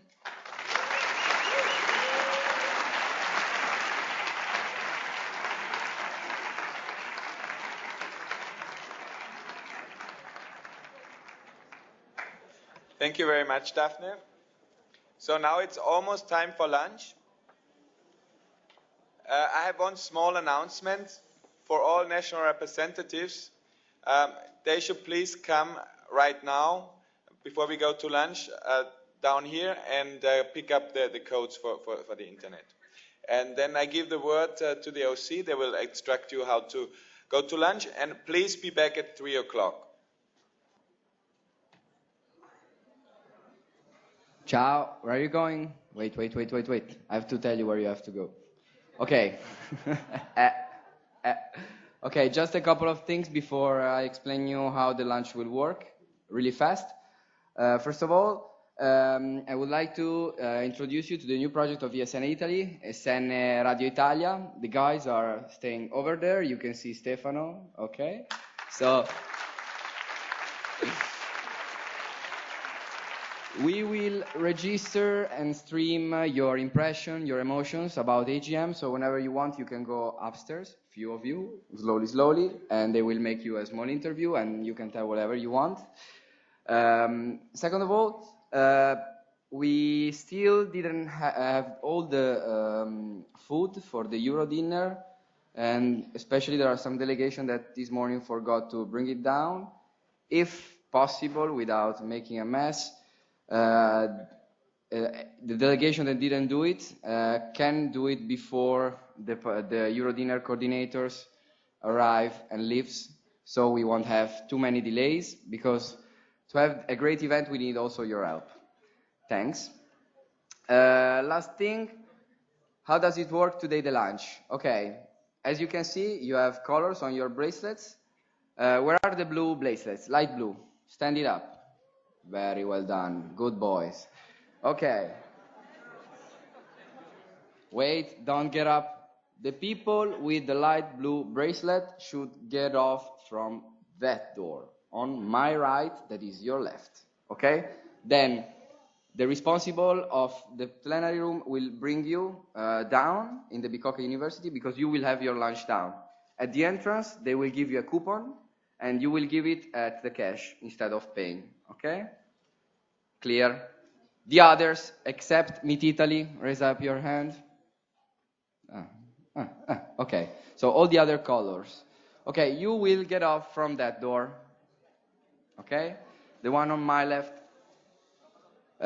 Again, there will be our staff that will bring you to the restaurant Viva. It's just 4 minutes outside of the plenary room. Do it when I'm telling you to do it. Follow the group, same procedure. you will have a coupon that will be given to you from the staff at the entrance, and you have to give it when you have to pay instead of paying, of course. Is it clear? Okay, so have a nice lunch. Thank you.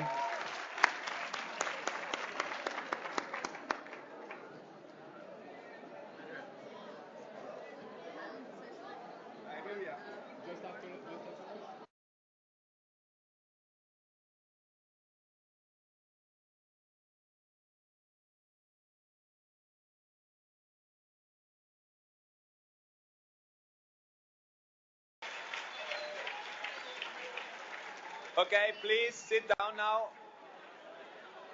As quick as possible.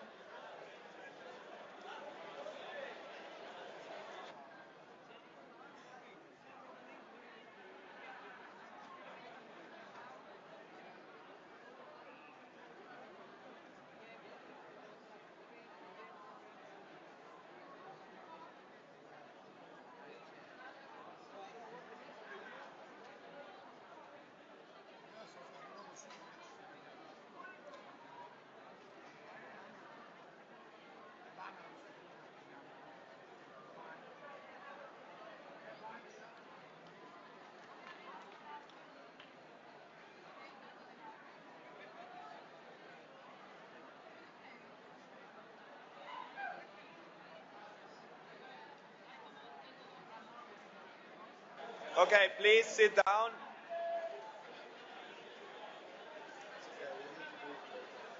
Huh?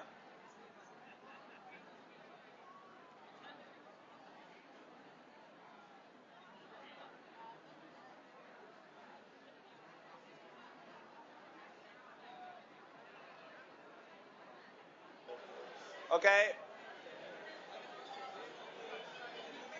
Please sit down and be quiet.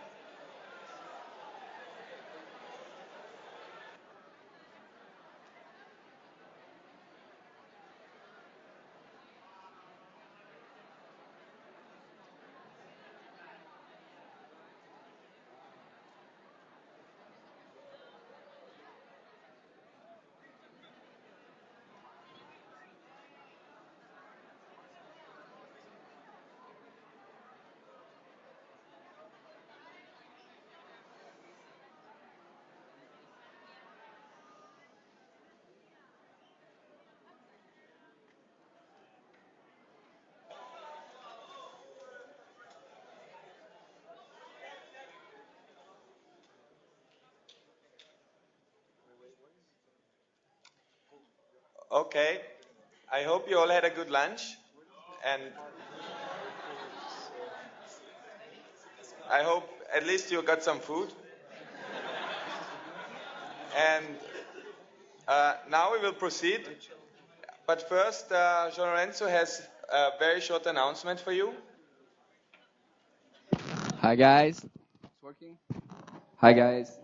Okay, so if you check on your chairs, you should have a lovely booklet from our partner generator. I'm not gonna tell you anything, just take it, open it, and Rachel is gonna explain you. Thank you.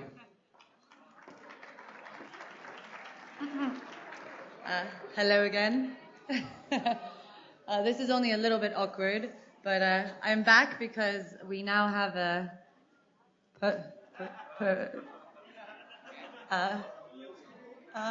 presentation. Yay! Okay, now seeing as I had my very emotional moment this morning, I will make this a little bit more concrete. I'm going to introduce to you a little bit more about the brand. Up here you will see the current properties that we have around Europe. So we are in London, Copenhagen, Dublin, Venice, 2 in Berlin, Barcelona, Hamburg, and then we're opening in Rome and Paris next year. We currently have 5,800 beds, and that accounts for about 1,300 check-ins a day. So it's quite exciting. The demographic is 18 to 30. I'm just going to show you a little bit more about the concept. So Generator is design-led hostels who focus on social spaces. This is the outside of Venice. Pretty. This is Barcelona. Yeah!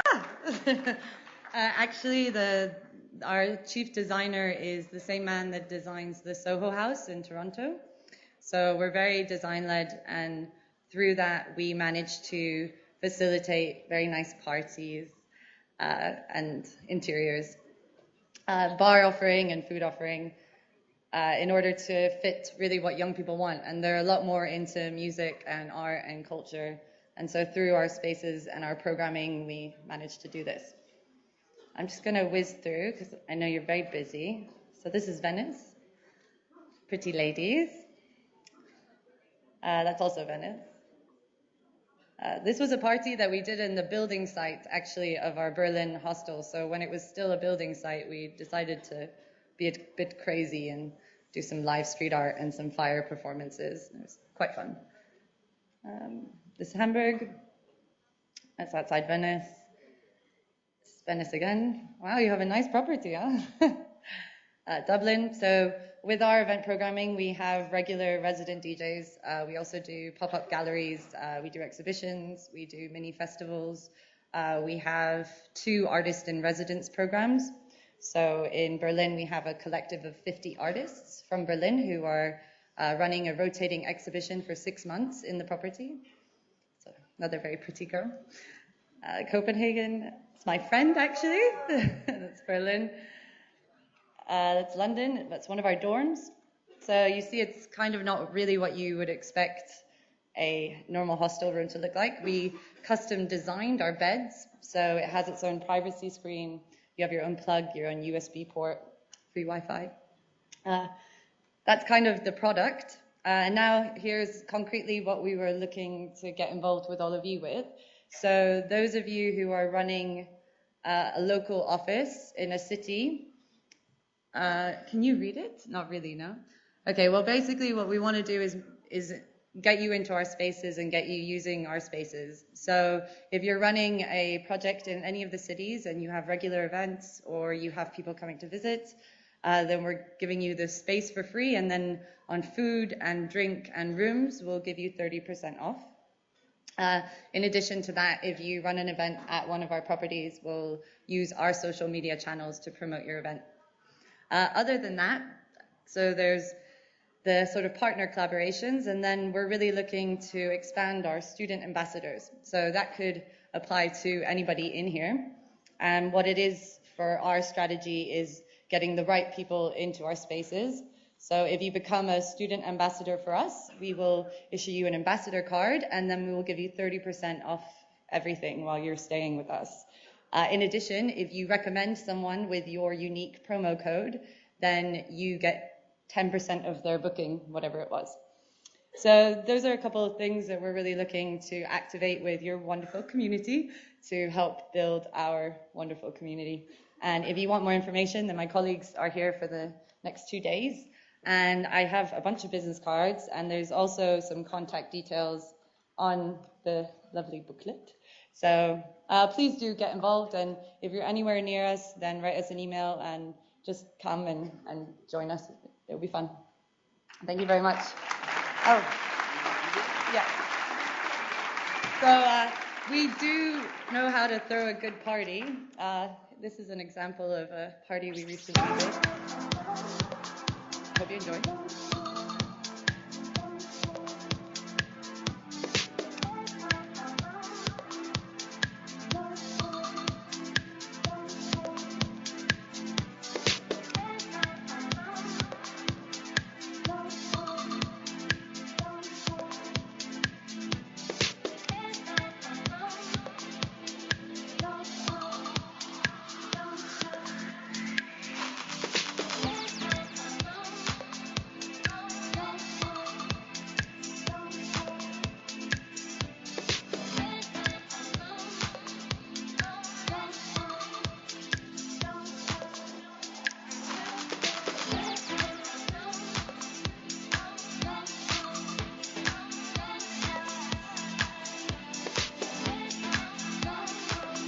Generator hostels is one of the most surprising hospitality concepts I've been to, because you get great food, great drink, and a great crowd all at the same time.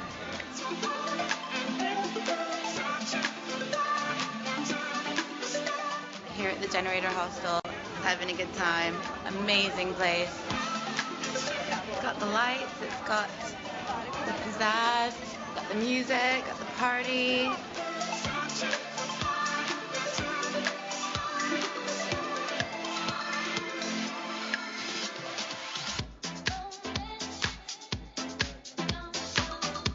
There's something different I've never seen from any hostel or any hotel in that fact. It's something of its own. It's almost like started its own genre.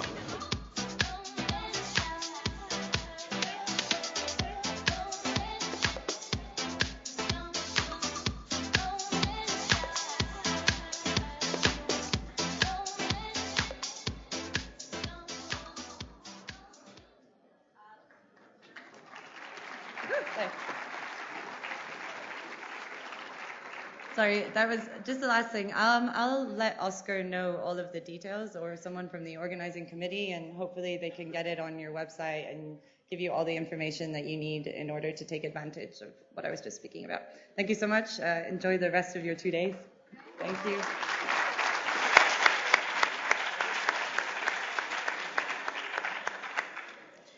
Thank you very much. Before I have the pleasure to actually introduce the flagship project of ESN, I have one small announcement. Valentin, the president of ESN France, he lost his computer, or it got lost during the opening ceremony. If anyone knows anything about this? Yesterday, yeah, he lost it. And yeah, please come to Valentin. Actually, it's not you? Oh, it's the new president, sorry.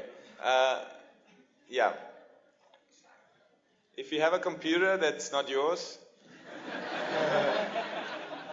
it could be his.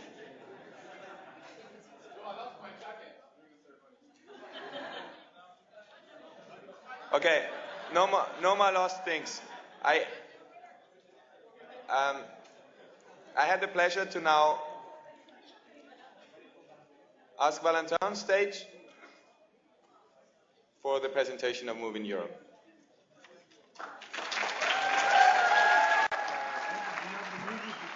Yeah, the movie before. I just have one sentence to say before the movie. Hey everyone. Well, no nudity involved today. I'm sorry for everyone.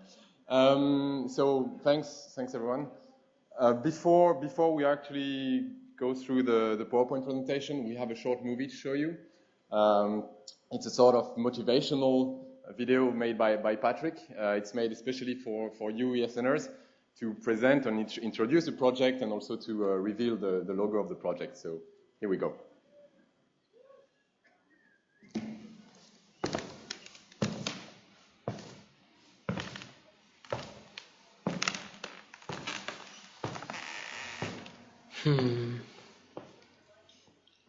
Welcome to Erasmus. It has been 6 months. But when an Erasmus experience comes to its end, the question comes up again, what do you do afterwards? How do you move on, and how do you go back to your normal life? Well, you don't. The Erasmus chapter might end, but it is not the end of the story. When you go back home, it is not the same anymore. And after a while, you start to look for the exchange students again, only to get a taste of the old feeling back, of the Erasmus spirit. We don't talk about it, but after a while, you watch them, and you realize that your time has passed. But they are on their journey right now. You know what Erasmus has given to you. They don't. And no one else back home does. And the fire comes up again, and you start to understand what they once said. Once Erasmus, always Erasmus. And then it is time to give something back. We have a great impact on their experience, on the story of their life, all across Europe. And greatness is a lot of small things done well.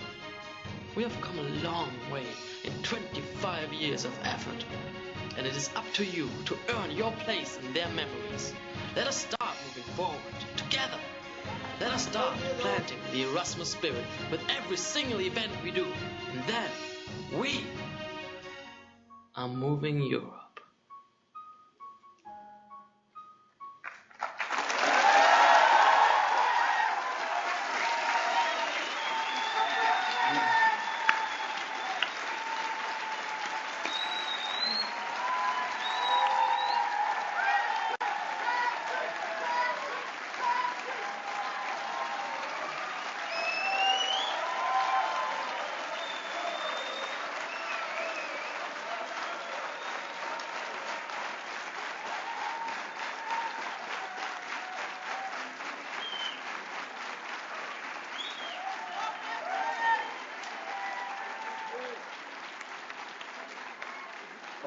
All right, everyone. It's really hard to go with a PowerPoint presentation after this video. Yeah, it's gonna be tough for me. Great job from Patrick. This is the kind of skills he's been showing for a few years now in the network, and it's amazing. So the flagship project 2014, as you know now, is called Move in Europe. Before I present the project, I'm gonna present the team, of course. We have Christina here. Christina, there we go.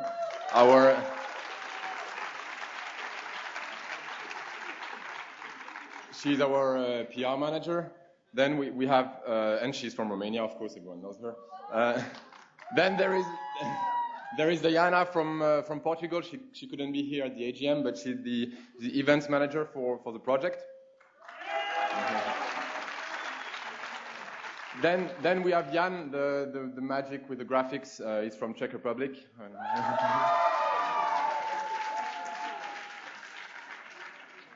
Then we have Kathleen from Germany, in charge of all the education matters.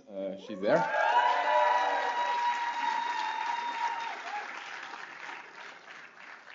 Then once again we have Patrick from Germany again.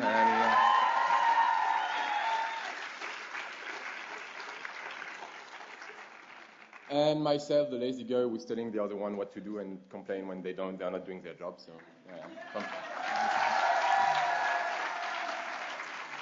and he's not on the slide, but of course Robert is supporting us from the IB, and he's been very supportive since the beginning. Thanks for that. So just to tell you a little bit some facts about the project, behind the project, actually. Fact number one. We have the new Erasmus Plus program. The European Commission has been presenting the program. Now you know pretty much everything about it. It opens new opportunities for everyone for mobility. And beyond this program, there are almost limitless opportunities for mobility for everyone to work, study, train, volunteer. There's everything. Now everyone can go on mobility. Fact number two. The problem is young people are still very badly informed about mobility. No offense to the Commission and to the national agencies, they are doing a good job, but that's not how we should inform the young people. We should inform them differently. That's what we want to do. Third fact, there are high expectations from the institutions, national agencies, universities. They want us to do something in terms of promotion of mobility and information. And this is a mission of ESN. Maybe you don't know it, but it's written in our status. We are supposed to promote mobility. So, of course, we want to be part of the solution. You take these facts, you take the resources of ESN, meaning the 15,000 volunteers and the 160,000 beneficiaries, approximately, and we came up with Move in Europe. So, a lot of you have been wondering, you've been sending us email, what is actually Move in Europe? That's a good question. Move in Europe is a campaign. It's a communication and events campaign. That doesn't entail a lot to you. I will come back to that later. The second thing is a campaign about promoting mobility. You understood that. Everyone understood that. We want to promote mobility as a lifestyle. We want to go beyond Erasmus. Erasmus is one thing, but there are much more than Erasmus. And we want to promote opportunities for everyone. Of course, this is something ESN is fighting for. And we want to use ESN strengths, meaning the volunteers and the beneficiaries. This is a backbone. The last sentence of this slide is what you have to remember. This is a backbone of the project. We want to promote mobility by sharing real-life experiences. We are enough of flyers, enough of stupid websites. We want to share real-life mobility. I want to go and talk to the young people who are not mobile and tell them, okay, this is how it works, this is what it brings me, this is how, like, this is why you should go, and it's what it's going to bring you. This is Move in Europe. So concretely, what does it mean? The international team here, we're going to take part in some, let's say, implementation part of the project. We're going to lead an internal campaign. This is also part of the video Patrick has been doing. So we're going to promote the project internally in ESN. We're going to launch very soon an external contest. We're going to deal with the partners because this project has a lot of potential for private partners, as Jonathan mentioned it. And then we're going to probably film a documentary. That will be also Patrick. So can you imagine like a longer version of this kind of video?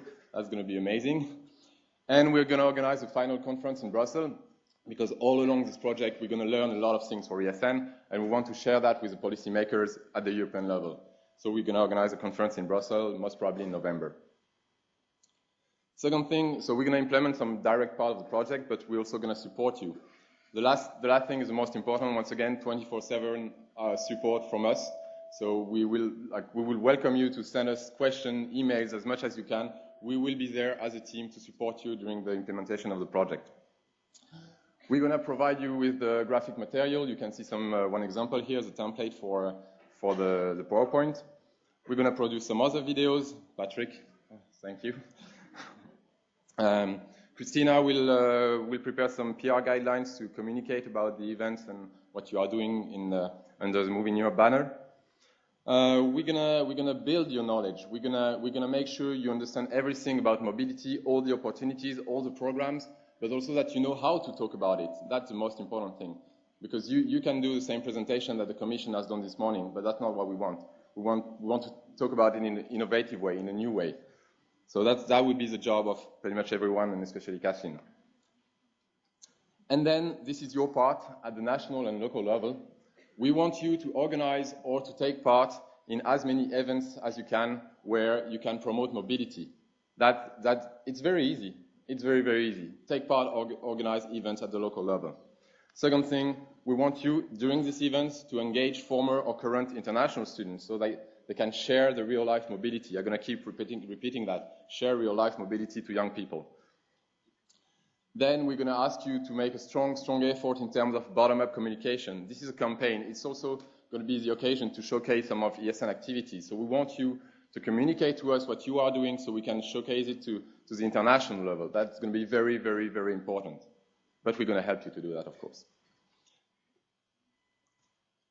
So more concretely, because you are the local sections and the national board, so what can you do actually under the Move in Europe banner? You can go to freshman fairs, you can go to job fairs and talk about working mobility. You can do intervention in high schools. Now we are in discussion with Tarek, with the Social Erasmus team to see how the project can fit together, and also with the Story project there is some interconnection. You can go to the national agencies conference in your country and talk about mobility in a different way. They are very, very demanding for that kind of thing, asking ESNers to talk about their experiences. You can even go like a little bit more crazier, go at a music festival and try to have a Move in Europe stand there and talk about mobility to the young people who are here drunk to listen to music. That could be useful. You can deal with your city, with your municipality and organize international day there. You can go to your National Youth Forum conference. You can organize a tour of your country. For example, this is something France has been doing for the 25th year of the Erasmus program. Go all around your country, organize conferences and events in each city where you have a section. And of course, the three little dot is like you have to innovate. We want you to come up with crazy ideas. We know that some of you are already doing this kind of projects and events. We need to know about that, and we want to help you to go further and to get crazy ideas to make sure everyone in the future knows everything about mobility, wants to go and can go abroad. So that's all for Move in Europe. Thank you very much. We invite you to spend some time with us during the info market. We don't have material yet, so we will come to you in every stand in the info market. We encourage you to start brainstorming in your section to develop innovative projects, as I said before. We encourage you to contact your partners, not the private partners, but I mean the education partners. your universities, the international relation office, the national agencies, the national youth forum, all these partners would be definitely very, very interested in this project, and they would for sure support you. They could give it money for the project. That talks to everyone, money. So go to them and present them the project. We will provide you with some material very, very soon, so you can do that. And you can join the Facebook page. We will publish it. It's ready. We will publish it just tonight, probably. Tonight, Facebook page. Here you go. And of course, if you have any further question, you can write to moveineurope@esn.org, and we will be very happy to answer you. Thank you.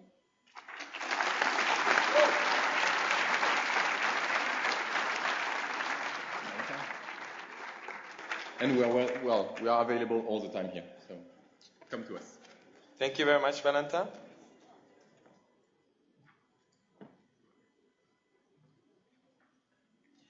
And actually now we're getting very close to the moment most of you, I guess, have all been waiting for. And it's the presentations of the candidates for the new international board.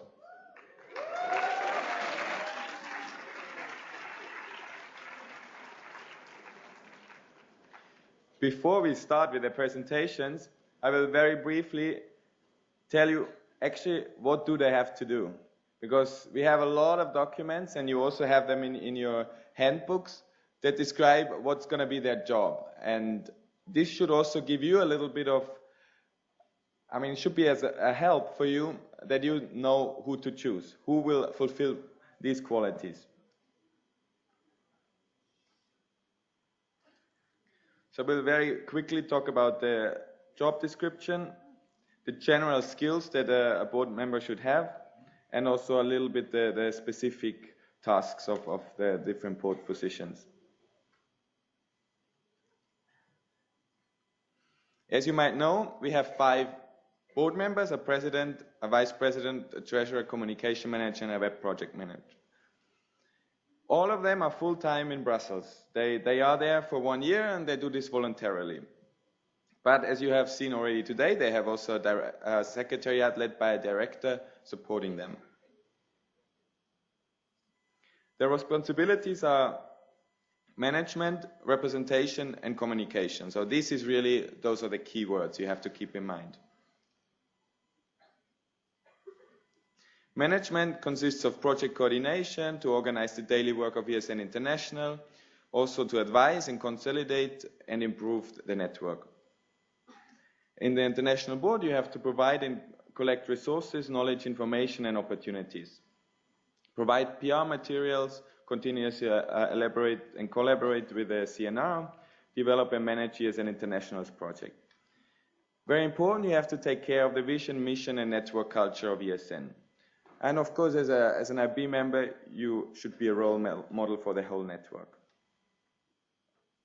Representation, it's fairly obvious. You represent ESN. You are the face of ESN.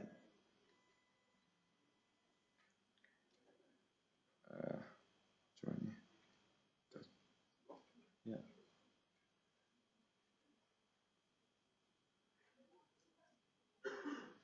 Inside.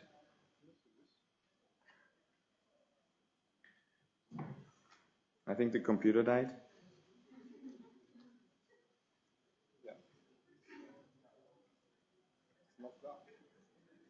Okay.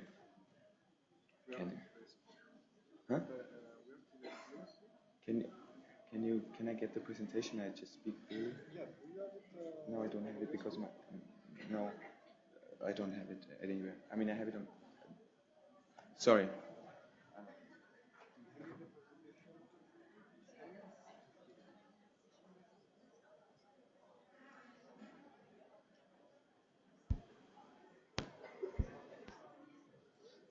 My apologies.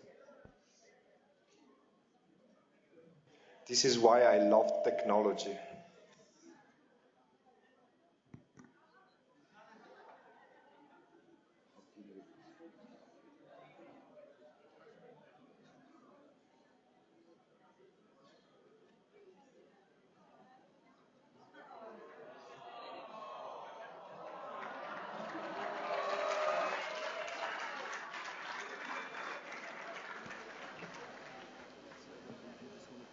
Is it working? Yes.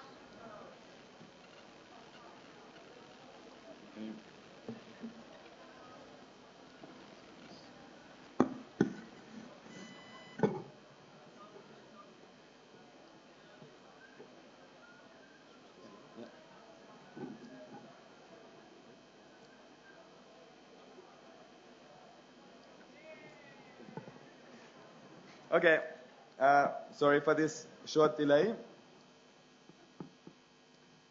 Maybe this always dies here, or I'm too stupid to have it continue.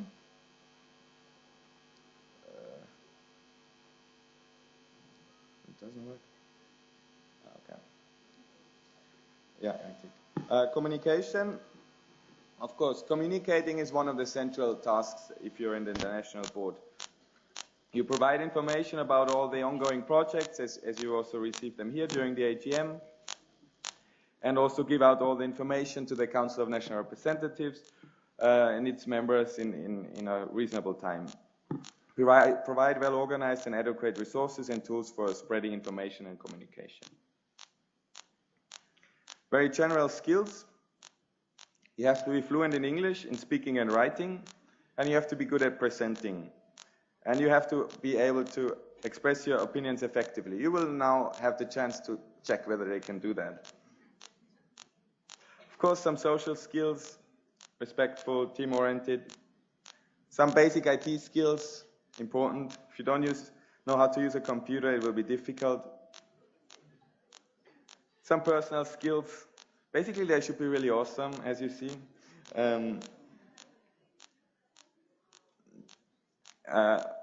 Experience in ESN. Relevant experience, at least 6 months, preferably more than 1 year. You will see all those people have much more experience than that. So but they have to also have a good understanding of ESN in general. Exchange experience, we're working on Erasmus and international exchange, so it's an advantage if you have done it yourself. Also, keep in mind, they're really workers also in the office, so some work experience is very beneficial. If they know French or Dutch, it's also good because we are in Belgium. The headquarters are in Belgium. Okay, so then more particularly into the specific positions. The president has to coordinate the board and the whole network. The president does the main part of the external representation as well, and also has to keep good contacts with sponsors and partners. Team building, motivating, the strategy is important. It's also the president's task. Contact data, CNR, have an overview of basically everything that's going on. He's ultimately responsible for anything that happens in ESN. Yeah, some specific skills: crisis-proof, visionary, balanced personality, of course leadership, complex thinking, diplomatic, authority, all this is important. For the vice president, the main task of the vice president is the network.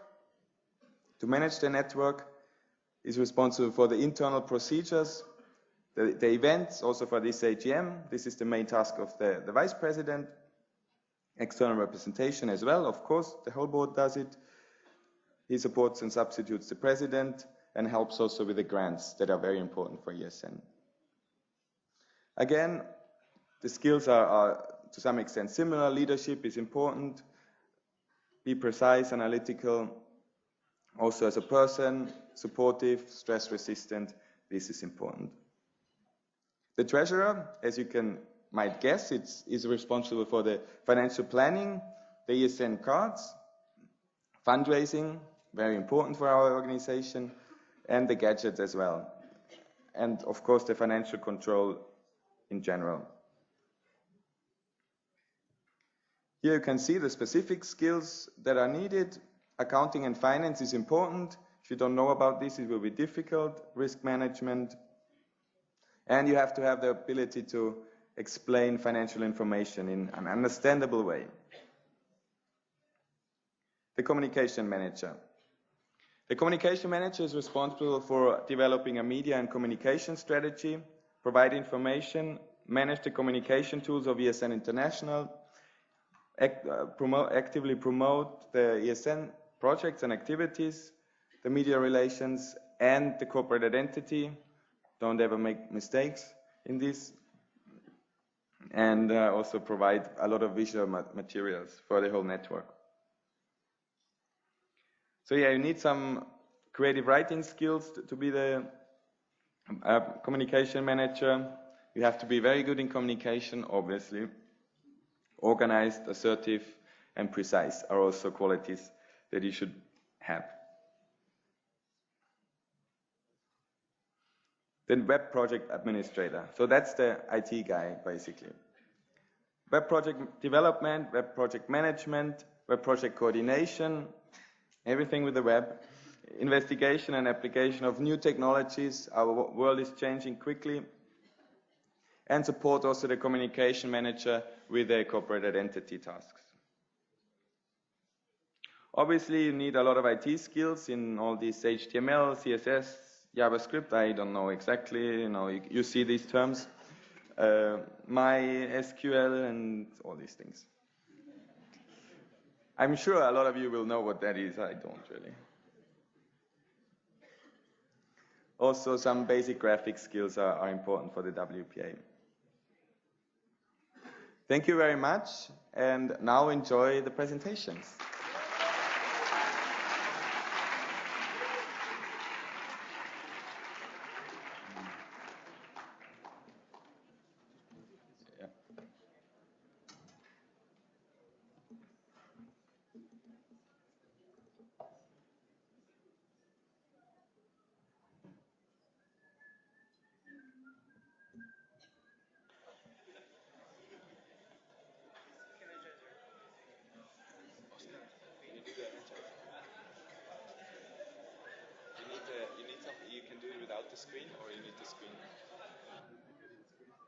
We don't have one. But we have one. Yes.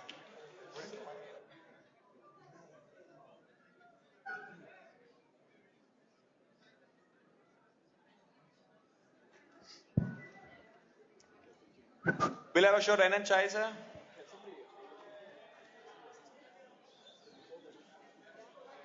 Hello, how's everybody doing? Good morning. Everybody awake? Yeah? Could you all please stand up? Please stand up. Up. You is okay.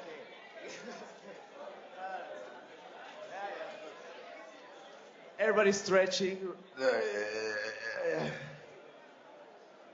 Okay.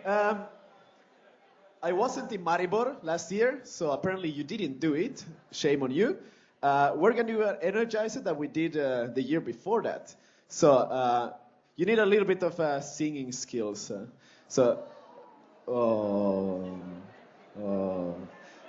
so it's very simple. Just follow me. I'm singing in the rain, just singing in the rain. What a glorious feeling, I'm happy again.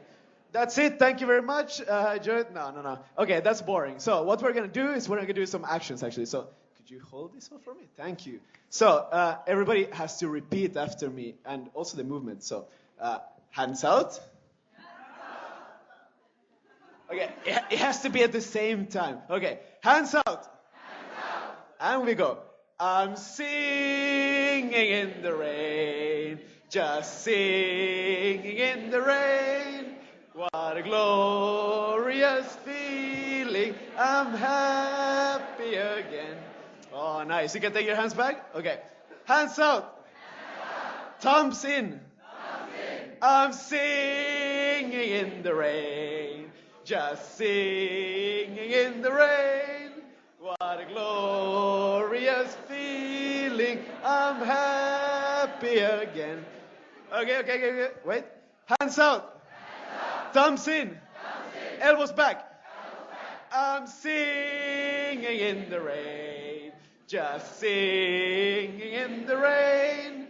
What a glorious feeling, I'm happy again. Okay, wait. Hands out. Thumbs in. Elbows back. Chest out. I'm singing in the rain, just singing in the rain. What a glorious feeling, I'm happy again. No, we're not done. Wait. Hands out. Thumbs in. Elbows back. Chest out. Toes together. I'm singing in the rain, just singing in the rain. What a glorious feeling. I'm happy again. Okay, wait. Hands out. Thumbs in. Elbows back. Chest out. Toes together. Knees bent. I'm singing in the rain. Just singing in the rain. What a glorious feeling. I'm happy. Okay, wait. She's laughing too much. I can't sing. Okay, wait. We're not done. Hands out. Thumbs in. Elbows back. Chest out. Toes together. Knees bent. Head down. I'm singing in the rain. Just singing in the rain. What a glorious feeling. I'm happy again. Oh, wait. Hands out. Thumbs in. Elbows back. Chest out. Toes together. Knees bent. Head down. Tongue out. And hang.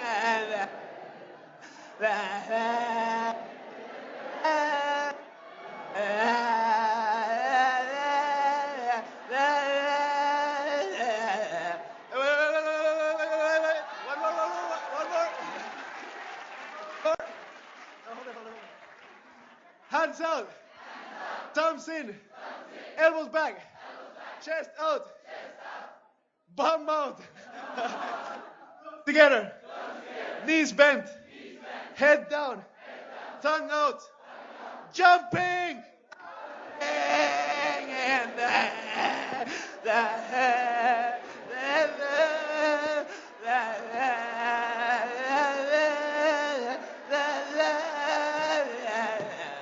Thank you.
That's a spoiler.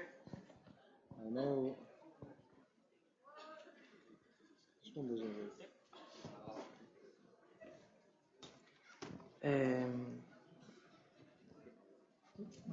Me lo puoi Devi iniziare? No, te lo puoi iniziare. No, tanto per vederlo pure tutto, se no devo vederlo, si vede più bianco. Ok, inizio già. Well, thank you very much.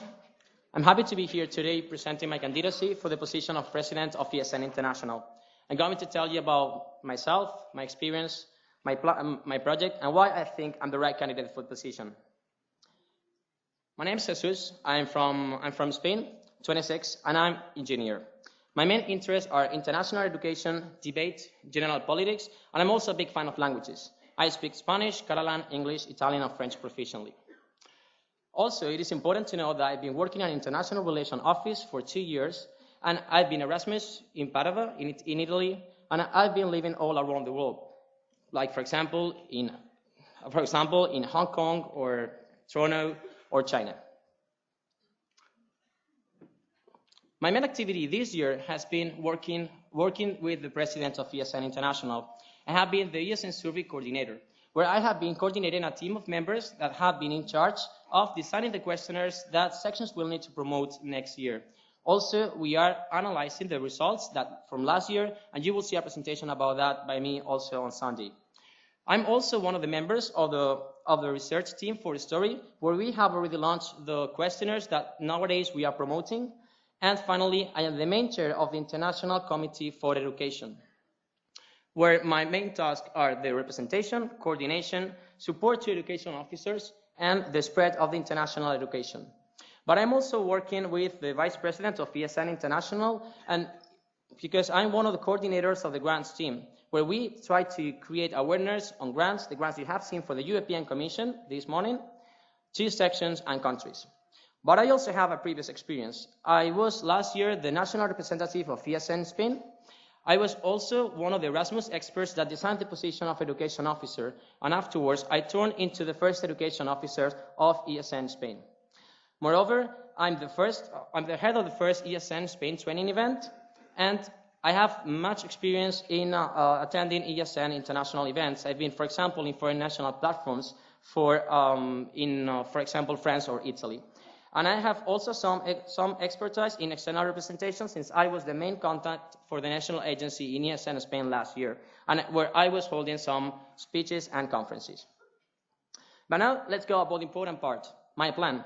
So I have the plan to update the general policies of ESN International. I'm willing to keep on working on recognition and the quality of the period abroad. Also, I would like to further implement the education officer position, and I really think it is the right time to go from the national education officers to the local education officers. Also, when we will know which are our main interests, we will be able to design a new general plan for research. That way, we will be able to maximize the usage of the current research we are doing, and also a new idea could be to monetize our data. More things about education, about Story, the big program that it will be explained tomorrow. My long-term vision for this is that I want it to be the biggest website for Erasmus Plus traineeships. And to do so, we will need to keep on working on grants to continue its development, and we have to start thinking of the commercialization strategy. Also, I'm so glad to see the move in Europe, but I will not tell you that much about that because you just saw the video and it was really exciting. Now we go to my priority number 2, and this doesn't work anymore.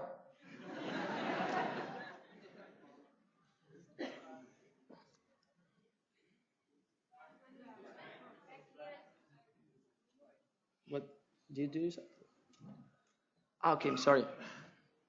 Well, my priority 2, visibility. I'm willing to continue with our external representation, but we need a plan. We need a plan according to our main interest in advocacy, and also to look for new partners. We could start working, for example, with the European Parliament, or also with new DGs of the European Commission. Also, I think we should enlarge our liaison officers to cope with future knowledge transfer problems, because some of them are already retiring. And now we come to the big thing, network, because a lot of people are talking about the strategy next year, but also about the capacity and the structure. All NRs are talking about this. I think that we need to start studying how ESN International works so that we can improve the task division between the committees, the International Board, and the Secretariat, and also to officialize, for example, the advisory board, which I think there has to be an important role. But we need a tight, smart planning to do all this to be able to cope with this great change all together. I also think that the centralization of European grants is going to be important, and I'm willing to keep on working with the grants team to empower all members, all our sections. You need materials to be able to cope with all the grants you saw this morning. And I'm willing to work a lot in the communication between the International Board and the Council of National Representatives. I really think that we should foster a lot of critical feedback, constructive feedback to be able to improve the job of the International Board. But why me? First of all, because of my working style, my constant spirit of cooperation, my team working attitude. I consider myself a well-organized, proactive person and really diplomatic, which is really important for the position. Also, I think that the previous work I've done and my expertise in international education is a guarantee for success. And last but not least, I think that the fresh energy and all the greatest enthusiasm that I want to put into my project that I want to share with all of you for next year to have everyone together, a bigger, stronger, and greater Erasmus student network. Thank you very much.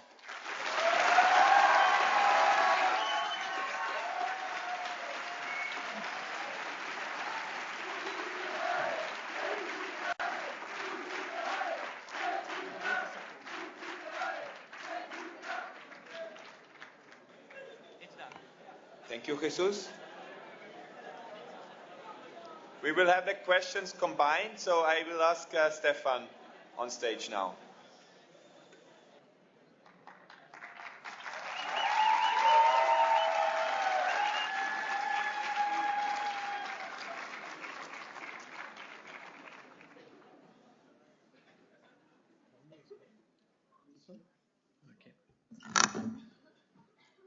Okay, hello everybody. I would like to introduce you to my candidacy for the position of President of ESN International.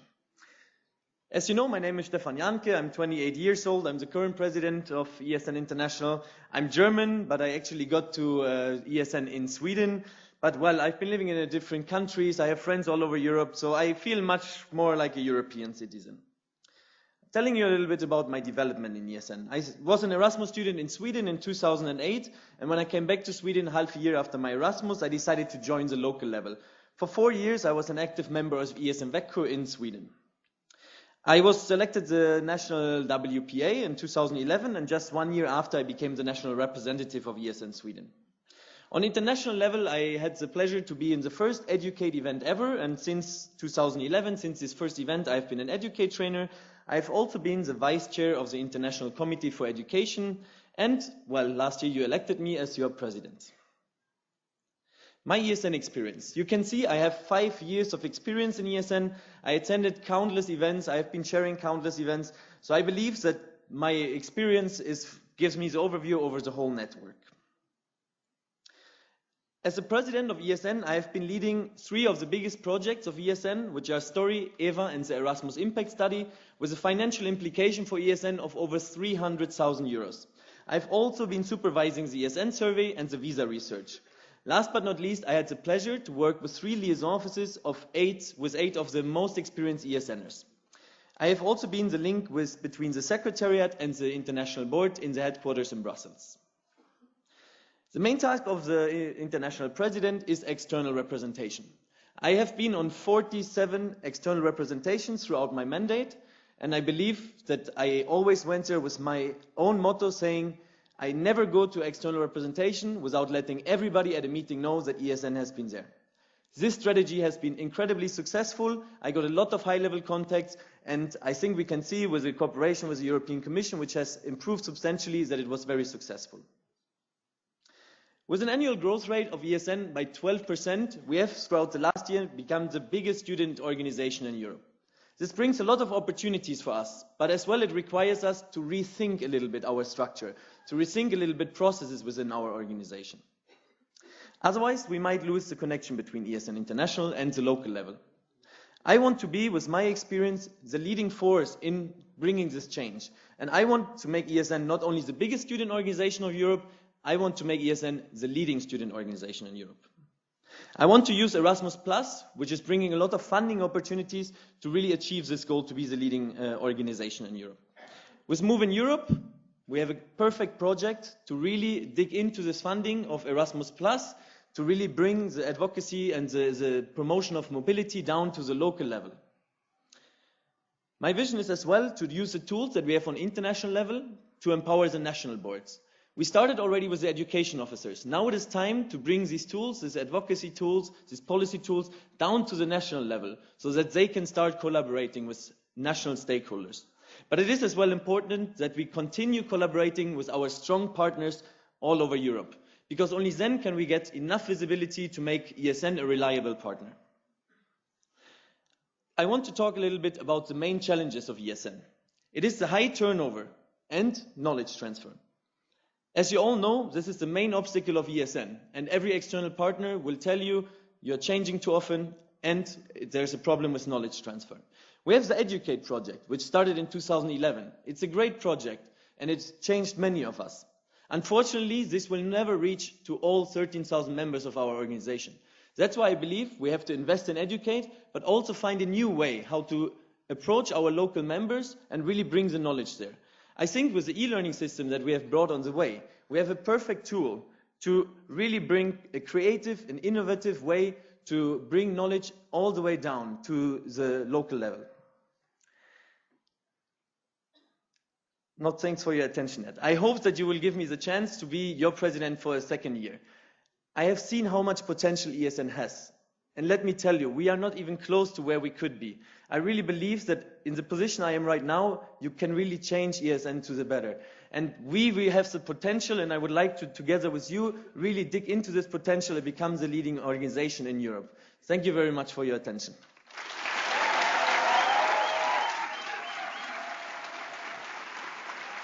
Alles gut.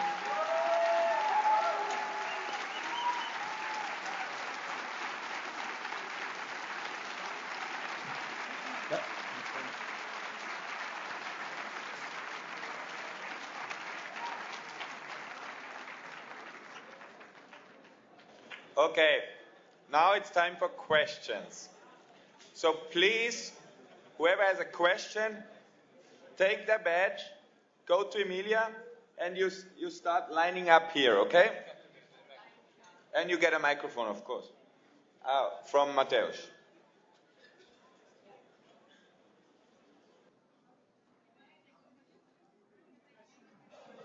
You will have 30 seconds to pose your question and 1 minute to answer them. Make also clear who you're addressing, one person or both.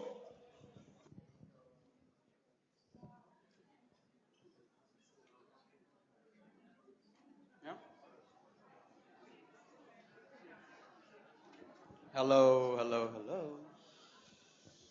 Hi, my name is Gafar. I'm National Delegate of ES in the Netherlands. My question is it good?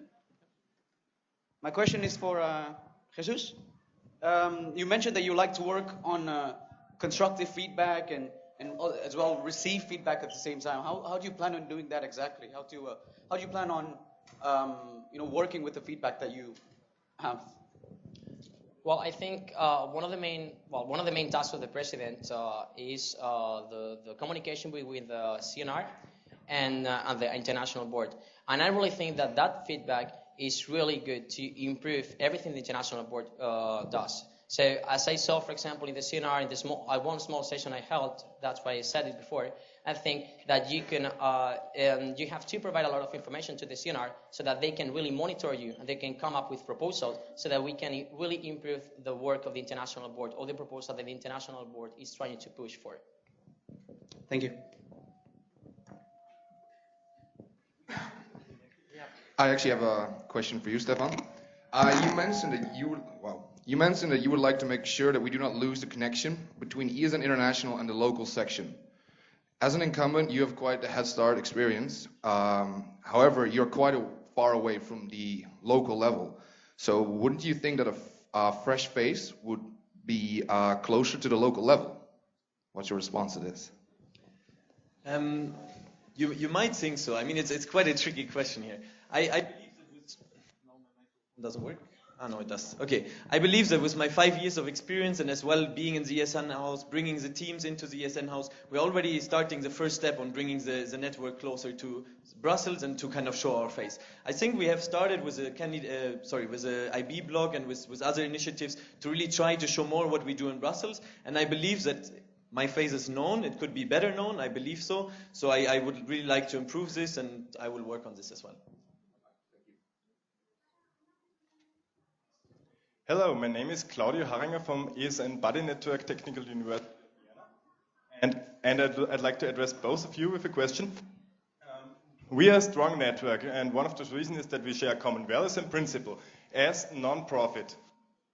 We also work with commercial partners, for example, also clubs, and there are a lot of money flows. In my time, I've seen people trying to take a cut of the money that flows, or doing that. I've seen a section getting excluded for that reason. I've seen people taking their own personal interests higher than the aims and principle of ESN. but I haven't noticed any conciseness or leading on this topic from the international board on the international level yet. My question is, are you aware of this issue, or is this something completely new to you? And do you want to address it, and if, how? Shall I start? Do we have a system, like who starts first, or we decide on our side? I go ahead. So I mean, this topic has actually been raised in the CNR when I was still in NR, but it has been addressed very weakly. Someone was saying, well, how do we do? And there was some suggestions to monitor, for example, closer the national boards, and for example, monitor from the international level as well the budgets of the national level. But we are a very bottom-up organization, and it has not really been explored. I would be very willing to discuss this further as well with the treasurer, with the CNR, to see whether there is an interest to maybe have a monitoring. We have very good expertise with the audit team, with the internal audit team, with FICO. We have the resources to do so. So if the CNR would be interested, I'm sure that we could set something like that up. Well, actually, if I tell you the truth, yeah. Well, to tell you the truth, thank you very much for this input, because I really think if this is something like the AGM is worried about, I think we really should work on that. What I can tell you is that I think one of the key points is to have really strong national boards so that they can really conduct a network care processes so that they really can know like how the sections are going. But in any case, as Stefan said, I'm happy he said it before, we have a lot of resources also, like in FICO, for example, for example, the new network care team, the ESN International Network Care Team, that we can a lot work with that. We have the resources. It's just like we try. I mean, I'm sure we can propose a lot of tools for the national boards to try to control this situation, which absolutely is not acceptable. Hello, my name is Anya, and I have a question in the name of alumni. So, as you know, the European Commission will create alumni association in the framework of Erasmus Plus program. So, how will you defend the interest of the ESN alumni and its independence? It's a question for both of you. You can choose. Who's first?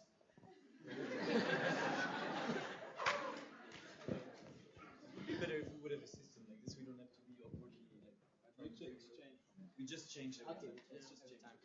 Okay, well, there was with this topic, I saw on the IB blog, there was a question about the involvement of the ESN alumni.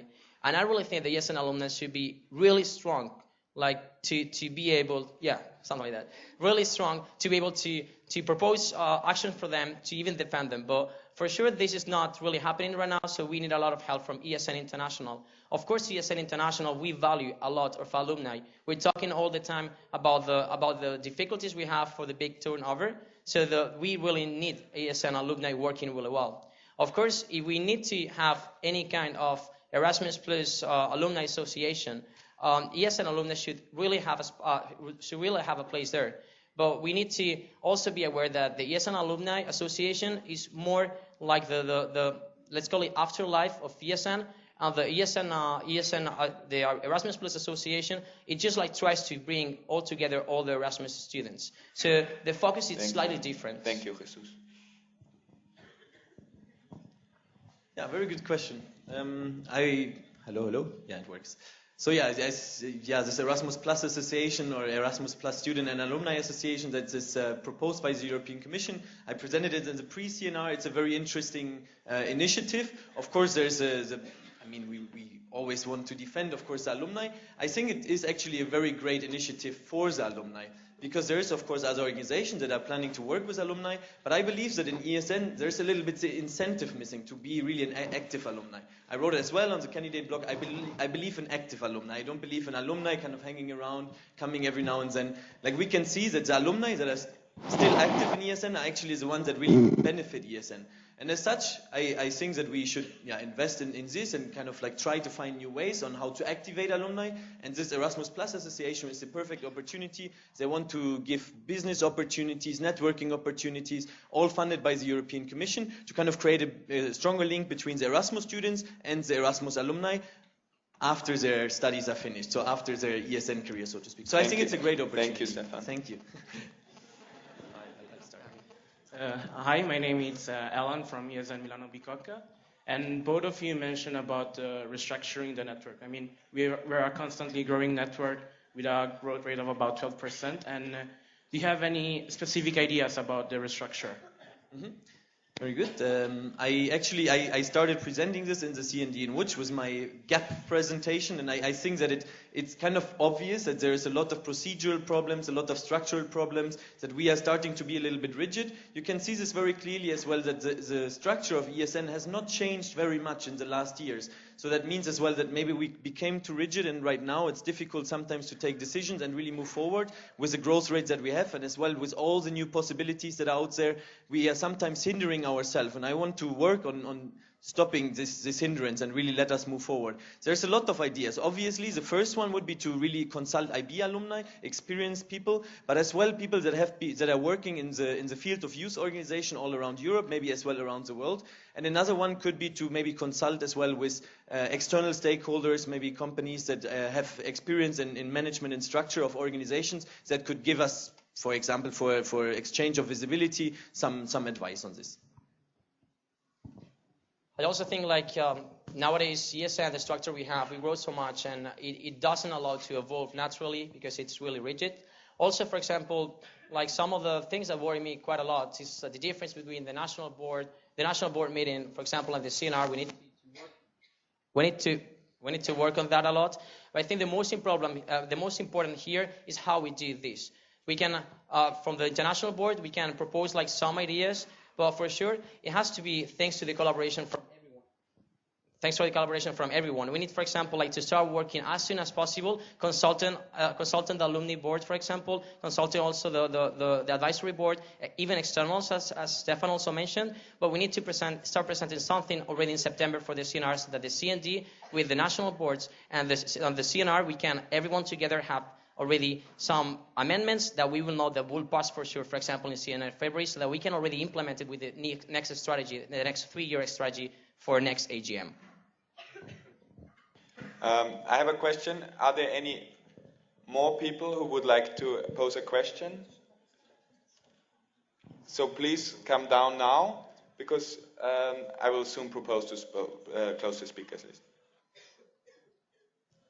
I'm Jorge from ESN Sofia, Bulgaria, and ESN Bulgaria alumni. And one personal question to both of you. I like personal questions. I like non-formal education methods.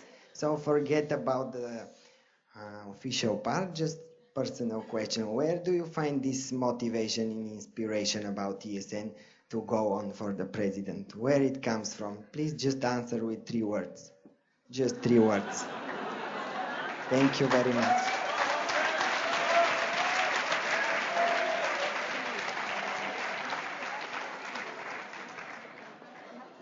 I can take 10 seconds to think of, no? Okay, thank you. You have to hold the microphones very high, generally, so otherwise it cuts. Just 3 words. 3 important words and some prepositions at least. Like in Spanish, No, don't worry.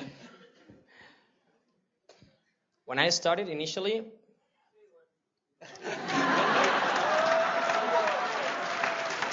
that's not the important word. I'm just telling him the context a bit.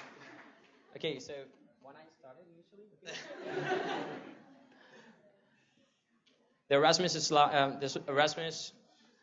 my Erasmus smiles.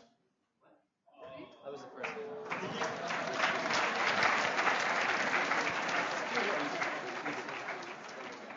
My Erasmus smile. My Erasmus smile. I had a little bit longer to think about it. I still find it quite difficult.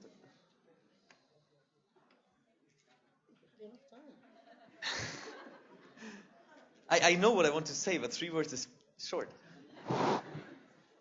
I say 2 words. Yesterday's flag parade.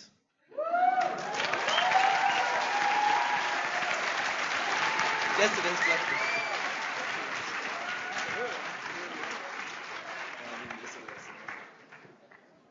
Hi, I'm Natasha from ESN Aveiro from Portugal. So my question is, both of you were NRs during the same period of time, back in 2011, 2012. So what's the biggest change you recognize on your fellow competitors since then?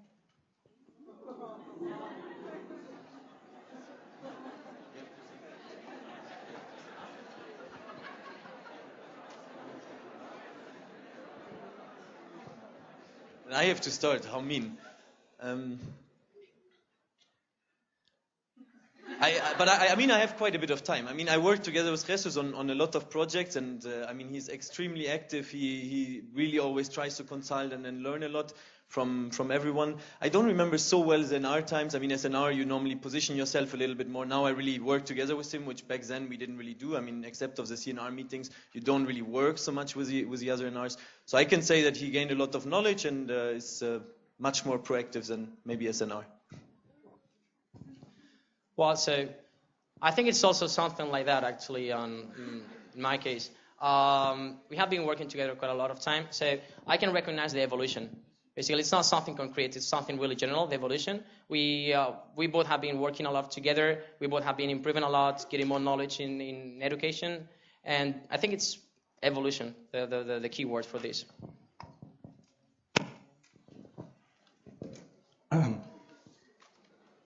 My name is Marko, ESN Dubrovnik, Croatia. I will ask a question of our Croatian President Belinda because she couldn't be here. So it's a question for Jesus. Please, in your presentation, you said you were NR of Spain, but you didn't say... Is it okay? But Jesus, you didn't say you didn't do your mandate of NR through the whole mandate. Can you tell us why? And how can we trust someone who went on a half of mandate? Yeah, I will explain to you. Actually, I said I was on my mandate because I did all my mandates, like the 12 months. Basically, when I was the national representative of ESN in Spain last year, but for the last 2 months, I was not in charge exclusively of the external international representation of my country because of an internal discussion we had on my national board, and the ESN Spain regulation allows to do so, like changing the task of the different members. But in any case, if that helps if that helps your doubt, I can tell you that I contacted my national platform 1 month ago when I went there, and I told them about this issue, and they gave me the full support for my candidacy, and that's why you over there you have also ESN in Spain, and you have my national representative Marta over here. So if you want, if this is not enough for you, I mean, I really encourage you to talk to them because I mean the support is there. So thank you to you.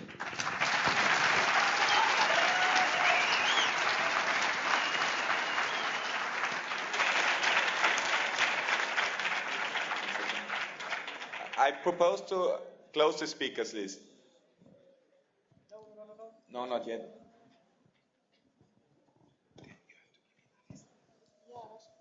Okay, 1 second. You can go ahead. To both. Good luck. My name is Christos Zervas. I am representing ESN Oslo from Norway. This is my first AGM, and from the very first moment I hear to ESN, ESN, ESN. But I see at the banner that there is the word international. The last 2 months in Oslo we have a huge problem that Norwegian students think that internationals are non-Norwegian, and these are something else. So, yeah. So what does for you the national mean? The national and international? The word international. Well, in ESN, it's up to me? Well, in ESN, in Erasmus Student Network, we are in charge of everyone who comes with the Erasmus program, but also we foster mobility. We like mobility. So any kind of mobility to study, for example, we have been doing a lot of research in full degree mobility, for example. That's not really Erasmus itself, it's international mobility. You just are Italian, for example, and you go to Spain to hold a degree. That's also international mobility, and that's inside ESN International. That's why the association is not only called Erasmus to the Network, it's called International Exchange Erasmus to the Network. Everyone can fit in here. Yeah, we have been basically founded after Erasmus has been introduced. A small program, few people going abroad.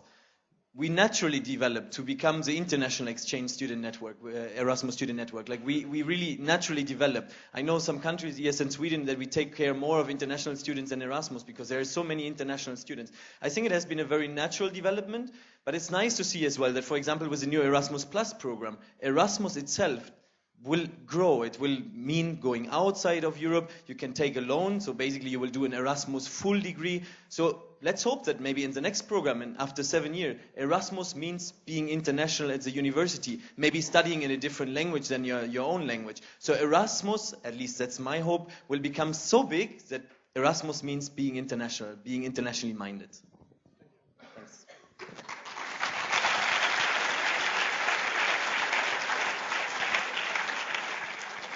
Okay, so far I have on the speakers list Panayotis, Carlo, Alexandre, Claudio, and Bruno. I propose to close the speakers list. Are there any objections? There's objection. Okay. Paul is Hel- Last minute.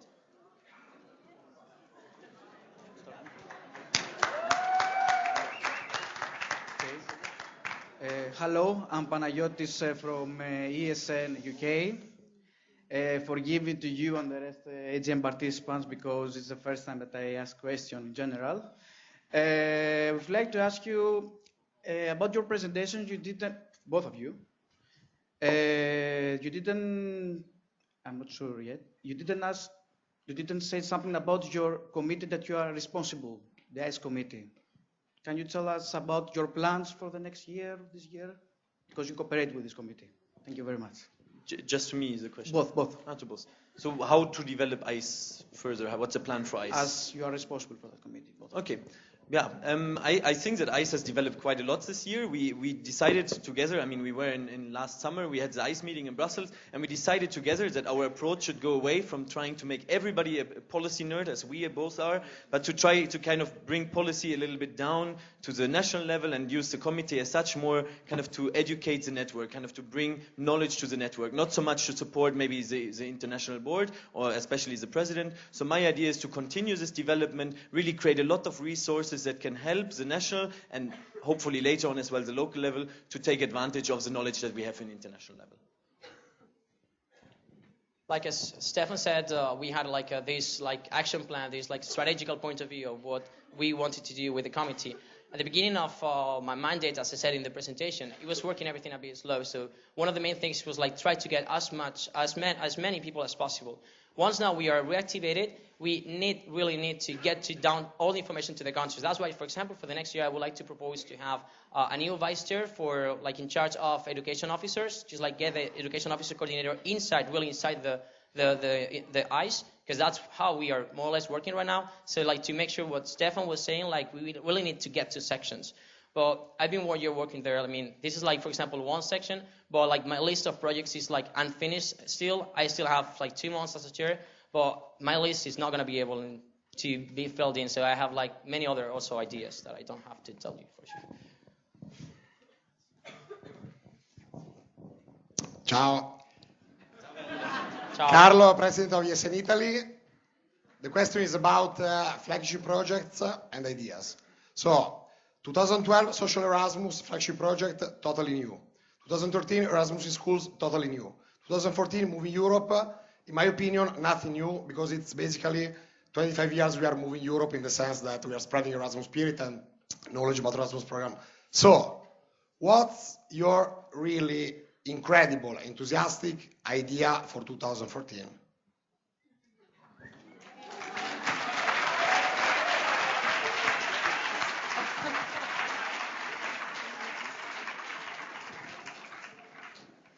I think first of all we need to have a look back, and we have been talking a lot about the situation nowadays, and we just launched Story, for example. But as I said in my presentation, I really think that Story should be the biggest website for Erasmus internships in all Europe. That's not going to be done in 3 months. We will use for sure Moving Europe project, because our Story platform is going to be a new mobility opportunity, because we're going to concentrate so much information over there. Well, I'm sure we will be able to keep on working with that project to evolve it even more. But there's also another important thing is I don't think it will be that important, the flagship project, because What I want to have is like all countries, all like national boards, like having strategical partnerships between each other with like having their own ideas, having their own projects, like regionally between one country, another country, companies, etc. Yes, I think Move in Europe is a really great project, and I believe as well it's very important to have a flagship project. I just don't believe that it's this one idea that has to really spark to bring the network further. I think that there's a lot of challenges within the network that we can tackle, and there's many opportunities. My ultimate goal is that every local ESN section does the best for the international students. And we have a lot of projects already, but we have to start bringing them really to the local level and making them aware of the things. Move in Europe is a really great project to do so. Story will really bring us forward. I don't think there has to be this one project. I think we have to really work on what we have and try to get stronger the way we work.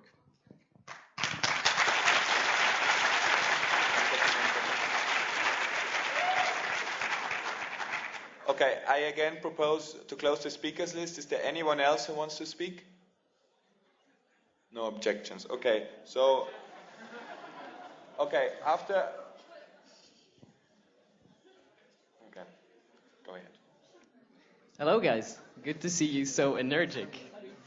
One question that's a bit of a technical one to both of you. So we, in Erasmus Plus, we're talking a lot about decentralization of grants, and that can potentially change a lot inside the network as well, empower national boards, etc. What is your stance on this? Do you have any kind of strategy linked to it? Yes, I do. So we tried. I mean, we believe with the international board that the only way to tackle this issue is that we create a 6th board member. That we create someone in the international board that focuses really on grants and tries to bring now this decentralization that happens down to the international level. The idea was not very well perceived, and people were a little bit scared about it. So we have to find, of course, a new way how to tackle it. I mean, the grants team is the first way how to do it. The good news, though, is that the strategic partnerships, actually the ones that are decentralized, in the first 1 or 2 years, there will be not too many anyway. The real boost will come in 2016, so we still have a bit of time. So I would really like to use as well eyes, maybe, on the grants team to really bring this down to the national level. Education officers could be a very good way as well. I think, for example, normally I'm all the time working like in the International Committee for Education. There was like this grants team that Stefan just mentioned just right now, and I just straight jumped in because I think like the ideas in that group are really valuable. We're talking about like creating guidelines, creating a constant support. There's going like to be like it's like small committee that are going to be in charge of everything. Sections and national boards say, hey, I have this grant, I have this project. Like just like allow me, help me to write it. So I think like for the first years that's gonna be enough. Like to make sure that national boards will be able to learn themselves how to do this kind of grants, so that they can also at the same time teach the local sections. Thank you. Ciao. Vienna again. I have another question for you. I came here to get important information to me and for my section to share knowledge with others, to get contacts and also to strengthen our network. Well, today during the morning, I was sitting in several presentations about things where I didn't see any connection related to my work in my section, related to my incomings. And probably there have been some 500 other people thinking about the same. I wonder if you have thought about the idea about reducing the time and space partners and sponsors take in the AGM, thus probably also reducing the costs the AGM takes. I wonder if you've thought about the idea, and personally can say you that I would rather prefer to spend more of my time in a useful way rather than to stay in a 4-star hotel, for example. Okay, there's something you said I don't really agree with. It's like you say, for example, if we bring less partners and we bring less other stakeholders, we might be able to reduce the fee. Actually, it's the other way around, because like a lot of those partners and a lot of those stakeholders, they also provide good economical conditions for us. So the attendance is really worth for us. And we said, like, for example, in the case of stakeholders, we really want to be the leading organization in Europe. So we need to be working with them.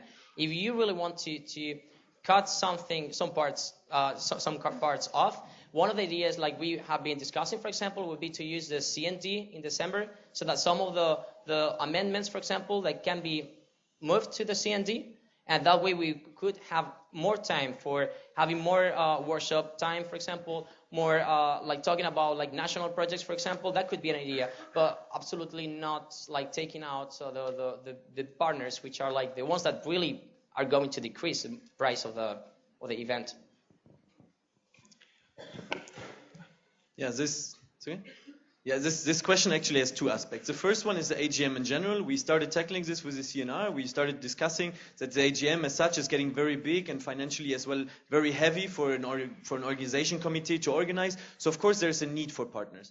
The second aspect is that we are, as I said as well in my presentation, we are not very experienced yet with external stakeholders, and national boards are not very experienced with external stakeholders. So I think we can take this as well as a lesson for the future years to think about how can we involve external stakeholders better in the plenaries without, having 10 speeches or 15 speeches after each other, but let them actually contribute to the event. And I mean, this is something we really have to explore a little bit further, and I think it really shows that, there is these things where I said we can improve. And I really believe that we have to have the stakeholders, but we have to involve them, of course, in a different way. Thank you. Hey guys, I'm Bruno.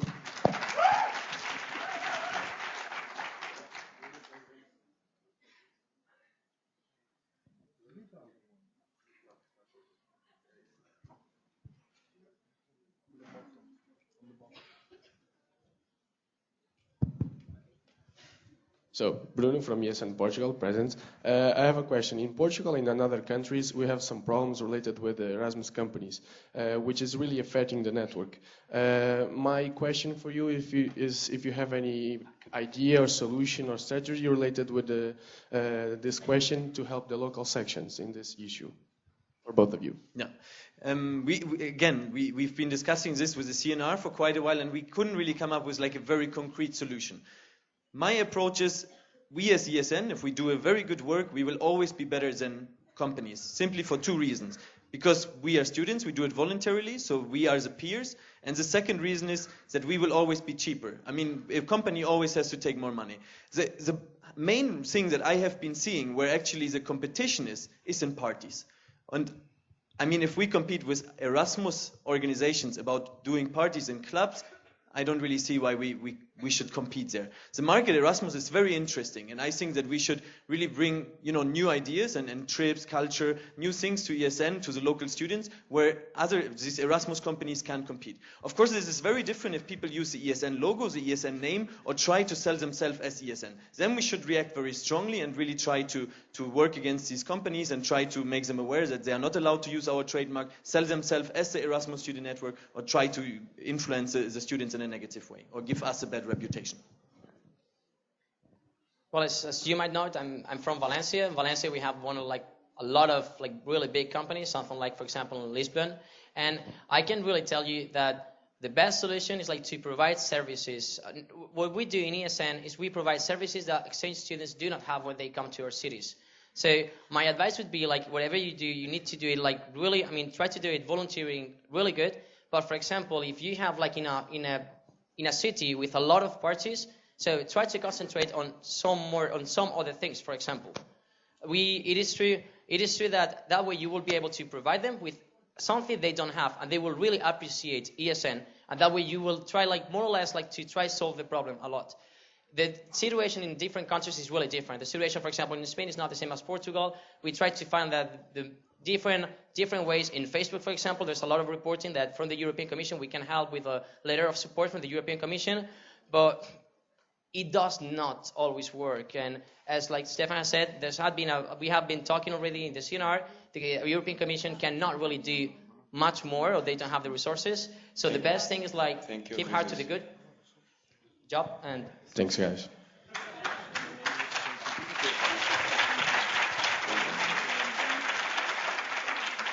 Okay, I again propose to close the speakers list. Any objections? No. So we still have what's your name? Wim, Paul, Mike,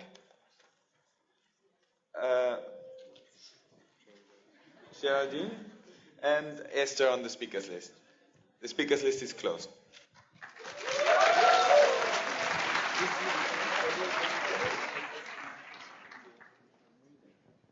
Hello, I'm Wim from ESN Belgium.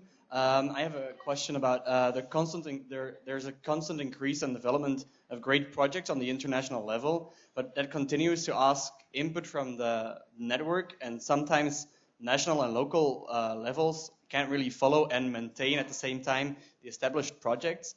How would you handle that, and how would you check it?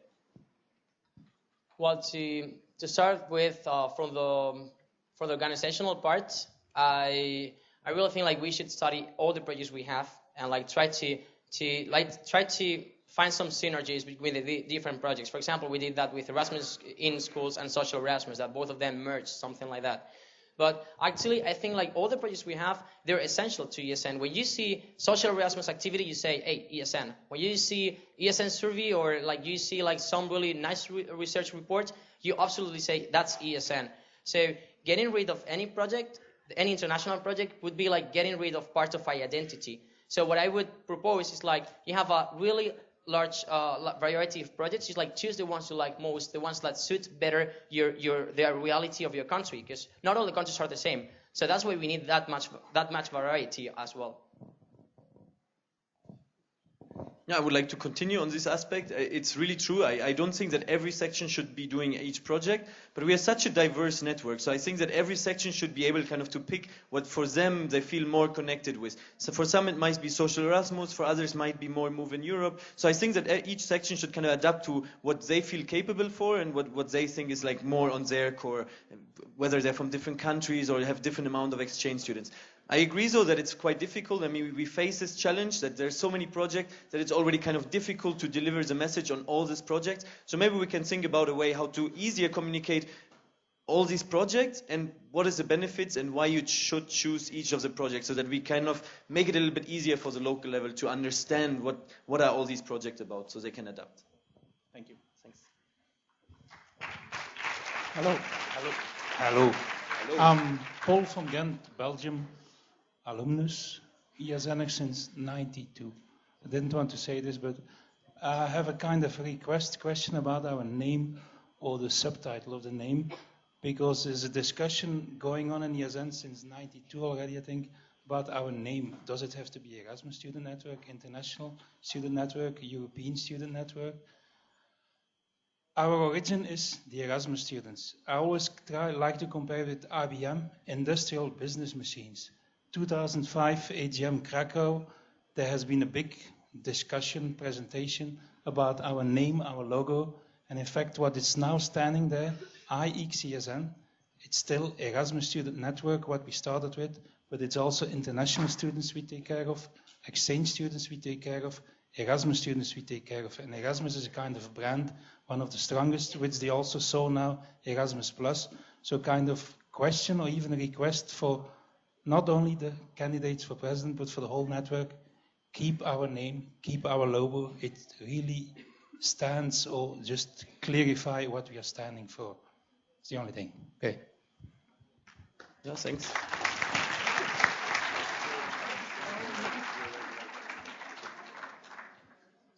It was a comment, right? Or shall we? We expect an answer. Yeah, we all agree. Paul, do you want us to say something about it, or? No.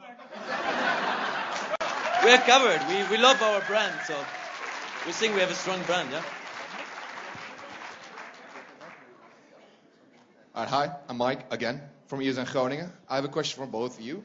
I keep hearing a lot about all the international new flagship projects that we're starting. All these great projects, Social Erasmus, we've been doing that back home a lot as well. But my question is, for you guys, with the big ESN network that we have, I mean the ESN that we are, like with all the resources that we have, both financially and human resources, how do you intend to use the internationality of our network to help local sections improve back home? So don't think of like the international level, but look at the not even the national level, but look at the local level. And how do you think that the international board can actually help and assist the smaller sections? No, you are completely right, and that's what I was saying as well in my presentation. I think that the gap between international and local level is very big, and it's very natural because we become very professional, we work with big partners, something that the local level is not really following right now. So I really believe that the local level, for example, through Move in Europe, can really get recognition by the university, can get their own office at the university, and really become similar to ESN International and really grow as organizations. The second aspect is, I believe that the local level needs as well help with knowledge transfer.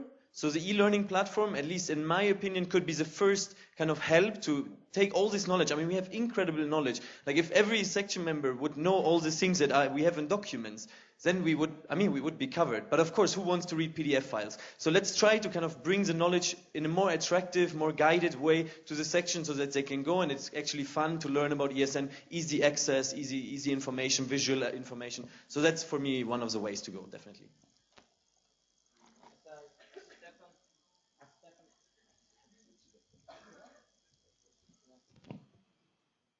Yep.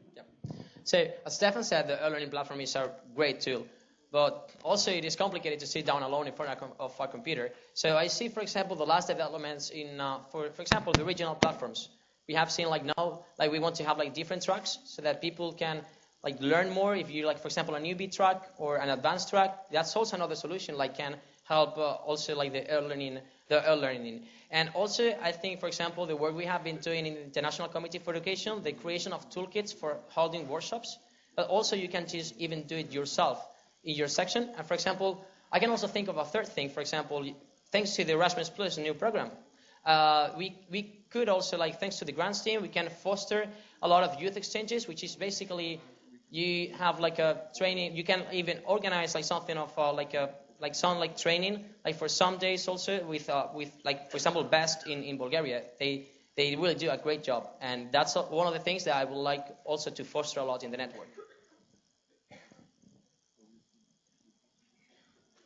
Hi, my name is Keradine. I'm from the French delegation, ESN Nice, and my question is, we hear a lot about we don't hear a lot about Erasmus Mundus.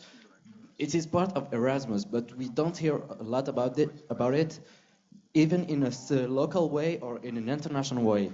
What are your plans? What are you willing to do for Erasmus Mundus? Is there any chance to expand this, or I don't know exactly? What are your plans for this? Thank you.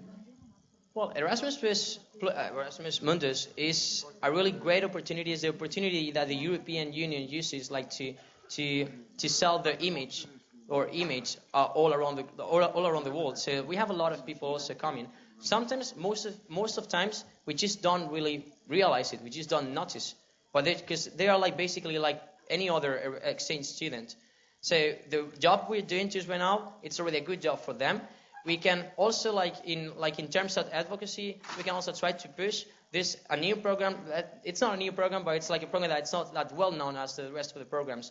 But comparatively, since the Erasmus program normally it pretends like to be a bit more European and it's opening just right now, but it has to be a development. It has to develop. It has to open up more and more. In ESN, for example, we are in some countries that they only have Erasmus Mundus, and we are working well with them. So having more associate partners, for example, we have in South America nowadays. Like we can develop that like kind of association, and also like the surrounding countries that are inside the Erasmus student network, they are already working on that and making a lot of promotion. Looking at me. Too long. Yeah, actually I met twice with them already, 3 times actually this year, and we actually signed a partner agreement with the Erasmus Mundus Association. I don't know if everybody's so aware what Erasmus Mundus is. It is, I mean, there's quite a small number of students, and it's like the top-notch students. I mean, it's quite hard to get into Erasmus Mundus. It's like the best students that are then going to different universities to do basically an exchange. And the European Union uses this program a lot, kind of to promote the higher education in Europe. So it's kind of like the flagship project when it comes to like the top universities, top students and so on. So they bring really good students into Europe with that. So we started collaborating with them. They have very good projects and we started discussing how can we get together. We have a lot of Erasmus Mundus students already joining ESN, but I think that this collaboration that we started on the international level could help us as well to foster something locally. They actually want to get independent of the European Commission, so we are trying to help them as well to figure this out. So yeah, that's how we will go there, I guess. Thanks. Okay, so I have a question about the way you work in a team, because 4 out of 5 of the current IB members want to stay. What in the case that a couple would stay and a couple would leave or be replaced, how would you deal with that? How would you prevent that a gap would be created between the two of you? Well, like the people that would stay and the people that would come in. So like, for example, 2 would leave and 2 would stay. How would you deal with that, like either of you? I mean, I guess if 2 would stay, I would be one of them.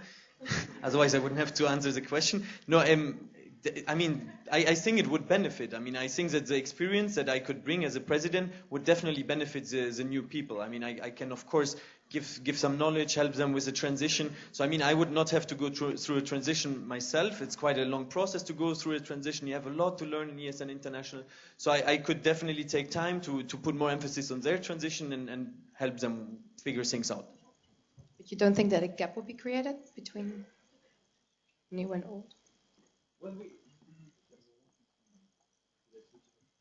Hello. Yeah, I don't really think so. I mean, in the Secretariat, we have regular changes, even this year. I mean, we had a lot of changes. We have new people in the office all the time. So I think as well, we are very used to, I'm very used to kind of having new people around, integrating them, really trying to figure out how to work with them. So I have quite good experience on how to adapt quickly to the working style of different people. Well, so actually, I don't think there would be any gap to work with, for example, the current IB members or any of the candidates. I've been working with all of them, although the ones that might stay, and the ones that are trying to get in, or the ones that everyone. But actually, it is like I have been already I just counted last week. I counted how many days I've been in Brussels this year. I've been something in weekends. I've been 3 months in weekends, since in this mandate. So I know them all. I've been working with Jonathan Arol, for example. We're working also with Christina, but with Robert, with every of them. And we are already a team, everyone. Everyone here, all the candidates, we know each other because we have been working together, everyone already.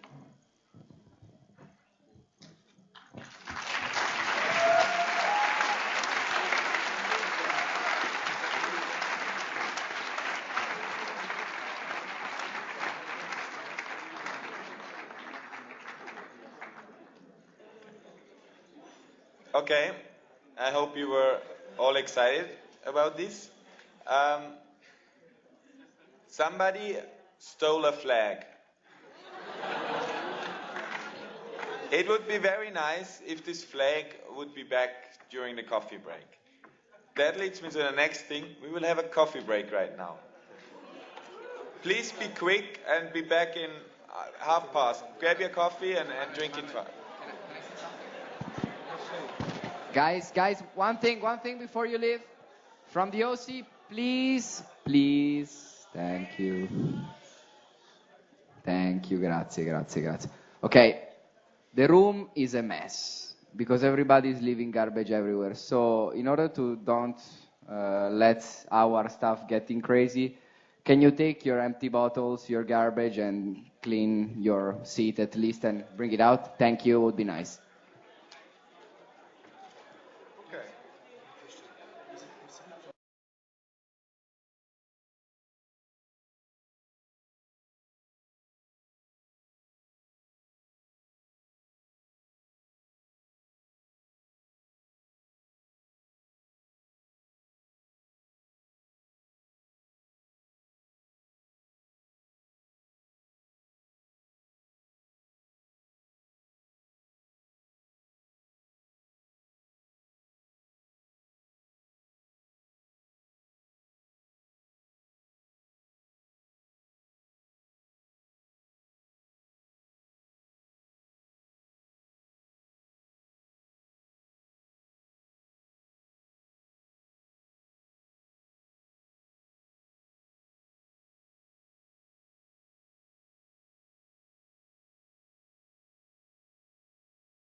Is there anyone from the OC here?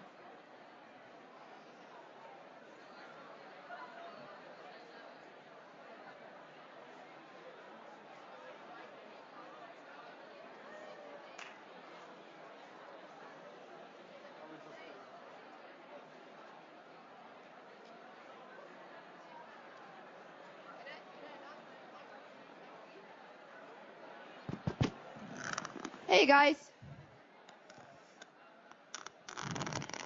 let me be German today. Well, every day. 5:30 is not now, it was 10 minutes ago. Yeah. And as we know, a minute is a minute everywhere in the world. I just have a mini announcement. You will have the pleasure to hear my lovely voice. I know it's horrible. To hear my lovely voice for around 1.5 to 2 hours tomorrow, presenting standing orders and statute changes. Yay, I know you're looking forward to it. But I would like to do an energizer. I'm not going to tell you what it is, but I would like to have every country bring their country flag, at least one. Okay, just remember tomorrow morning, all the NRs or NB members bring a country flag of your country. Wear your t-shirts, wear your sweaters tomorrow. We're going to do a small energizer.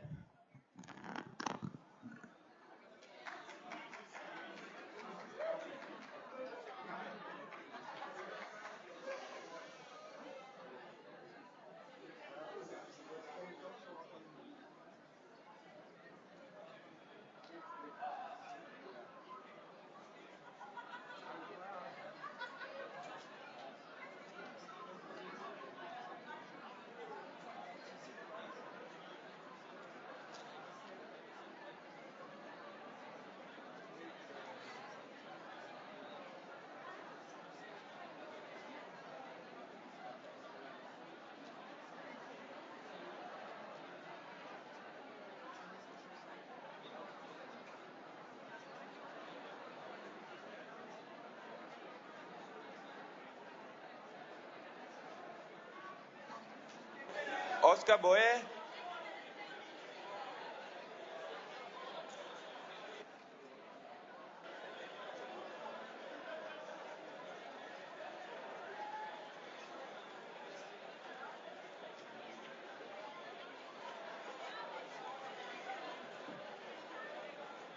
Now you can say a couple of words on Blablacar. Okay, Mike. Woo! Woo! Hello, hello.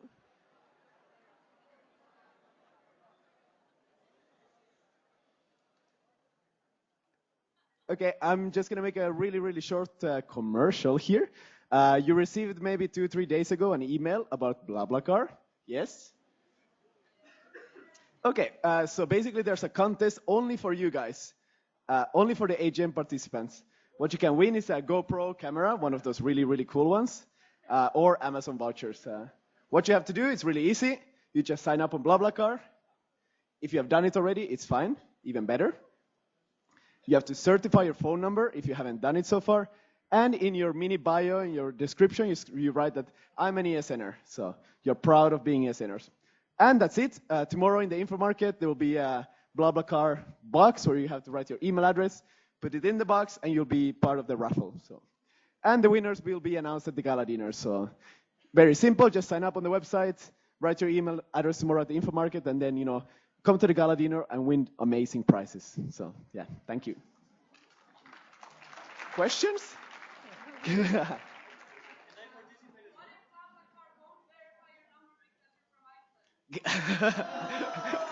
question. And now? I don't know. Maybe they will give you free Amazon vouchers just because of that. I don't know.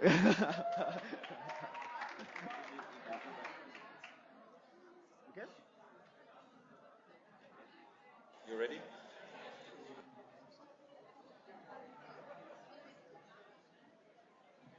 Okay, now we will move on.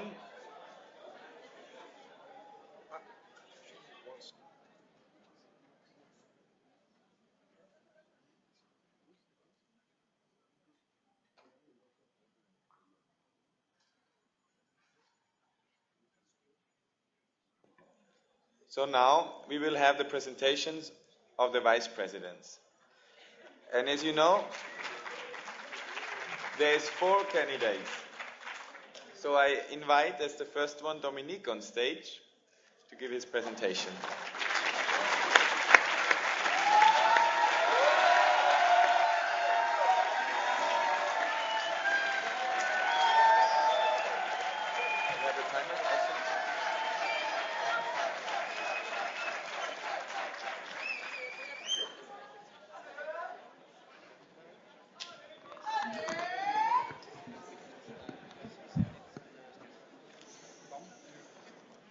Time expires. Okay.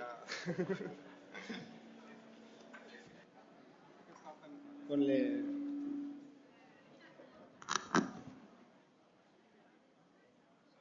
it fine? Yes? Okay. Good afternoon, listeners. I'm Dominique Montagnese. I'm a candidate for the vice president position. We'll talk a bit about me and my experience. Quickly, I'm 28 years old now. I come from Nancy, France. I have the great chance to speak both French and Italian as a native speaker. I've been spending 9 months in this amazing city of Milano a few years ago. I have a master's degree in international business and management, and I have few working experiences in a non-profit organization that you can find also if you're interested in our plenary handbook. My ESN experience, I joined ESN in 2009 as an active member, and then I became quite quickly a president of my local section. And for 2 years, I've been taking care of international students in Nancy. I have been also organizing a national platform in CNR. Then I went through the national level as a national representative. And as you can see, I have quite a few experience in attending international events. But the most important here, and that I wanted to share with you, is that 1 year ago in Maribor, I had the sensation and the great pleasure to be elected as the vice president of ESN International, which was one of my biggest dreams since when I joined ESN.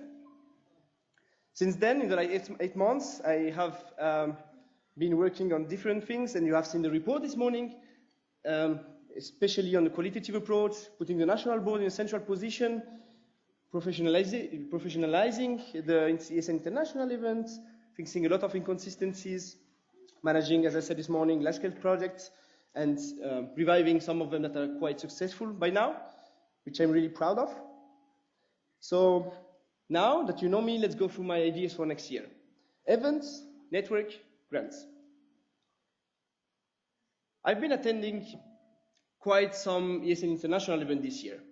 I have been managing most of them, and have been in contact with organizing committees, chairing teams, working with local volunteers.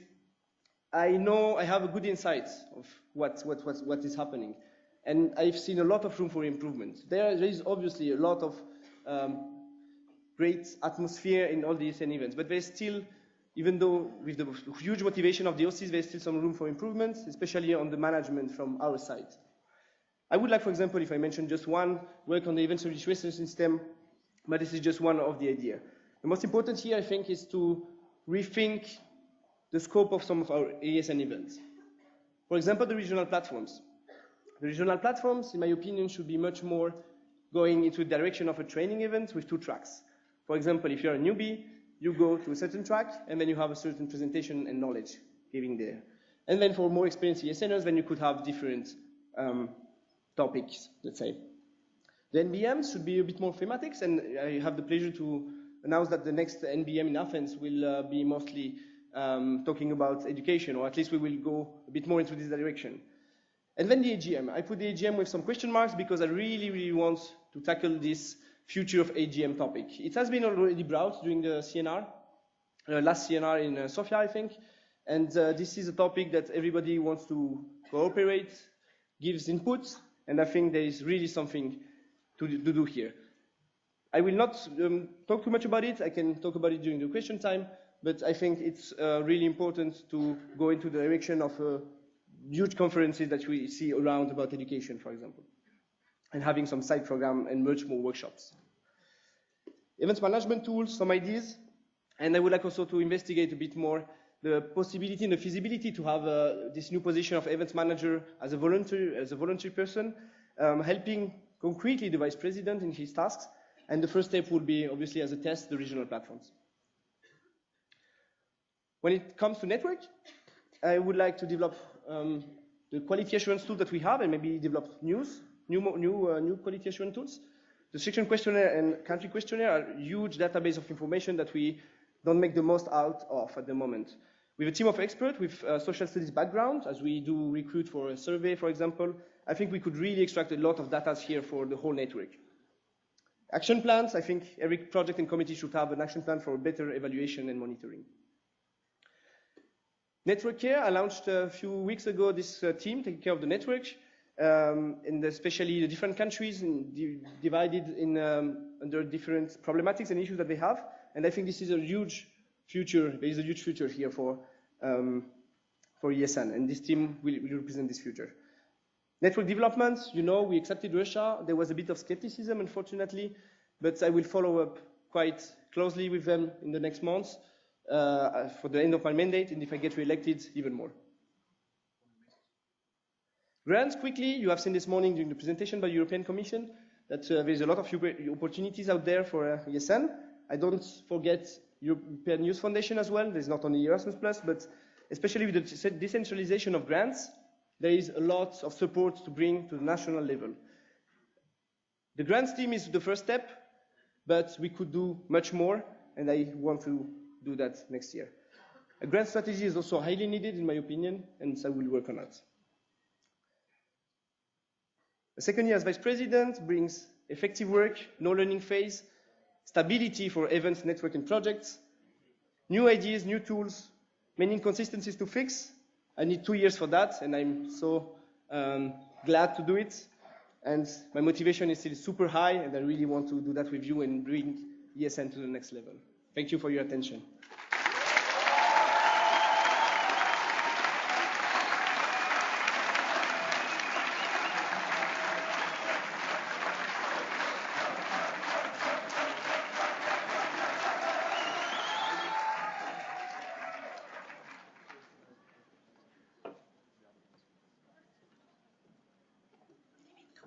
So now I invite Julia to the stage for her presentation.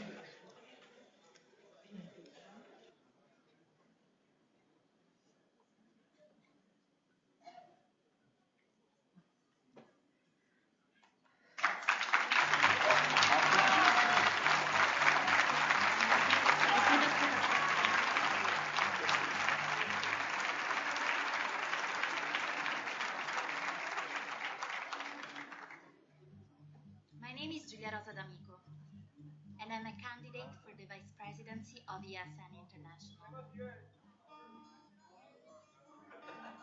It all started here, ESN Roma 3.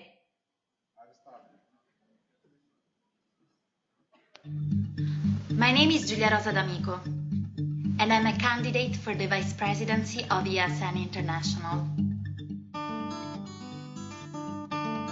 It all started here, ESN Roma 3, 4 years ago. After my Erasmus in Montpellier, my interest for ESN projects grew day by day. Through the work in my section, I learned about the organization and the responsibilities that come from being part of a students' association. I discovered the network thanks to the role of local representative. But for me, coming back to this office is like coming back home. The national level enchanted me immediately. After so many national platforms attended as local representative of my section, finally I've been elected national representative. The thing that made me proud was the good connection among the sections and the national board to guarantee a high quality of our services. Vedo che per Giulia ESN conta come la famiglia. Ludo, ma tua sorella dov'è? Mamma, è una bellanta. Per lei è una cosa molto importante. Ma hai sentito tua sorella? Ma sai dov'è? Sì, è a Luce. E ESN è riuscita a tirare fuori in lei quei valori che siamo contenti di avergli dato. Insomma, ma Giulia dov'è? Mamma, Cluj-Napoca. Dove? Cluj-Napoca. Cluj-Napoca. E io che sognavo un master a Oxford. Being an NR is not so easy. You're always traveling, you're never at home. It consumes time and energy. But after I've seen so many countries and met so many sections, I simply felt in love with ESN International and the power we have as a network. As next Vice President, I'm ready to be there for all the sections, listening and supporting them.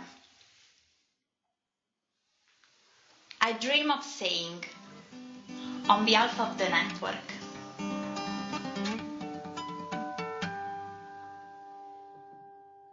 dear network,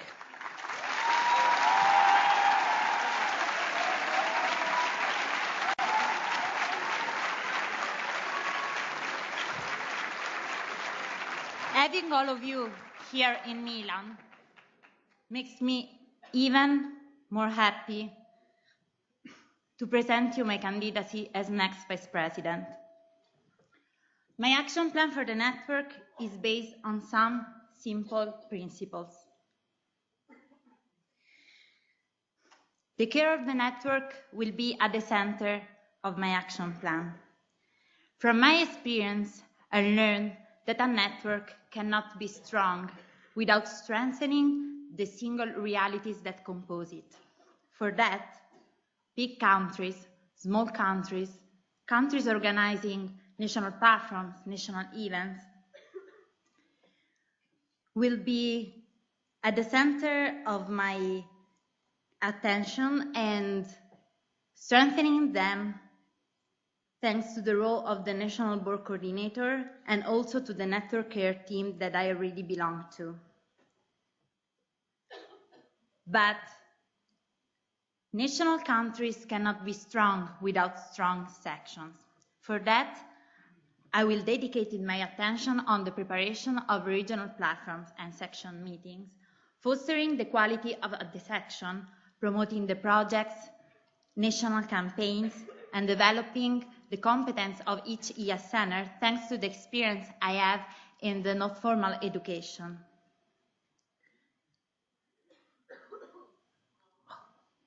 The organization of the international events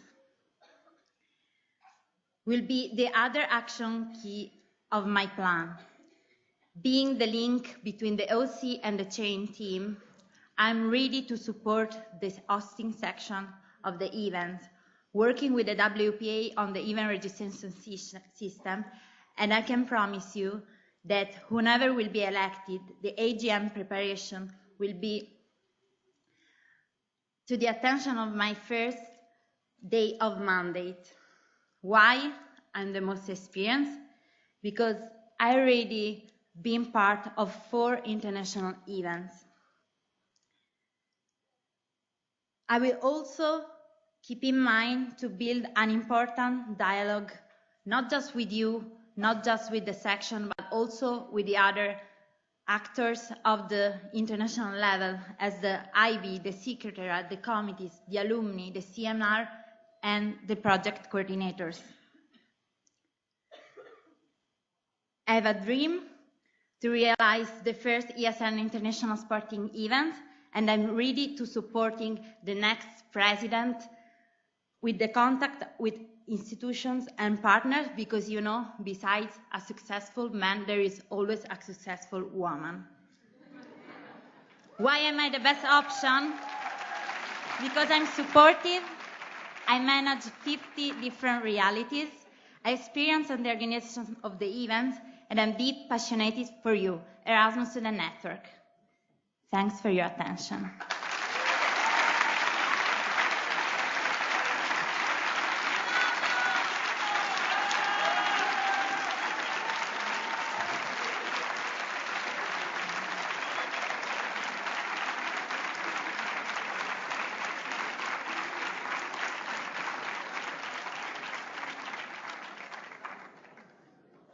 Thank you, Giulia.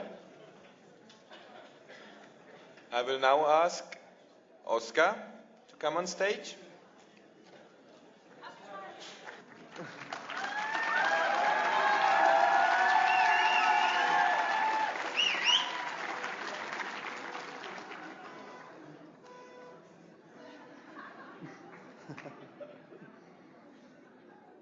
It's okay.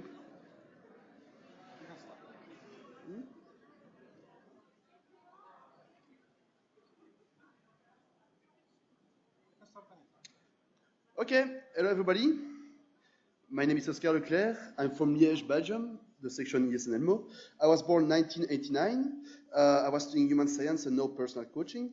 I did my Erasmus placement for ESN Maribor in Slovenia last year, and I'm DJ since 9 years. I played for IGM Maribor, ESN Amsterdam, the Dutch Erasmus Sound Festival 2012, etc. This is my ESN career. So in May 2011, I founded ESN Elmo, so I became president. Then in February 2012, I joined the National Board of ESN Belgium as PR.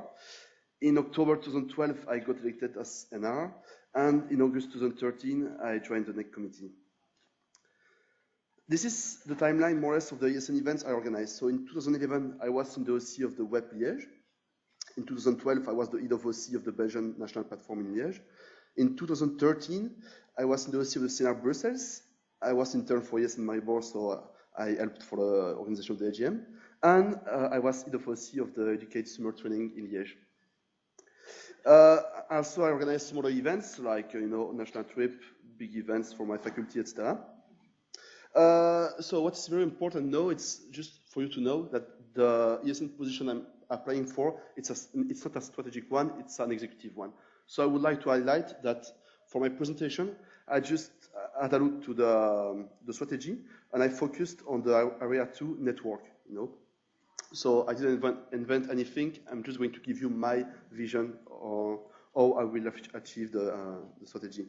This is the timeline, more or less, of the ESN events. So you have an open call, application, election, and then event. Okay. Between the open call and the application, you have the reflection time. So is it possible to organize this event or not? Between the application and the elections, you have the OC support time, so you can submit your application to the OC support team and give some nice advices. Between the elections and the event, you have the implementation of the project, of course. And after the event, the feedback. I would like to work much more on the reflection part, like to give the OCs much more tools for them to be sure that if they want to apply for an event, they will be able to organize it, like to give them concrete information, of course, the checklist, the templates, so all a kind of box with all the tools they will know before to apply. Network care now. So this is more or less how I'm seeing ESN International. So you have based in Brussels. So you have the IB, the project, secretariat, the strategy, and of course we are organizing the big AGM once a year. So I would like to make the advisory board formal, to help the IB. Because if I join the international board, I will be quite a newbie. So it's very important to keep a track. So to have alumni board members to continue the good work they did the last years. And also I would like maybe to hire an external audit team, like for example a private company, to analyze the network, and all together, these two groups, to make an audit of the network.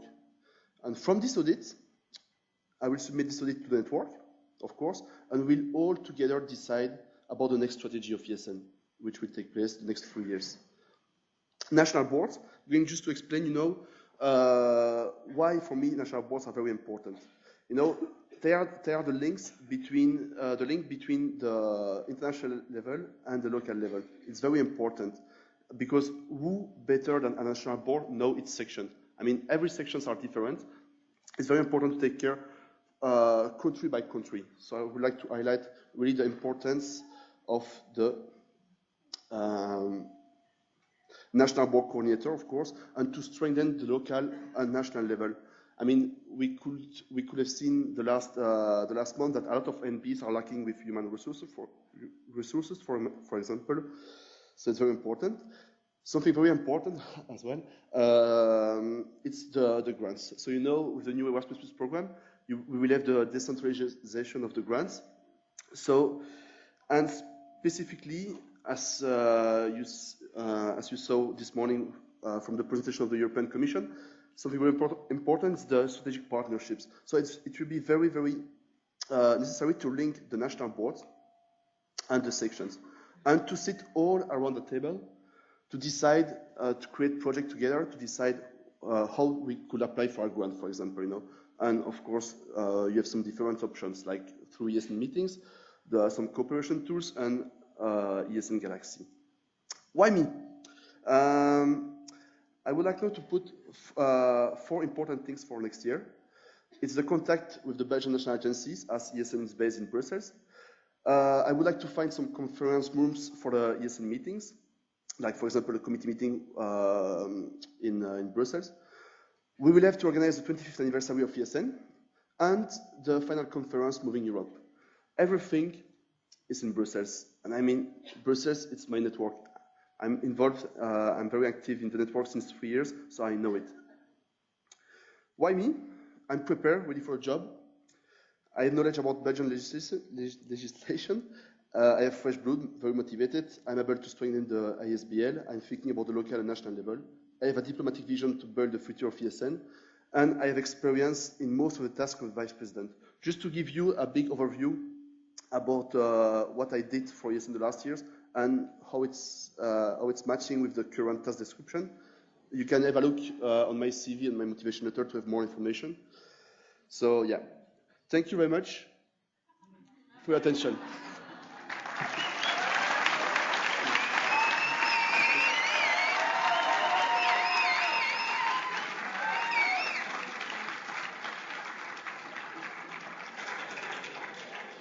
Thank you, Oscar. And now I ask Vangelis on stage.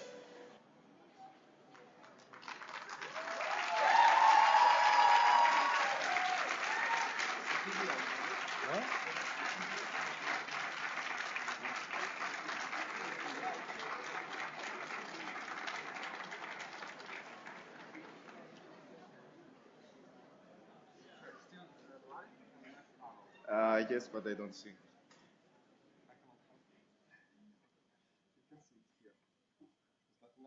No. That's because it's a PDF. Yes, but it's supposed not to be a problem.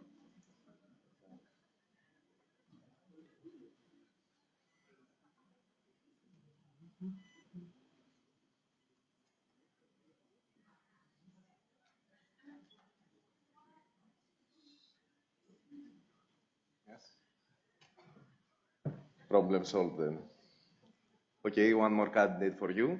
I'm Vangelis, and I'm here to present you my candidacy for the position of Vice President of ESN ISBL.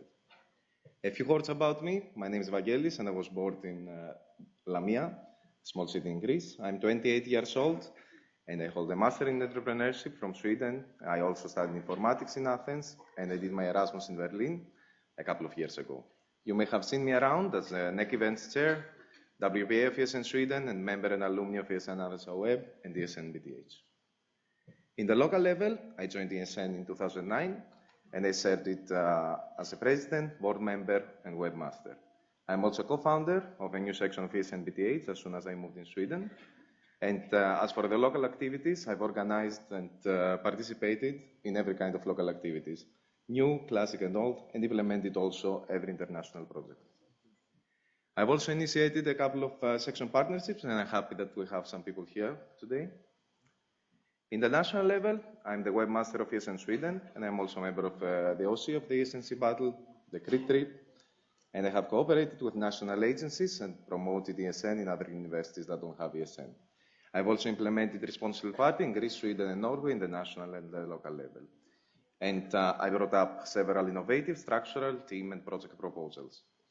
I participate in a couple of national platforms in 3 different countries with different kind of roles. In the international level, I participated in some events, and I had the luck to organize Indie Athens 2009 and SIP Athens 2012. It was very nice. Continuing, I joined Network and Events Committee just after SIP. So now I'm chairing the committee, and I had to restructure the whole events part from scratch, I'm sorry. I recently became Educate trainer, and I brought some proposals to the network, such as Educate, where I was one of the basic designers of the initial proposal, also support, checklists, and I proposed also the grants team. So what do I want to do? I would like to focus on the core of our network, the local section. I want to promote your work. I want to improve the knowledge sharing mechanisms and create direct communication channels with the local level and promote your ideas. We're 13,000 members, and I believe we can have some awesome ideas. We're a gold mine that we need to take advantage of. I would like also to adjust the international project directly to the local section's need. Enrich the educate trainings with practical tracks for your section's daily work, and also to promote structured section cooperation. Continuing, I would like to strategically develop and improve our international events. How many, when, and how are some questions to be answered. I would like to support and develop the smaller ESN countries and make the international level more visible and approachable. Of course, we need to exploit Erasmus Plus funding opportunities and create financial stability and sustainability for the national level. I would like to utilize the experience and professional expertise of our alumni and plan the target expansion of our network towards key countries and key cities that don't have ESN section. Of course, for all of this, I would like to take full advantage of the existing structures, such as NEC, Grants Team, Network Care Team, National Board Coordinator, etc. So why me? I carry more than 5 years diverse local, national, international experience from the south and the north. I presented some remarkable work, I believe. People say that I'm a team player, open-minded, creative, motivating sometimes, problem solver, stress-resistant, maybe not today, calm and dynamic. I hold advanced leading skills, quite tested, crisis management skills, and I'm totally committed to ESN. I have been and I will always be here for you. So last few words, alone I believe that I have achieved some small things. With my teams, we did some great things. Altogether, impossible is nothing. Because ESN, the magic of ESN is to be together, and I believe in this magic. Thank you for your attention.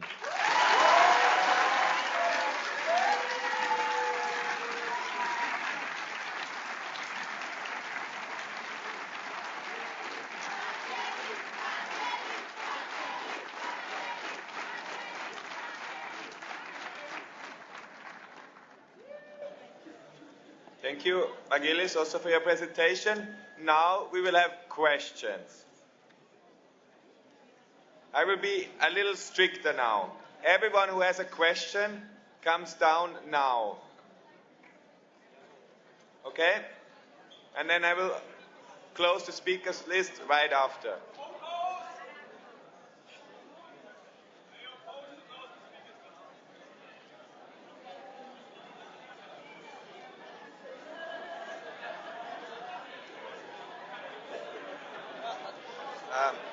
Please.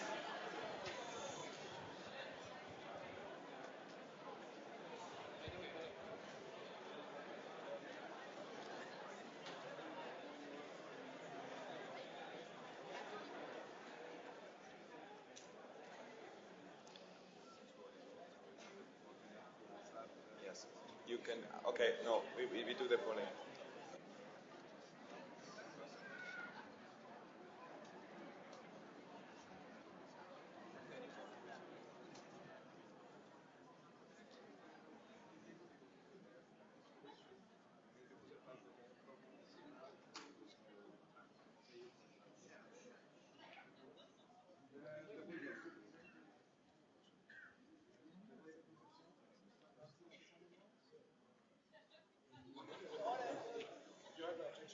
Huh? Yeah.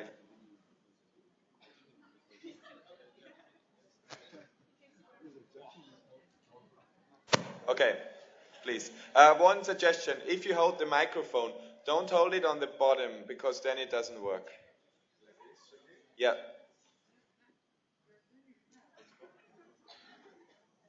My name is Lucas from ESN Austria. I have a question to all the 4 candidates. I believe that one of our most important goals is clearly enhancing the international spirit of the local ESNer. And I think that the visibility of the international committees is pretty low on the local level. So my question is, what would be your main focus on increasing the opportunities for the local ESNer to become active on the international level and to increase the local ESNers' motivation to be more international, because clearly we are building Europe. Thank you.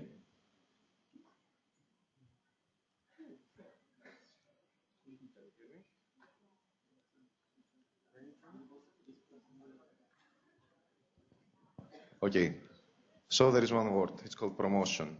How can you promote these things? Either the local member participates in international events and gets a bit, this year we did a lot of promotion of the whole committees, or we need to find other ways, and here's the promotion. A video promoting, for example, or direct fax that you can actually reach the local members. I think this is the way. Answer the questions. As I mentioned during my presentation, my main focus will be providing the good contents and organization of the regional platforms and the section meetings as moment to give the proper attention to the sections and to the initiative of the network and event committee. That is, for me, like, it will be very, very important to support the work of the future vice president. And also promoting the projects that actually the sections and the member can easily do it, like, for example, section in the spotlight or the section cooperation. I know that is now working very well, and also using our Facebook group, that is like a very easy way and a simple and direct to capture the interest of the ESNer. And if I would have the chance to attend some national platforms next year of other countries, that would be good to do it as well. Yeah, I would say directly about the NEC committee that it's to support the international events. I mean, where better than in ESN international event, you can feel how powerful is our network. Our network is, I mean, look at yesterday, the flag parade, of course, and to really motivate the local members, the local sections, to take part of the international committee, for example, or international level of ESN. It's really to show them how is our network, how powerful it is, the feeling we have. So yeah, it's to support the international events. Thanks for the question. I have been mostly covered by what Vagelis said about promotion and video. I think it's really important. There was this initiative from Comcom to make a video promoting all the committees and why to join the committee. I think it's a pretty good initiative. Promotion, Facebook page, sorry. We have this really active Facebook page of the NEC committee, and I think it's working, at least. I mean, we reactivated this year, and I think it should be the way for all the committees to promote better what they do to the local level, because Facebook is what we use in the end. And third thing, I think every event I go, we always have this 5-minute presentation for each committee. I think we should change a bit this way. I mean, maybe like small session of 1 hour to get really an insight of each committee, and then you choose one or two. We did that, I think, during the SIP. Yeah, I think it was during the SIP. I think this is the way as well to promote directly what they do. Thank you. Is that my fault? Hi, I'm Jennifer. I'm the national representative of ESN Sweden. My question is to you, Julia. We saw a different presentation. We saw a different presentation from you now than at the Siena. We didn't see the video. You know I like videos, but in my opinion, it's a bit unfair to the other candidates to use one in this case. Maybe it's been used before at AGMs. This is only my second one. And I want you to explain why you chose to present your candidacy in a video, because as you can edit in a video, you have more time to express your opinions and what you want to do, and it also takes away the possibility for the people here to get to know you in the way that they could do when you're actually speaking. And as Ivana said before, see, for example, how your presentation skills are. And this should be about your candidacy and not about how good someone is at movie making. Okay.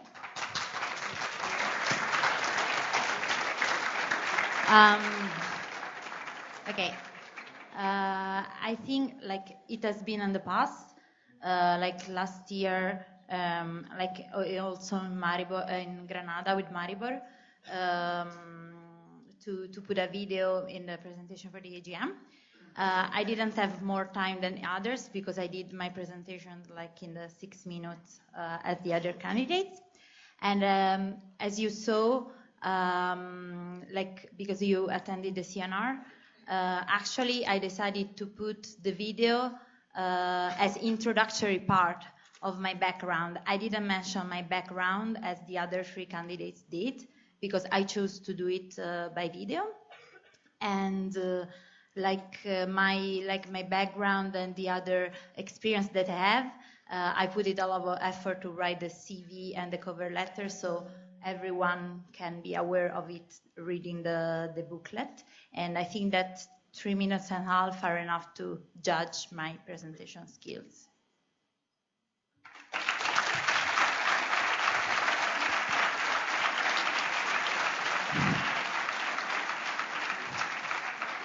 Hi, so I'm Valentin, Moving Europe coordinator. Ciao, Giulia. Ciao, Valentin. I asked a question on the candidates blog. You didn't answer the question, so I'm going to ask it again. In your motivation letter, you mentioned the gap between the international, national, and local level of ESN. From my own experience in very different networks, ESN has a very narrow gap in between each level. We have many events, many internal communication and resources that helps narrowing the gap. So I would like to know how you identify that gap. How did you identify it? On which data, which facts? I need to know more about this gap. Yeah. Answer the question. I'm happy to have the possibility to answer here, so it will allow me to explain a bit my vision. Talking from my past experience, sometimes I have the impression that in a way the ESN International is not completely informed and completely aware about the features of the countries, about the problems that they have.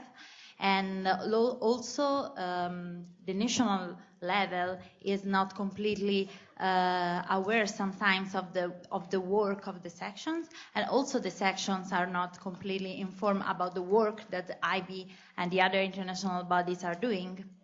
So it's for that reason that providing some useful tools during the events, communicate and informing and training the section could fill the gap, and also strengthen the national boards could fill the gap, the vertical gap among ESN International, the national level, and the national level and the sections. But I also can see another gap that is an horizontal gap. That means sometimes we are even not aware about the work of the other countries. So I would like to take advantage of my position to provide this kind of information useful for the network. Thanks.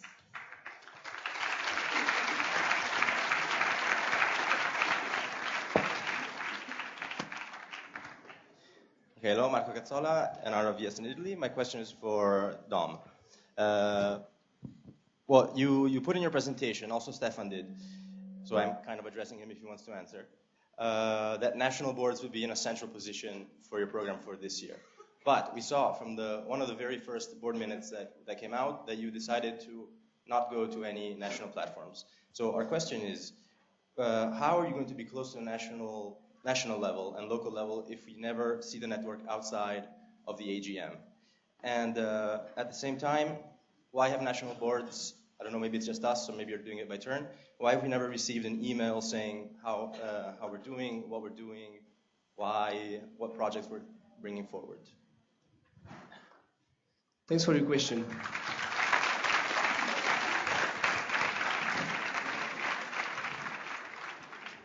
I will answer first the second one. You never received an email about how are you doing, simply because this task is completely delegated to the national board coordinator.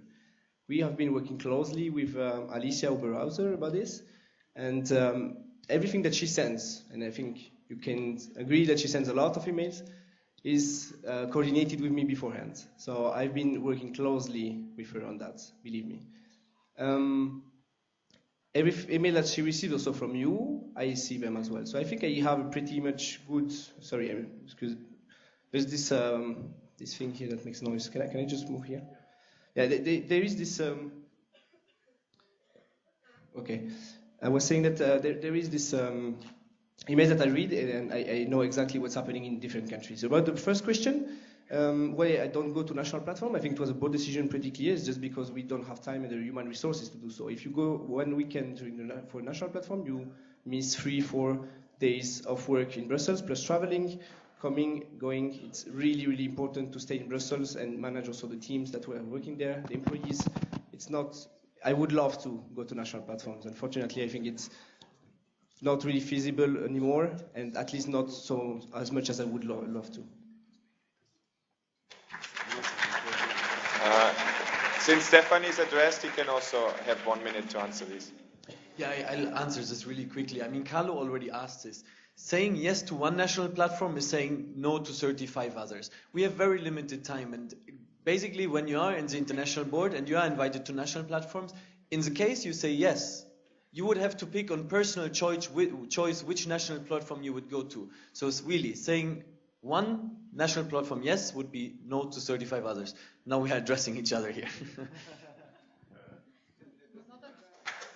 Okay, Carlo was addressed, he can also speak. Briefly, because you are not at the CNR, what I said is that, in my opinion, it was really important that IB went to national platform to understand what's happening in countries, and in my opinion, also, if the IB organizes well, can easily go to one national platform per country per year. Imagine one member of the board, but it's a difference of views that, of course, I respect. No problem. Grazie, Presidente.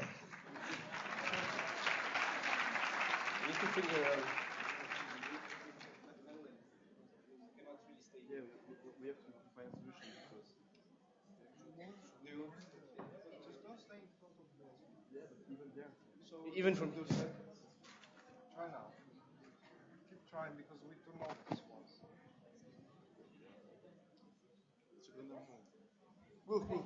Hello, I'm Sumaya from the Netherlands, and I have a question for Julia. In your presentation, you mentioned that you want to do study trips or Skype calls with countries that have no national boards. Well, but the vice president is already very busy. How will you find time to do that? Okay. Yeah, I think that I write in the first slide. I don't remember if I mentioned it, but it's good that you asked me. We established this networker team. I'm also part of it, and the national board coordinator will be in charge of the care of the countries with the national boards, and the network chair of the NAC will be in charge of the countries that don't have a national board. So basically, I will supervise and monitor and control their work, and I will attend the Skype call when I will have time.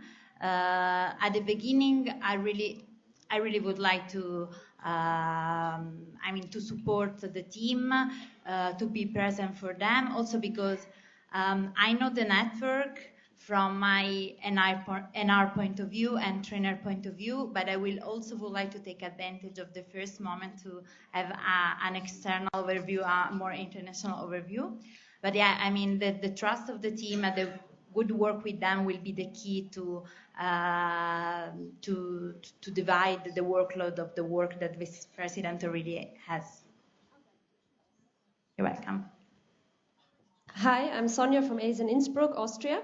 I have one question for Giulia Rosa. With every word that you say today and that you wrote in your candidacy, I really felt your absolute desire to get elected. And my question is, what will you do if you don't get elected? Will you fulfill your duties and partly, leave the network and make place for new people, or will you give it a try next year again? Thank you. Thanks for the question. I thought a lot about it. Of course, in case I won't be elected, I won't leave the network. I love you too much, guys, to leave you. My plan B will be to organize an international event in Rome, because when I was an R, I supported all the candidacies of the Italian sections, and I was always trying to motivate the sections in Rome to organize an event. So I would like to take this opportunity to come back a bit to the local level. And also I would like to continue to help the network, providing the trainer. I was also invited to a national training in Lithuania in next week. So for sure, like my experience and my knowledge will be always at your service, also if not as vice president. I can say from this experience that a lot of things can change in 1 year. So I cannot answer it now, but let's see. I mean, let's see what's happening after Sunday.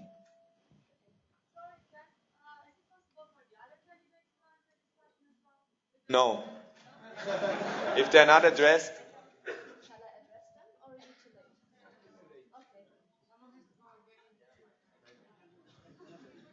Hello guys, this question is for everybody. I'm João from ESN Mini Portugal, and we were elected as the organizing session for the SWEP this year. And in the past 6 months, we were thinking about how regional platforms are organized, and we are developing a new model. We are trying to develop a new model for regional platforms and how regional platforms should behave from now on. And since in this, it's for everybody. And since in the Erasmus Plus framework, with all the stuff about strategic partnerships, and also, don't you think that the regional platforms could fill the so-called gap between international level and national level and local level as well? Couldn't the regional platforms be a midterm meeting between AGMs to survey what sections are doing at the regional level? I'd like to know your opinion, and what do you think you should do for this year for regional platforms? And I know you said something about it, but I would appreciate if you could develop a bit more. What's your statement about the regional platforms? Thank you. Okay, as I showed in my presentation, I think now the national platforms will be very, very important to sit all around the table and to discuss about this kind of potential partnership, strategic partnership. You know, as you saw in the presentation this morning, it's going to be very important for next years. So it's a great opportunity, the regional platforms, for the sections to meet, and especially the sections from neighbor countries. So it's quite easy to organize an event between France, Belgium, and Netherlands, for example. You know, so yeah, my focus will be really on the regional platform to provide a room where we can sit all around the table to discuss about a project and how we can implement a project and to get a grant with this project. But thanks for your question. Thank you, Joao, for this question. I know that you have big plans for the SWEP Mini. We have been discussing by mail. At the moment, it's put on hold, but I really would like to develop that more with you. What I mentioned in my candidacy was developing the regional platform more in a training approach, and obviously finding grants in the long-term vision for these meetings. I think especially of capacity buildings under the Erasmus Plus program, or mobility of youth worker as well could be something that we could investigate a bit more. Regarding what are my plans, I think the first step would be to contact the coordinator of the Educate project, because obviously trainings in ESN means educate, and draft a first action plan about how to develop the regional platforms. If I can just mention something more, I have experienced myself this year how much it is difficult to start on the 15th of July, focus for 2 weeks on the section questionnaire, and then this is already the time for the regional platform. You don't have time. As a vice president, you enter in charge, and then it's already the regional platform. You don't have time to rethink it, you don't have time to change anything. That's why I believe that I could do it with the second year, and that's why I will focus on it as well. Since, starting from now, after this AGM, I get elected.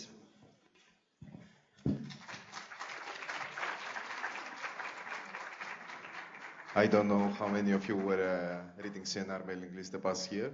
In the discussion of the strategy of Educate, I think it's CNR Zagreb, I mentioned exactly this thing, to try to implement more educated, more non-formal education to the regional platforms, instead of, in order to reach more local members. However, for the regional platforms, not only they need to be developed, but I think that we should also exploit the opportunities of the section meetings and make a kind of second regional platform, a more summer one, a more non-formal one, to get really closer with the first level of our network. Thanks. Thanks for the question. As you maybe saw from the presentation, I've been part of the OC of the last SWEP in Parma. So, yeah, okay. So for sure, if it will be much more easy for me in case I will be elected to help and support you, because I already know more or less the problems and the difficulties that an OC can have organizing a regional platforms. Also, from the fact that ESN Italy is in SIP and SWEP as well, like in my 2 years Monday, I attended a lot of regional platforms. So it will be a pleasure also to guarantee you a high quality of the workshop and of the training, also in the grants field or Erasmus Plus, because from my point of view, the Educate project is one of the best projects we have now, and we really need to implement it. And I really see the regional fractions the best way and the best moment to do it. Thank you, Julia. Thanks.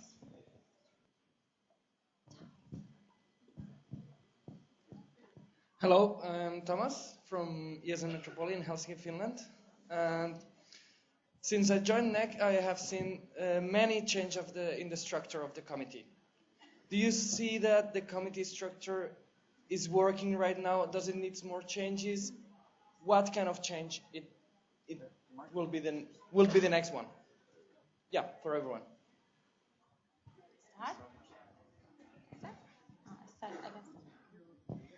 Okay. Well, the problem that I see now in NEC, and I'm talking from kind of observer point of view, as you know, I joined the NEC mailing list after I've decided to apply as vice president. I can see that there was a difference among the development on the 2 sides of the network. We saw to put many attention on the events part, but the problem is that with the resignation of the previous network committee, just after the election of the new network chairs, we really saw the projects for the network starting to be developed. So for sure, like as I answered also during the CNR, I will put more attention on the network part, because for me it's the most hard task of the vice president to take care of 37 countries. So for sure we'll need to put more attention on this side. And about the structure, I also know that you launched this connector to fill the gap among the 2 sides of the committees, network and events. Okay, one short comment. Really, whoever wants to now speak, please come down, because after this question round, I will propose to close the speakers list.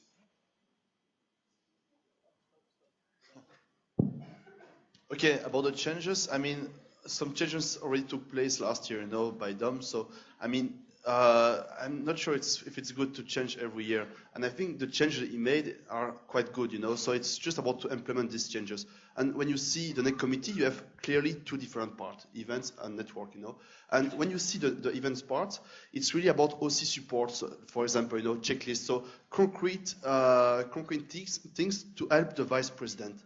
But when you have a look to the network part, it's still, he made some changes, and we still have to improve these changes, like, for the network part to really help the work of the vice president, clearly, Like, for example, we have now the gift exchange, and we can use, for example, this gift exchange to connect the NBs much more and talk about project and stuff like that. So, it's just to put the network part to help much more the vice president concretely, I would say, but just to continue the change of them, because what has been done is already very good. Thank you for your question. As Oscar just said, indeed, when I started my mandate, I went through the whole committee projects to understand how it works, because I was not a NEC member before. I talked with all the members, with all the previous former members, And together with Vagelis, mostly at the beginning, because the network chair resigned, we decided to redo like most of the committee, at least the events part. So we started from scratch, more or less, and also in the network part, I think there are some projects that we cut, kind of, because they were not very successful, useful. But this is important. When you have some projects that are good, that are really giving an added value to the network, or to help the vice president in helping the network, then you have to keep them. I would like to keep some of them. I know exactly which one are really useful for me, for the network, so I will keep some of them. But obviously some changes are needed. As Oscar said, the network part at the moment is about animation of the network, and I don't see a lot of support to the network. That's why we created this new support network care team, and this is the way to go, I guess. So well said from everyone. As we did a lot of changes this year, of course the committee now is working, and we're all happy for that. And the things that there is always a space for improvement. The thing that I would like to improve, we're trying now with trying to bond a bit the two parts, because they are quite diverse. And also I think there is a need to create several projects that have a direct impact to the local section. This is a change that I would like to make. Okay, I propose to close the speakers list. Are there any objections? No. So then I still have on the speakers list a lot of people. Sophia, Marco, Alessia, Robin, Maxime, Anya, Marcin, Vilma, Katerina, Safi, Tim, Gaffa, Laura, Fernando, Dora, Dani, Kaspar, Agata, Marta, and Simona. The speakers list is closed. I just, you can still not ask your question in case somebody asks almost the same question, which might happen in this long line, just to remind all of those people. So hello, I am Sophia. I am the chair for network in NEC. And my question is, there are the NB coordinator, the grants team, the network care team, the chairing team, the committee, and all of them are here to support the vice president. But how do you actually see them working together? But briefly. And this is for all the candidates. Well, for the grants team, I mean, we made the proposal as the committee, so it's starting. Working together is a thing that we need in the ESN in general. There are some positions that have direct conflict a bit, and it's more blurry, so we need really to sit down and try to implement, either to extract the projects or to import these positions in the committee. This is the solution, I think. I mean, we need to either to choose one of these ways. When I started my mandate last year, I was also quite skeptical about that, what you just mentioned. There is the network part of NEC, there's the events part of NEC, and network is quite clear. I mean, it has a name, and then there was this NB coordinator position completely out of the committee, and I was thinking myself, what is the connection? Why we have created this position? That is really important, I said many times before, but why is it not in NEC? Why the countries, because it was an initiative coming from the national boards themselves, why they created this position outside of what should be taking care of the network actually already?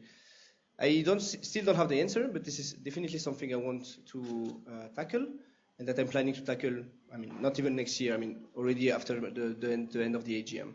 I think and I believe that network part of NEC should be, as I said right before, should be doing animation of network with nice projects like gift exchange, Star Awards, and these things, but also a strong support, and the network care team is really the way to go. Yeah, I would say I was in the team in Sofia who proposed the 6th board member, I mean, it wasn't maybe a good idea, but still, I still believe about the 6th member in Brussels, maybe not a board member. So, if we have this 6th person in Brussels, maybe we could think about to include all the teams you just mentioned in the network part, but then the NEC committee maybe should be rethink. I mean, I still don't know how, but I mean, at the moment, there is one committee, network events, as we know, it's quite very different, and it's only one person, the vice president, who is in charge of this committee, these two parts. But if we have one more person, we could divide maybe, and then one person will be in charge of the network, and the other person about the events. And of course, I mean, we have to mix with the grants, and I think it's still important to mix grants and network. Okay, thanks for the question. I see a problem in general in ESN. That means that we are creating position and position and position and team and team and team. And will be like my first priority to solve, not just as vice president, but of course to discuss with the next IB. And in particular, for the teams that are supporting the work of the vice president, I really would like to draft an action plan with each team to see also the connection that could exist among the teams. I mean, I know it a bit now in a general way, but I know, for example, that you as network chair, you're now in the network team, you have to handle the network part, and you are also involved on the grants. So I really, really would like to, in case of election, to have a whole picture of each position and how actually each position could help the vice president to have a bit less of work. So of course we need to draft a strategy and an action plan with each team. Thank you. So Marco from ESN Croatia. My question is addressed to Julia. I know you had a lot. So you put effort to make a video, but subtitles down there show that your spelling skills are not so good. So my question is, do you think that your English level is suitable for the position you are applying to, regarding to the fact that you will need to reply to the millions of emails? Okay, it's interesting that because we got the same question during the CNR. Well, during the video, of course, like I knew it more or less what I wanted to say before. And if you are talking about the level of my English during this presentation, I was quite emotional at the beginning, especially. Of course, I'm not an English speaker, native speaker, but I really count on, especially at the first, during the first period of the mandate, to have support from proofreading the email. And what was the other questions? I think that I answered, no? If I consider my level of English suitable for the position, yes. If not, I wouldn't have applied. But of course, I need really to work on the spelling. Yeah, on the spelling. Thank you. Hello. I'm Alessia from ESN Milano Statale. My question is for Dominic. During your presentation, you talked about taking care of the network, and just a few weeks ago, you launched the idea of the network committee, which is a really cool idea. We also have it in Italy, for example. I would like to know, why have you launched this idea so late? You did not feel the necessity before, during a whole year of mandate? Good question, really interesting. Thanks. I need to explain, first of all, that when you have, you all know that the international board has a huge workload. You have to prioritize, always you have to prioritize. I think the national board coordinator position was enough so far. So I put a bit more myself of my time to, as we said before, reviving NEC, events parts, taking care of a lot of events. I had to prioritize these things first because they were really not in a super good shape, let's say. That's one of the reasons why the network team came so late. The second thing is that also we had at the beginning of the year with the rest of the international board divided all the countries among us, as it was a common practice before, and we wanted to try to have one Skype call with every country every month, one per month or one every 2 months. We tried and we discovered that it's really not feasible anymore. Even the international board before us and 2-3 the international board before us, we didn't manage. So it came quite naturally to propose at the CND Uch this small session about what to do with the network care, and the outcome of this session in Uch was to create a team. So from Thank you, December, Dominic. I created it in Thank you, December. Dominic. Sorry.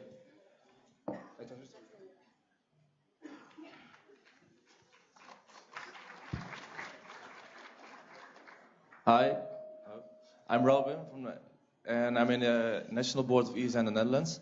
I have a follow-up question for Dominique regarding the question about closing the gap between the international board and the national board.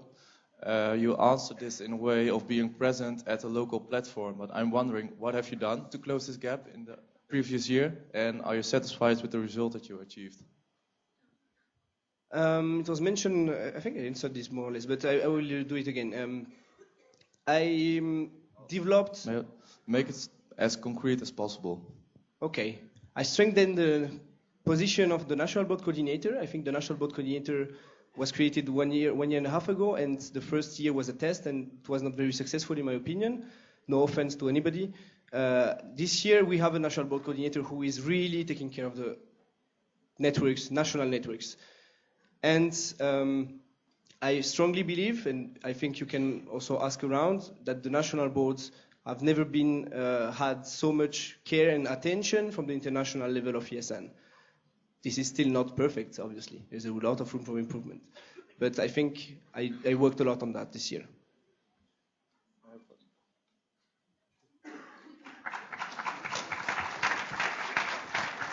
Hi, my name is Max from ESN in the Netherlands, and I have a question to address Julia. Thank you very much for the video. I enjoyed it. It was really cool to see. But my question is regarding something you said in your presentation, which was behind every strong man, there's a strong woman, which I, to a certain extent, do agree. But if you get elected, you have the opportunity, or the chance does exist that you're going to be the powerful woman behind 4 powerful men. How would you deal with that?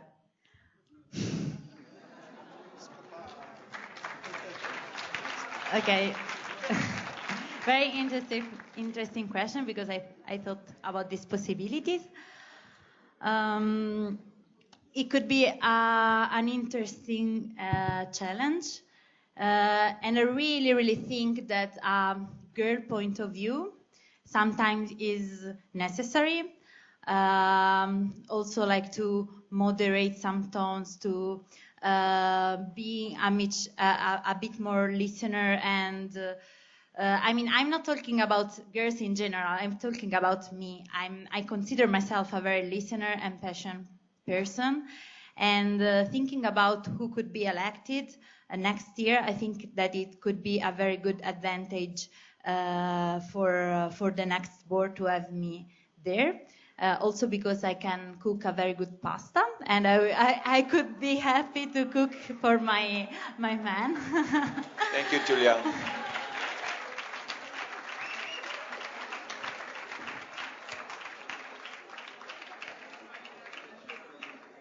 Hello again. I think you know which question I want to ask, but the small introduction, yes, alumni once again. So, all of us here are super active, and then we graduate, we find a job, and we cannot involve as much time as we want to. We become alumni, and normally with alumni it's like this, like we are active 2-3 months, maybe maximum 1 year, and we go. So what is your plan to make us stay and to use our knowledge, our skills, and knowledge transfer? To everyone. No, it's to everyone. Who wants to start?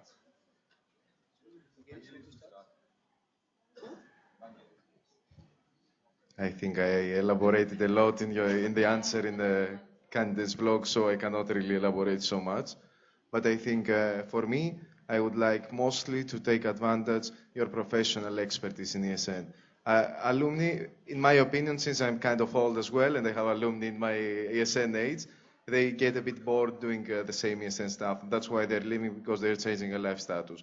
But I believe that if you give them the ability to help the network that they love with the actual professional expertise, this is the way. So I would like to create a kind of database and know which alumni is expert in what. Thank you. Actually, Vangelis just stole my answer. No, but you're right. I was in contact before you came into charge with your new mandate. You started in November, I think.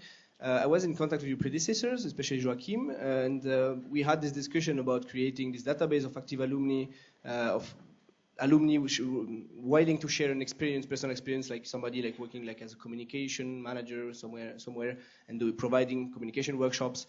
There was this idea to create this database. Unfortunately, there was no follow-up. I mean, I don't want to know if, I mean, it's your responsibility, my responsibility. I think there was a bit of lack of communication to continue this project. But this is still something I would like to do. I mentioned it in my motivation letter, actually, if you read it. I really would like to create this database of active alumni willing to share and involve them in the regional platforms. First of all. The second thing would be obviously what has been done in the past, but we can increase, is the providing job opportunities, internship opportunities. I think especially with Story, the new program, the new project of ESN, you have a role to play there. Yeah, as I wrote in my answer in the Canada blog, I mean, we have different kind of alumni. You have the alumni who are graduated, who are working, so they can be a good link between the ESNers and the world of the work, But you have also just alumni that are not active in the local level anymore, and they just want to still do something for ESN, I mean, if you look in our statutes, it's not very clear what is really an alumni, I think, in my opinion.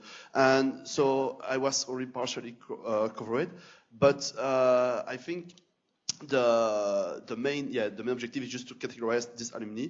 And of course, as a candidate, I'm going to tell you that I will take care of you. But look what I did in the CNR Sofia. I propose already to have 10 spots minimum for the alumni. So I'm really trying to take care of the alumni because I think they are quite important. Thanks for the question. I don't remember who said that ESN Italy is the most friendly alumni countries. Well, consider that we have our two of our former national advisor member of the new international alumni board.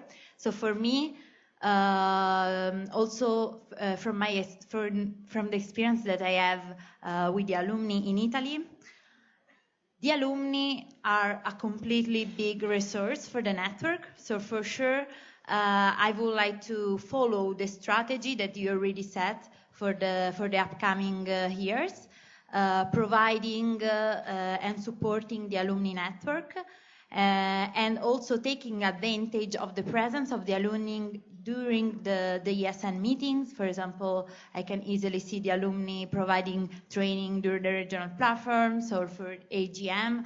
And also, it could be great to have the alumni be more in touch and inform more the section, for example, or the national boards about opportunities that they can discover thanks to their experience. So Thank I can you, Julia. really, yeah.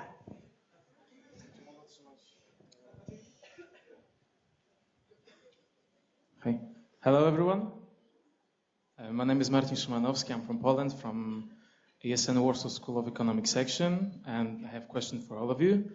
As we know, the real strength of our network comes from the most basic level of ESN. It's from the local sections. And that's where the new projects are developed, where the nice ideas comes up, and I think that all of you start working in ESN as a local member of your section. And in my opinion, the ESN International doesn't give enough attention for local and local projects that are organized by section.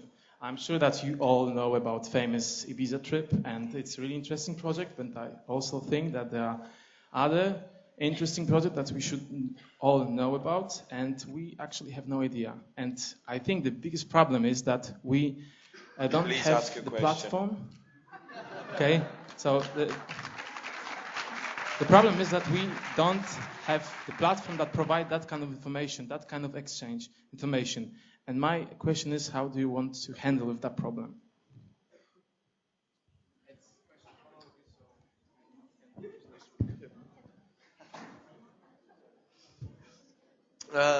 About project. I mean, I believe that ESN Ibiza can be a project, but I think, in my opinion, it's more a national event. And I think about project, I would think about project like to develop something really through some grants, for example. This is why I say that for the project, that for example, one section would like to organize one project, then if they want to see a bit bigger, they could meet with other sections or the national board and apply for a grant. So I mean, when you are talking about a project, I'm thinking directly about to meet around a table in a regional platform and to discuss about this project, to not organize only your project in one section, but to organize your project in 1, 2, or 3 different countries. So I mean, about ESN, I would see more like that. From my side, I would say, first of all, how can we collect this information, how to know from the local level to make them national or even international. The tool exists, it's the section questionnaire, and I think this is the best way at the moment that we have to collect the information. It has not been used well in the past, as I said also during my presentation. I really think, first of all, that we need to improve that and have really people who are able to analyze that properly. And what was the second part? That was the question. How would you like to be comfortable providing that kind of information? Yes. Okay. I will say here. As I mentioned in my presentation, it's one of my goals. I believe I like that... it. What? I like it, yes. It's really easy. I mean, I think we have so many sections and so many ideas. I believe that that in a way that we advocate ourselves when we use a couple of... It's nice to have some umbrella projects that everyone does, but I believe that we can do something with all the projects. We can advocate with 400 different projects.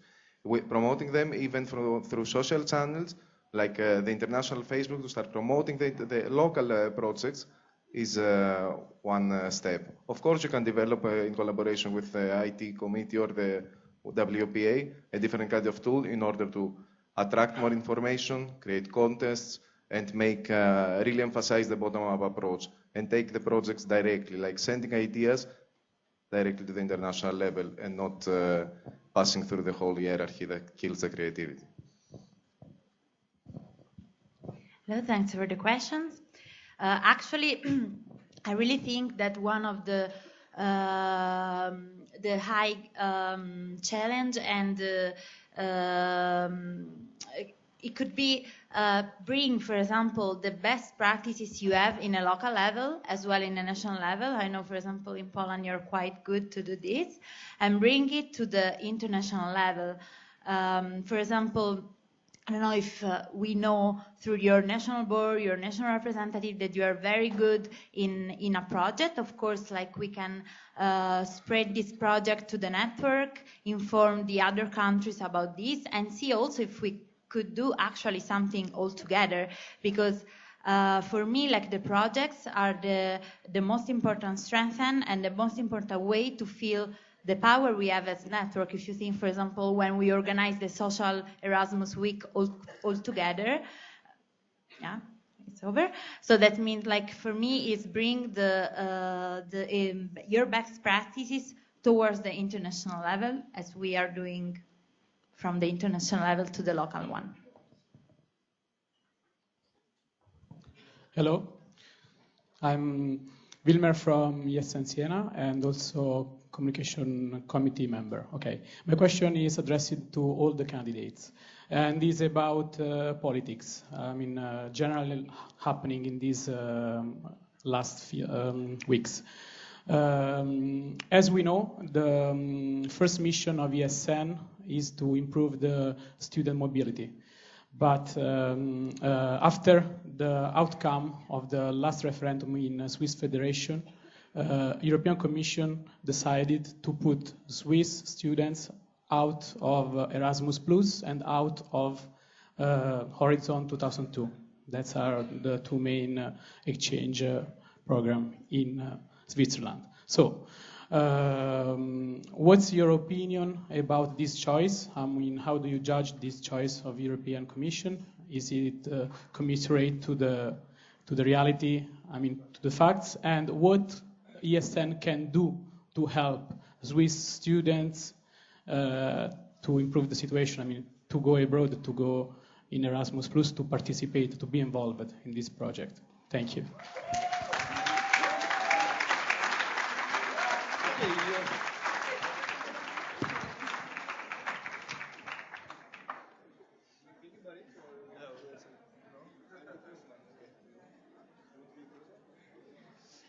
Interesting question. Even though ESN is not doing politics, we're following this quite closely. Yes. First of all, I mean, you know, I mean, this is pretty clear. This is definitely a president question, but I think as vice president, we still have a role there. What we could do. I mean, first of all, I forgot something. Sorry. I'm quite sure. My Swiss colleagues can confirm, but I'm quite sure that they are not out of the Erasmus Plus and Horizon. They are out of Erasmus Plus starting from 2014, 2015. So the one going in Erasmus now, they can go. There's no problem. But with the old program, starting from the next Erasmus Plus, they're out. I mean, what we.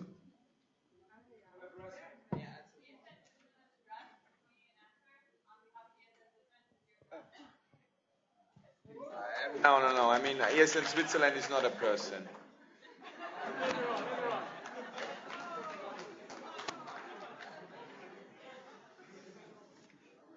Alexandre?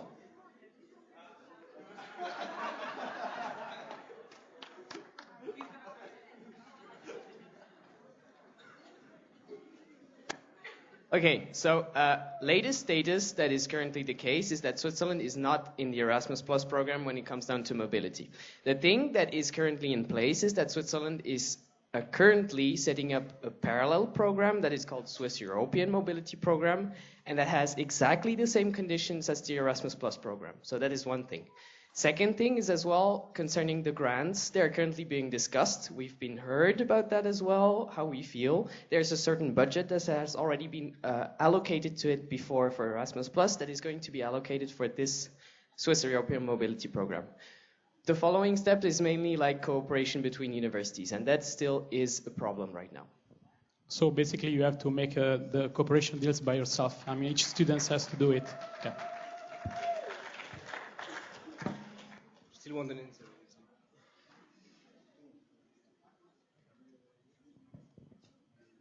I mean, in general, it's a political question that we are not supposed to take a political position. My opinion is the thing that we should do in ESN is to focus and emphasize the things that unite us and not the ones that divide us with the other countries. If they have a parallel program, we can support it. Of course, we must show solidarity and do whatever we can, but still there are several countries that don't have Erasmus mobility, and they are part of the network as well. Yeah, I'm also interested about the position for the European Commission. No. Please. Okay, so as I said, I mean, president question. Even though there's no Erasmus Plus, there are still a lot of mobility programs. There are still a lot of, maybe a bit less, but a lot of exchange students to take care of. I don't really see what you expect from this question. I don't know how to answer. Yeah, I will just answer that. I mean, I don't have really an opinion about that, but if I need to give an opinion, first I will consult ESN Switzerland, and then I will answer you. But so, at the moment, no, I can't answer you, even if Alexandre already gave an update, but so, yeah. If you ask me to work about that, I can give you something.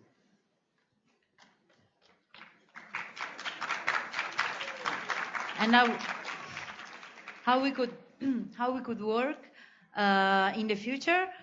You know that we have this ICE committee that is supporting the work of the president. So for sure, as part of the ICE committee, I would encourage all the countries that could have in the future some similar problems or some problematic situation about educational issue to contact the committees and the president. Of course, the president would receive all my support in this framework. One general comment, please focus on questions that are really, really relevant for this candidacy, okay? Thank you.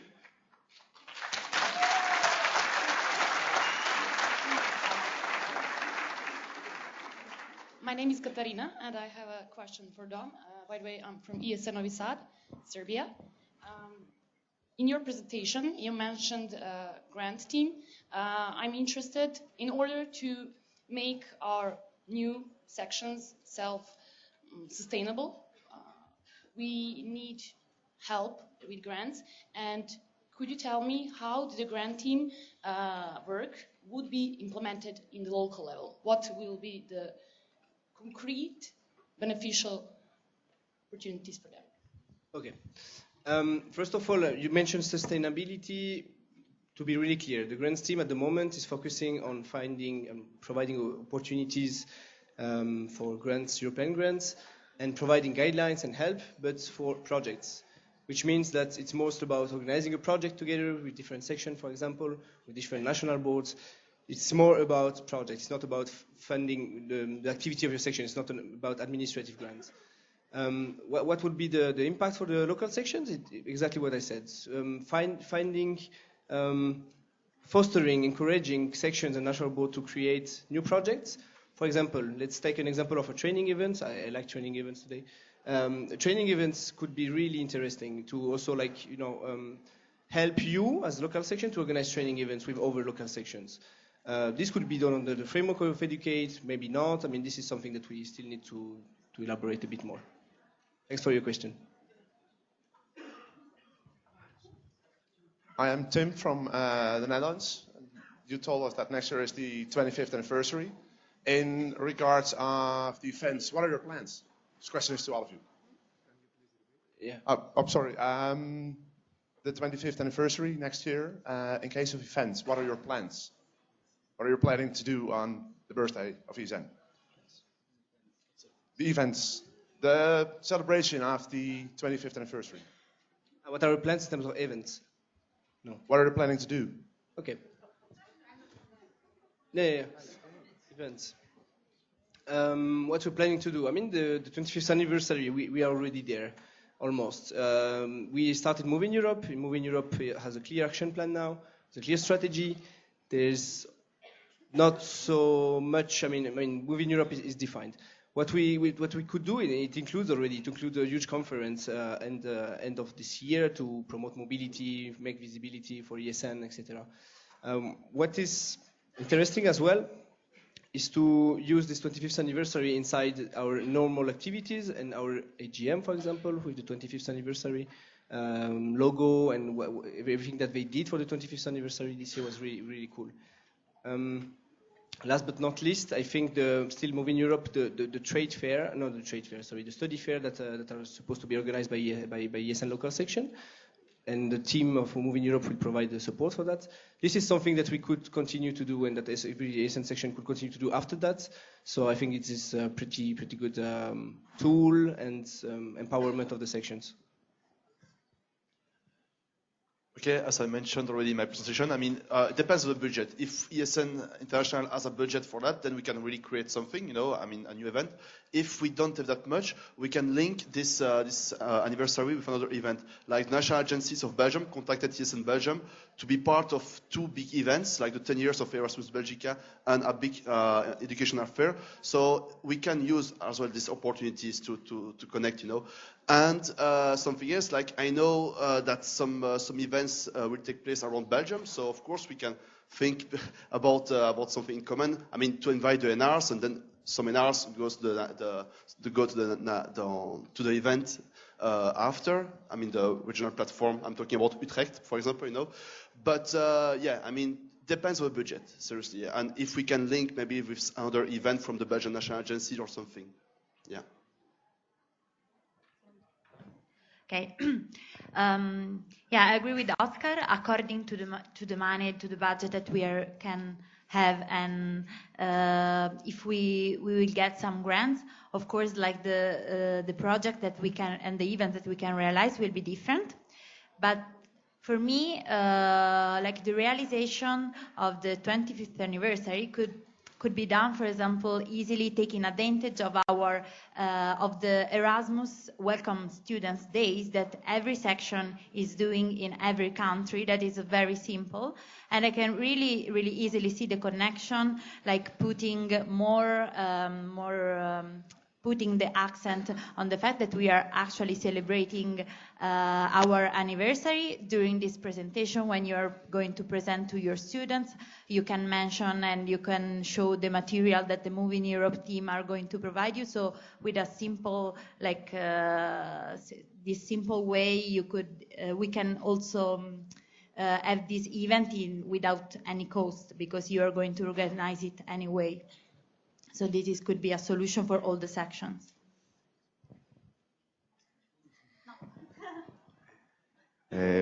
Exactly, we have a team, we have the Move in Europe, the flagship project. So the easiest thing to do is to focus into implementing their activities in our international events as well, and in the national events, and provide there the space. For example, when you have international events and arrange a study fair with all the ESNers, it gives more visibility both to ESN and to Erasmus.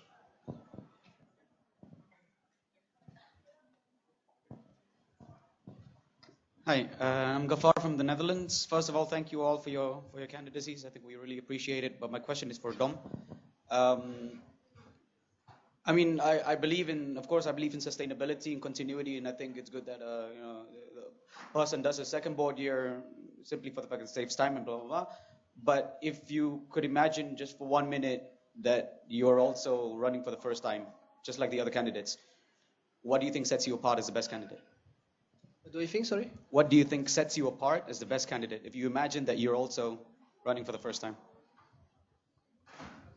Okay. Basically, you're asking me to go back 1 year ago. I would say my social skills. Listening, being able to listen, to really understand, really try to understand people, problems, problematics, issues, try to solve them. Analytic skills, and yeah, this way, I mean, my way of working in general, based on social skills like listening. Thank you.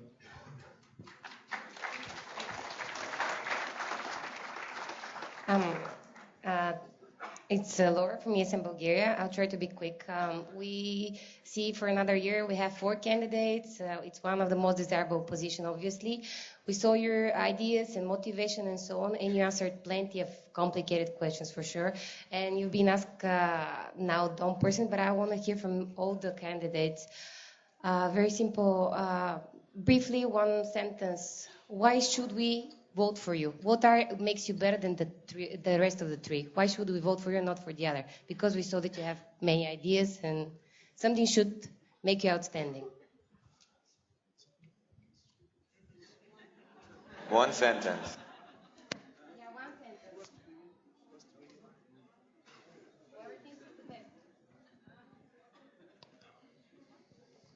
Nice question. Mostly because of me, because I have quite diverse experience in all the parts of the level, from different ESN countries and sections, and being active and really feel the pulse of the network, I believe.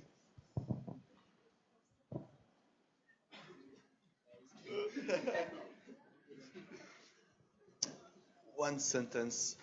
I would say I was thinking about to run for this position since let's say 10 months. So I really try to be prepared as much as possible to every different task description, as you saw in my last slide.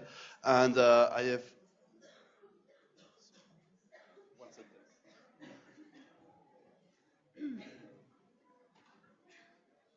sentence. Actually, I decided to run as vice president. Like, I started to think about this since Milano get this AGM.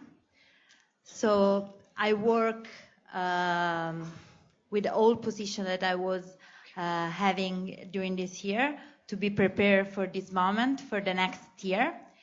And I'm ready to love and to work for the all 37 countries as I work for ESN Italy for 2 years.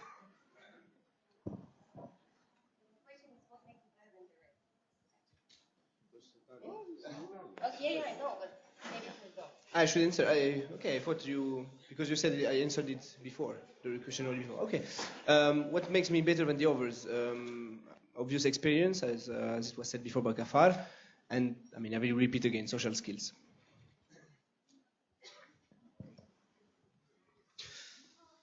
Hello guys, I'm Fernando, Treasurer of Spain. I have a very quick question for all of you guys. Imagine by any chance the next ESN president resigned, so you would have to take his duties, and obviously you would have to drop some of your priorities. What would those be? What priorities would you drop in case the next ESN president resigned in order to take his duties?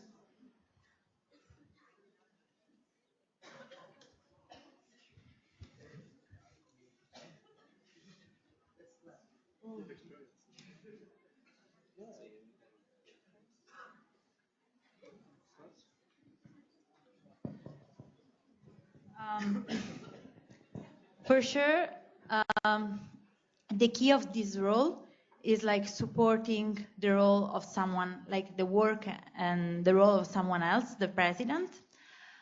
I would say I would delegate some tasks to the team that we already mentioned that takes care of make a bit more easy the life of the vice president. So I would give more responsibilities working with, for example, the chair of the NEC, the coordinator of the grants. So yeah, I mean, for the external representation, that is like the more huge task of the president. I would maybe put the accent a bit more on the network and events part that can be taken care by the chair as well.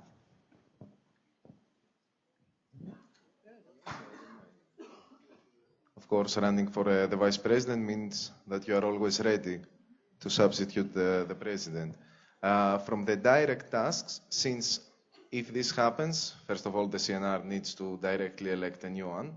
So this will be a transition period. For this transition period, I think the easiest part and a bit time-consuming is the internal representation.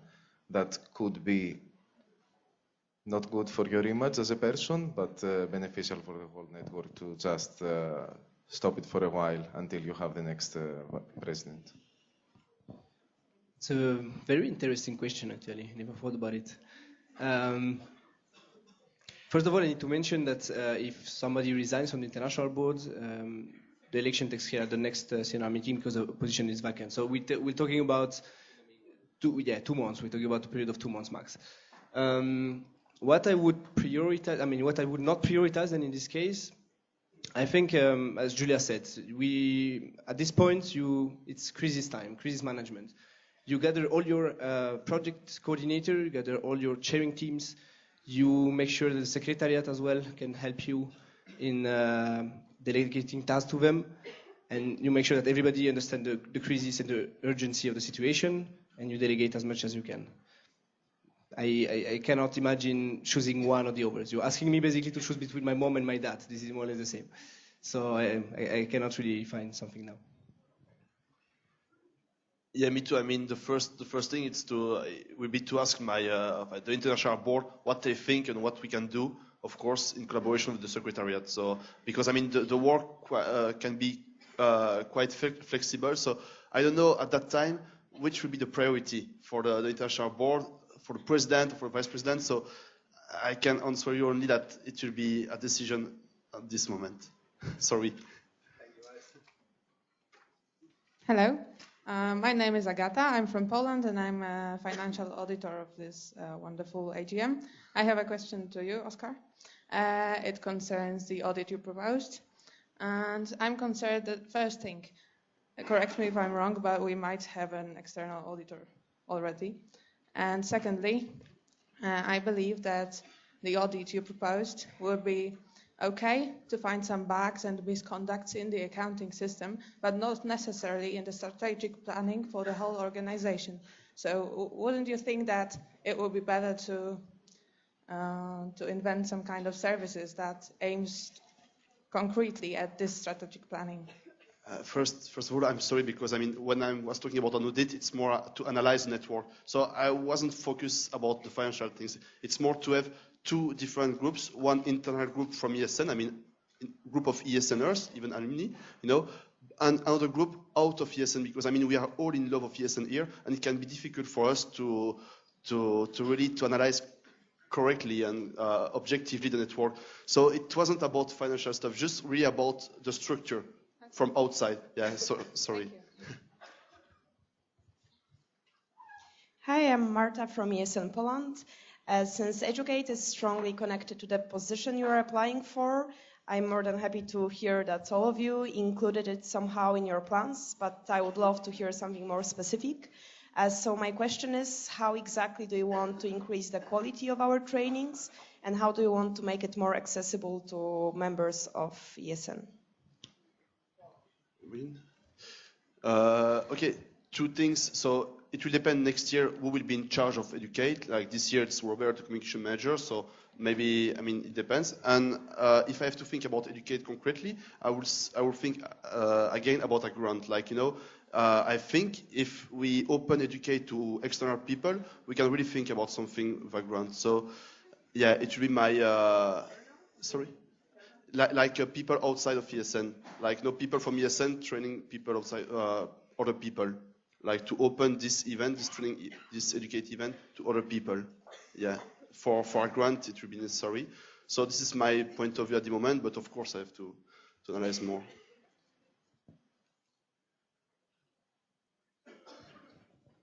Okay, thanks Marta for the question. As one of the few educator, I think maybe the only one with Stefan, that attended all the three Educate 3 for Trainer, I mean the 3 edition of the project. I will really would like to put more attention on it. So I would be glad maybe to be the person of the board in contact for the project. And about the plans to be more accessible the workshop to our members, of course, to put it in each international event, to promote actually the training event, not just the training for trainers. And also another thing that we could do if we could get the grants could be to refund the trainers attending the national platforms in the countries. That means that cover expenses could be, travel expenses could be covered by these grants. Yes, I think grant is the key word here, first of all, for the sustainability of the project. Without a grant, it's difficult to make, I mean, you know, to find a lot of participants, especially the last meeting had, unfortunately, few participation. I think, yeah, as I said, grant is the key word. If we apply, if finally get a grant for Educate, that will help a lot. I have to admit that from the four candidates, I'm maybe the one with less expertise and experience with Educate, maybe Oscar as well. I think there were two others that did Educate trainings already. But however, if I get elected vice president, I really would like, I mean, to be decided with the next international board, I really would like to take Educate under my project. In the end, it's about coordinating a project, coordinating teams, and there is an expert of the project that is at the moment you, and I'm pretty sure that this is a vice president task. So I really would like to focus more myself on the Educate training next year. Where to start and where to finish with this project? I don't know if you have seen the presentation of the initial proposal. There was a pyramid. We have made a pyramid on how to make the trainings go more national and more local. I think this is able to improve a bit the trainings, to focus a bit more regional, because I think it's difficult to have the whole ESN map attending only one. So, of course, we must improve. We must put more in the regional platforms, even more in the national platforms. I mean, even I organized in the national platform of Greece the whole trainings of the national platform, so to be more focused. And also for you and for the trainers, we need better trainers as well. So to invest a bit, some money for external training of the trainers from our budget. And we can discuss all the night if you want for that. Thank you. Okay, hello. I am Simona, president of ESN Slovakia, and I have a question for Oscar. Because your presentation was based on the gap between IB and local section. Everybody is speaking about it. But can you tell us how you want to eliminate this gap somehow concretely? Because it was also mentioned that there is big problem with time. There is no time to visit national platforms or somehow to be closely to the section. So how you will handle this problem? I mean, you have two answers. No, the answer in front of everybody here is like to really take care about the sections, no, because you are all, most of you are from the sections. But then the second answer, which is maybe not the nicest one, is to take care about the national board. Because as I said, who better than a national board knows its sections, sorry. So, I mean, I will focus much more on the national boards, less on the sections, and then the national boards can take care by themselves of their sections. And of course, if the sections, I mean, if there is no national board in a country, directly the sections can contact the international board. Of course, or the national board coordinator, for example. But my focus will be on the national board and then national board sections. Okay, thank you for the question. Okay. You know the rule. It's ESN Bulgaria, of course. Just 3 words. Thank you, first of all, for answering all those hard questions. This will be a very easy one. Just hold my hand, all of you. Look on the audience. Close your eyes, just for 3 seconds. Just for 3 seconds. Just close your eyes with me. Open and let me know what you see now. Just 3 words. Open your eyes. Just 3 words.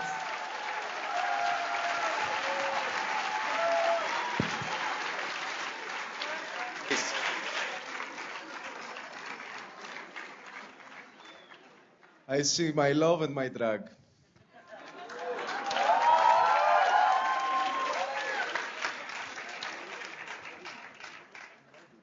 I see exactly now in front of my eyes why I joined ESN.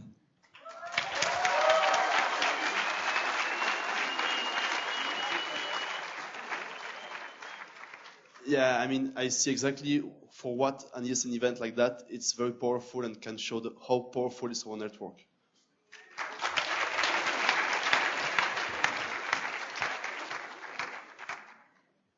Everything has already been said.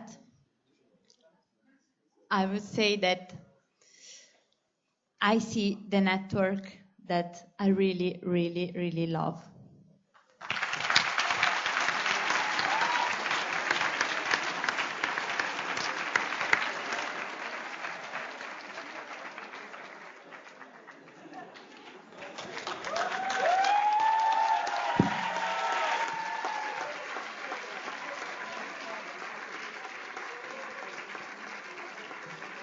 Okay, thank you very much for the presentations.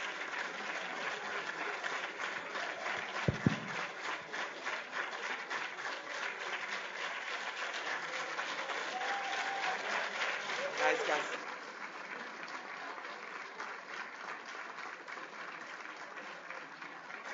Okay.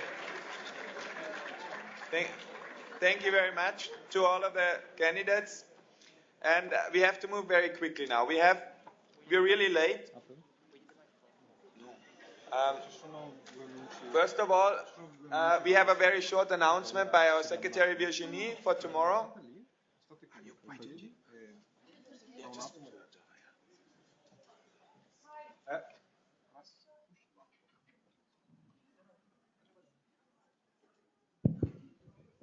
Hi, very short communication about InfoMarket tomorrow. First of all, many people ordered stuff. So please come tomorrow with your email of confirmation and come to us and be very patient because it will be crowded. So please, if it's crowded, come later. About those who plan to come to our stand and pay in cash membership fees or some extraordinary orders, please come with the exact amount of money, because it will be very difficult to provide change. So please, you know how much you should pay, and you have until tomorrow afternoon to bring the exact amount of money. Thank you very much.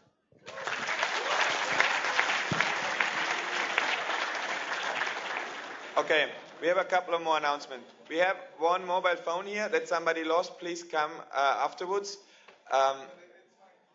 That's not yours. No, you come later and convince me. The next thing is, now we are quite late. The only thing that's now happening is one more presentation by one of our partners. And then tomorrow, please, I know tonight is Euro dinner, but please be all on time, be efficient to hand out the voting devices, because we still have 3 more positions with candidates for tomorrow.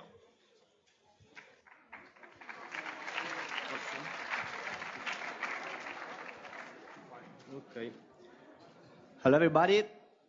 I'm Giorgio Pulviranti, and I'm the head of working group Let's Start Up. And I'm here to present you our project.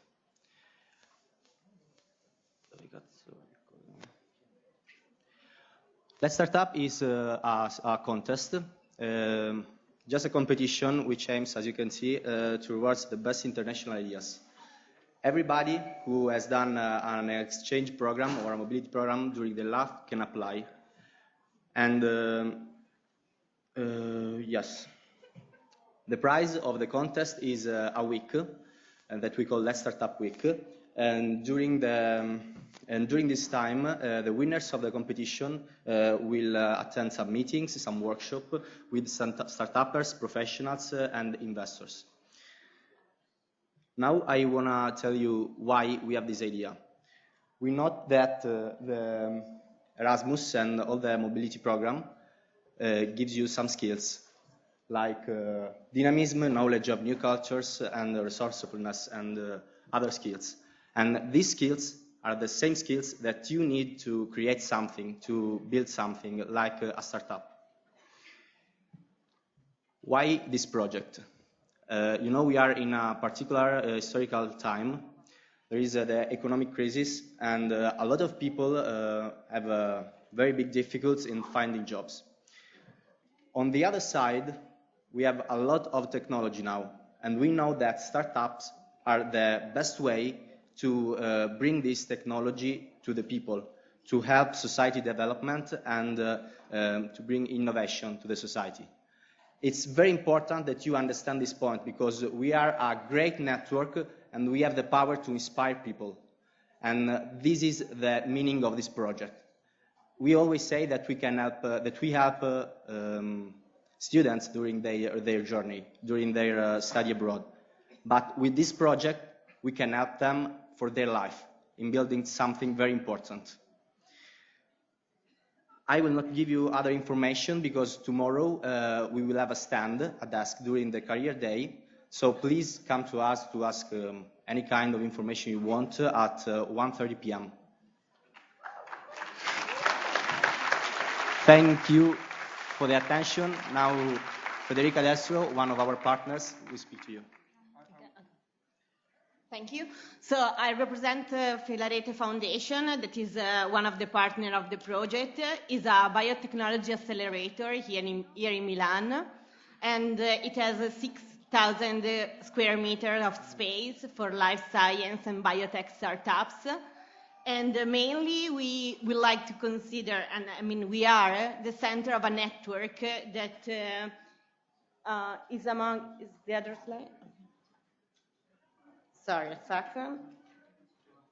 Okay, we are the center of a network of industry, finance, and business development, hospital, and research.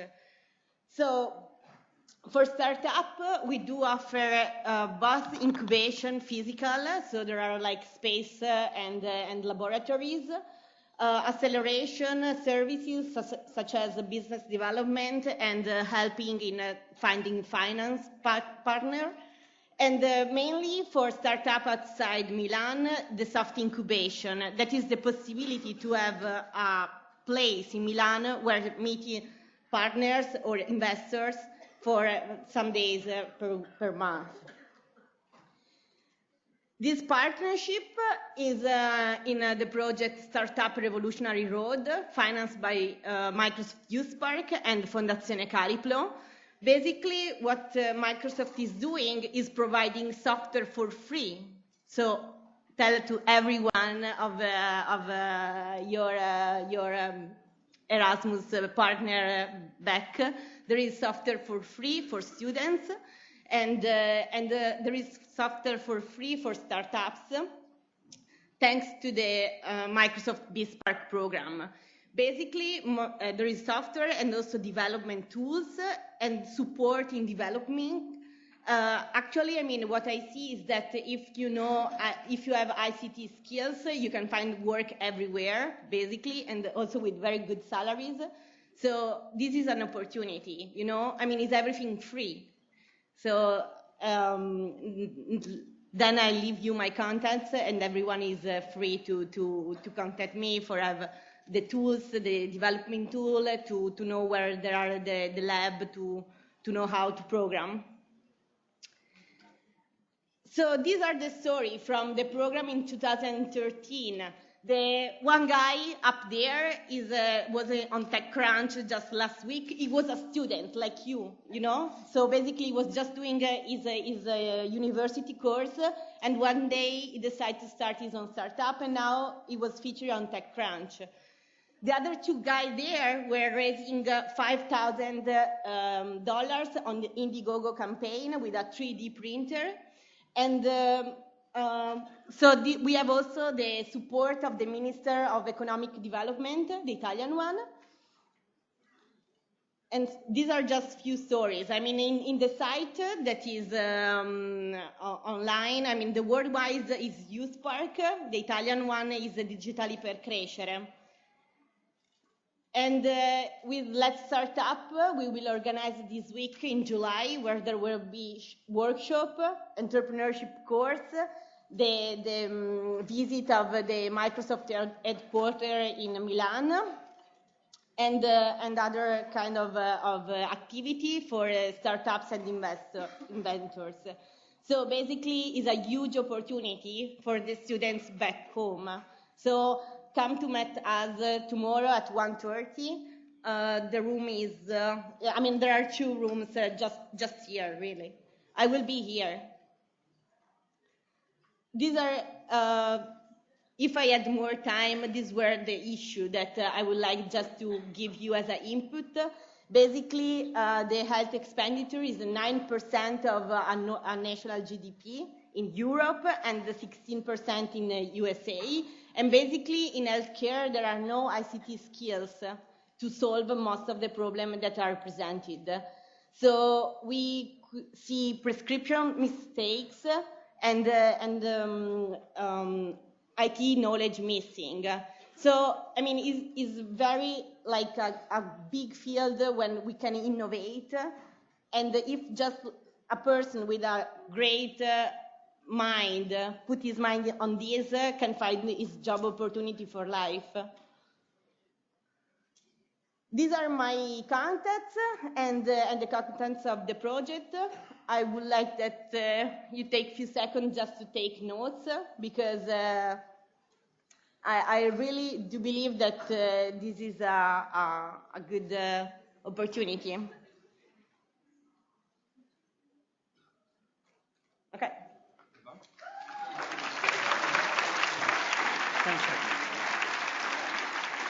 Guys, the last stuff, please. What we forgot to tell you is that thanks to our network, we are able to we found money to make 2 advanced diploma in Australia for the winner of startup contest. It's $7,000, so it's quite nice price, okay? See you tomorrow at Career Day.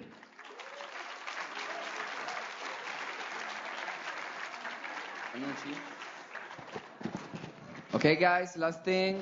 Before you go, please, where are you going? I have to tell you what you have to do. Okay, so the people in Idea Hotel, where are you? Raise up your hands. Okay, your bus is gonna go soon. If you don't have to leave your voting devices, just go. It's the bus for 30 people. For the others, we had a delay, of course. So the responsible for the tables at Dinner for each nation are supposed to leave around 8:30. The others, 8:45, sorry, forgive me. The others are gonna leave from 9:15, so 9:15. Is that okay? Don't forget to return your voting devices. Guys, last thing, remember that tomorrow after after the plenary session, you won't be able to go back to the hotel. You have to come with the swimming suit and all the stuff to go to the Aqua World, okay? So come to the plenary with everything.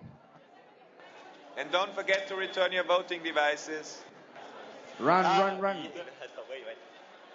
T'es prêt? 3, 4. Happy birthday to you. Happy birthday to you. Happy birthday to Adrian.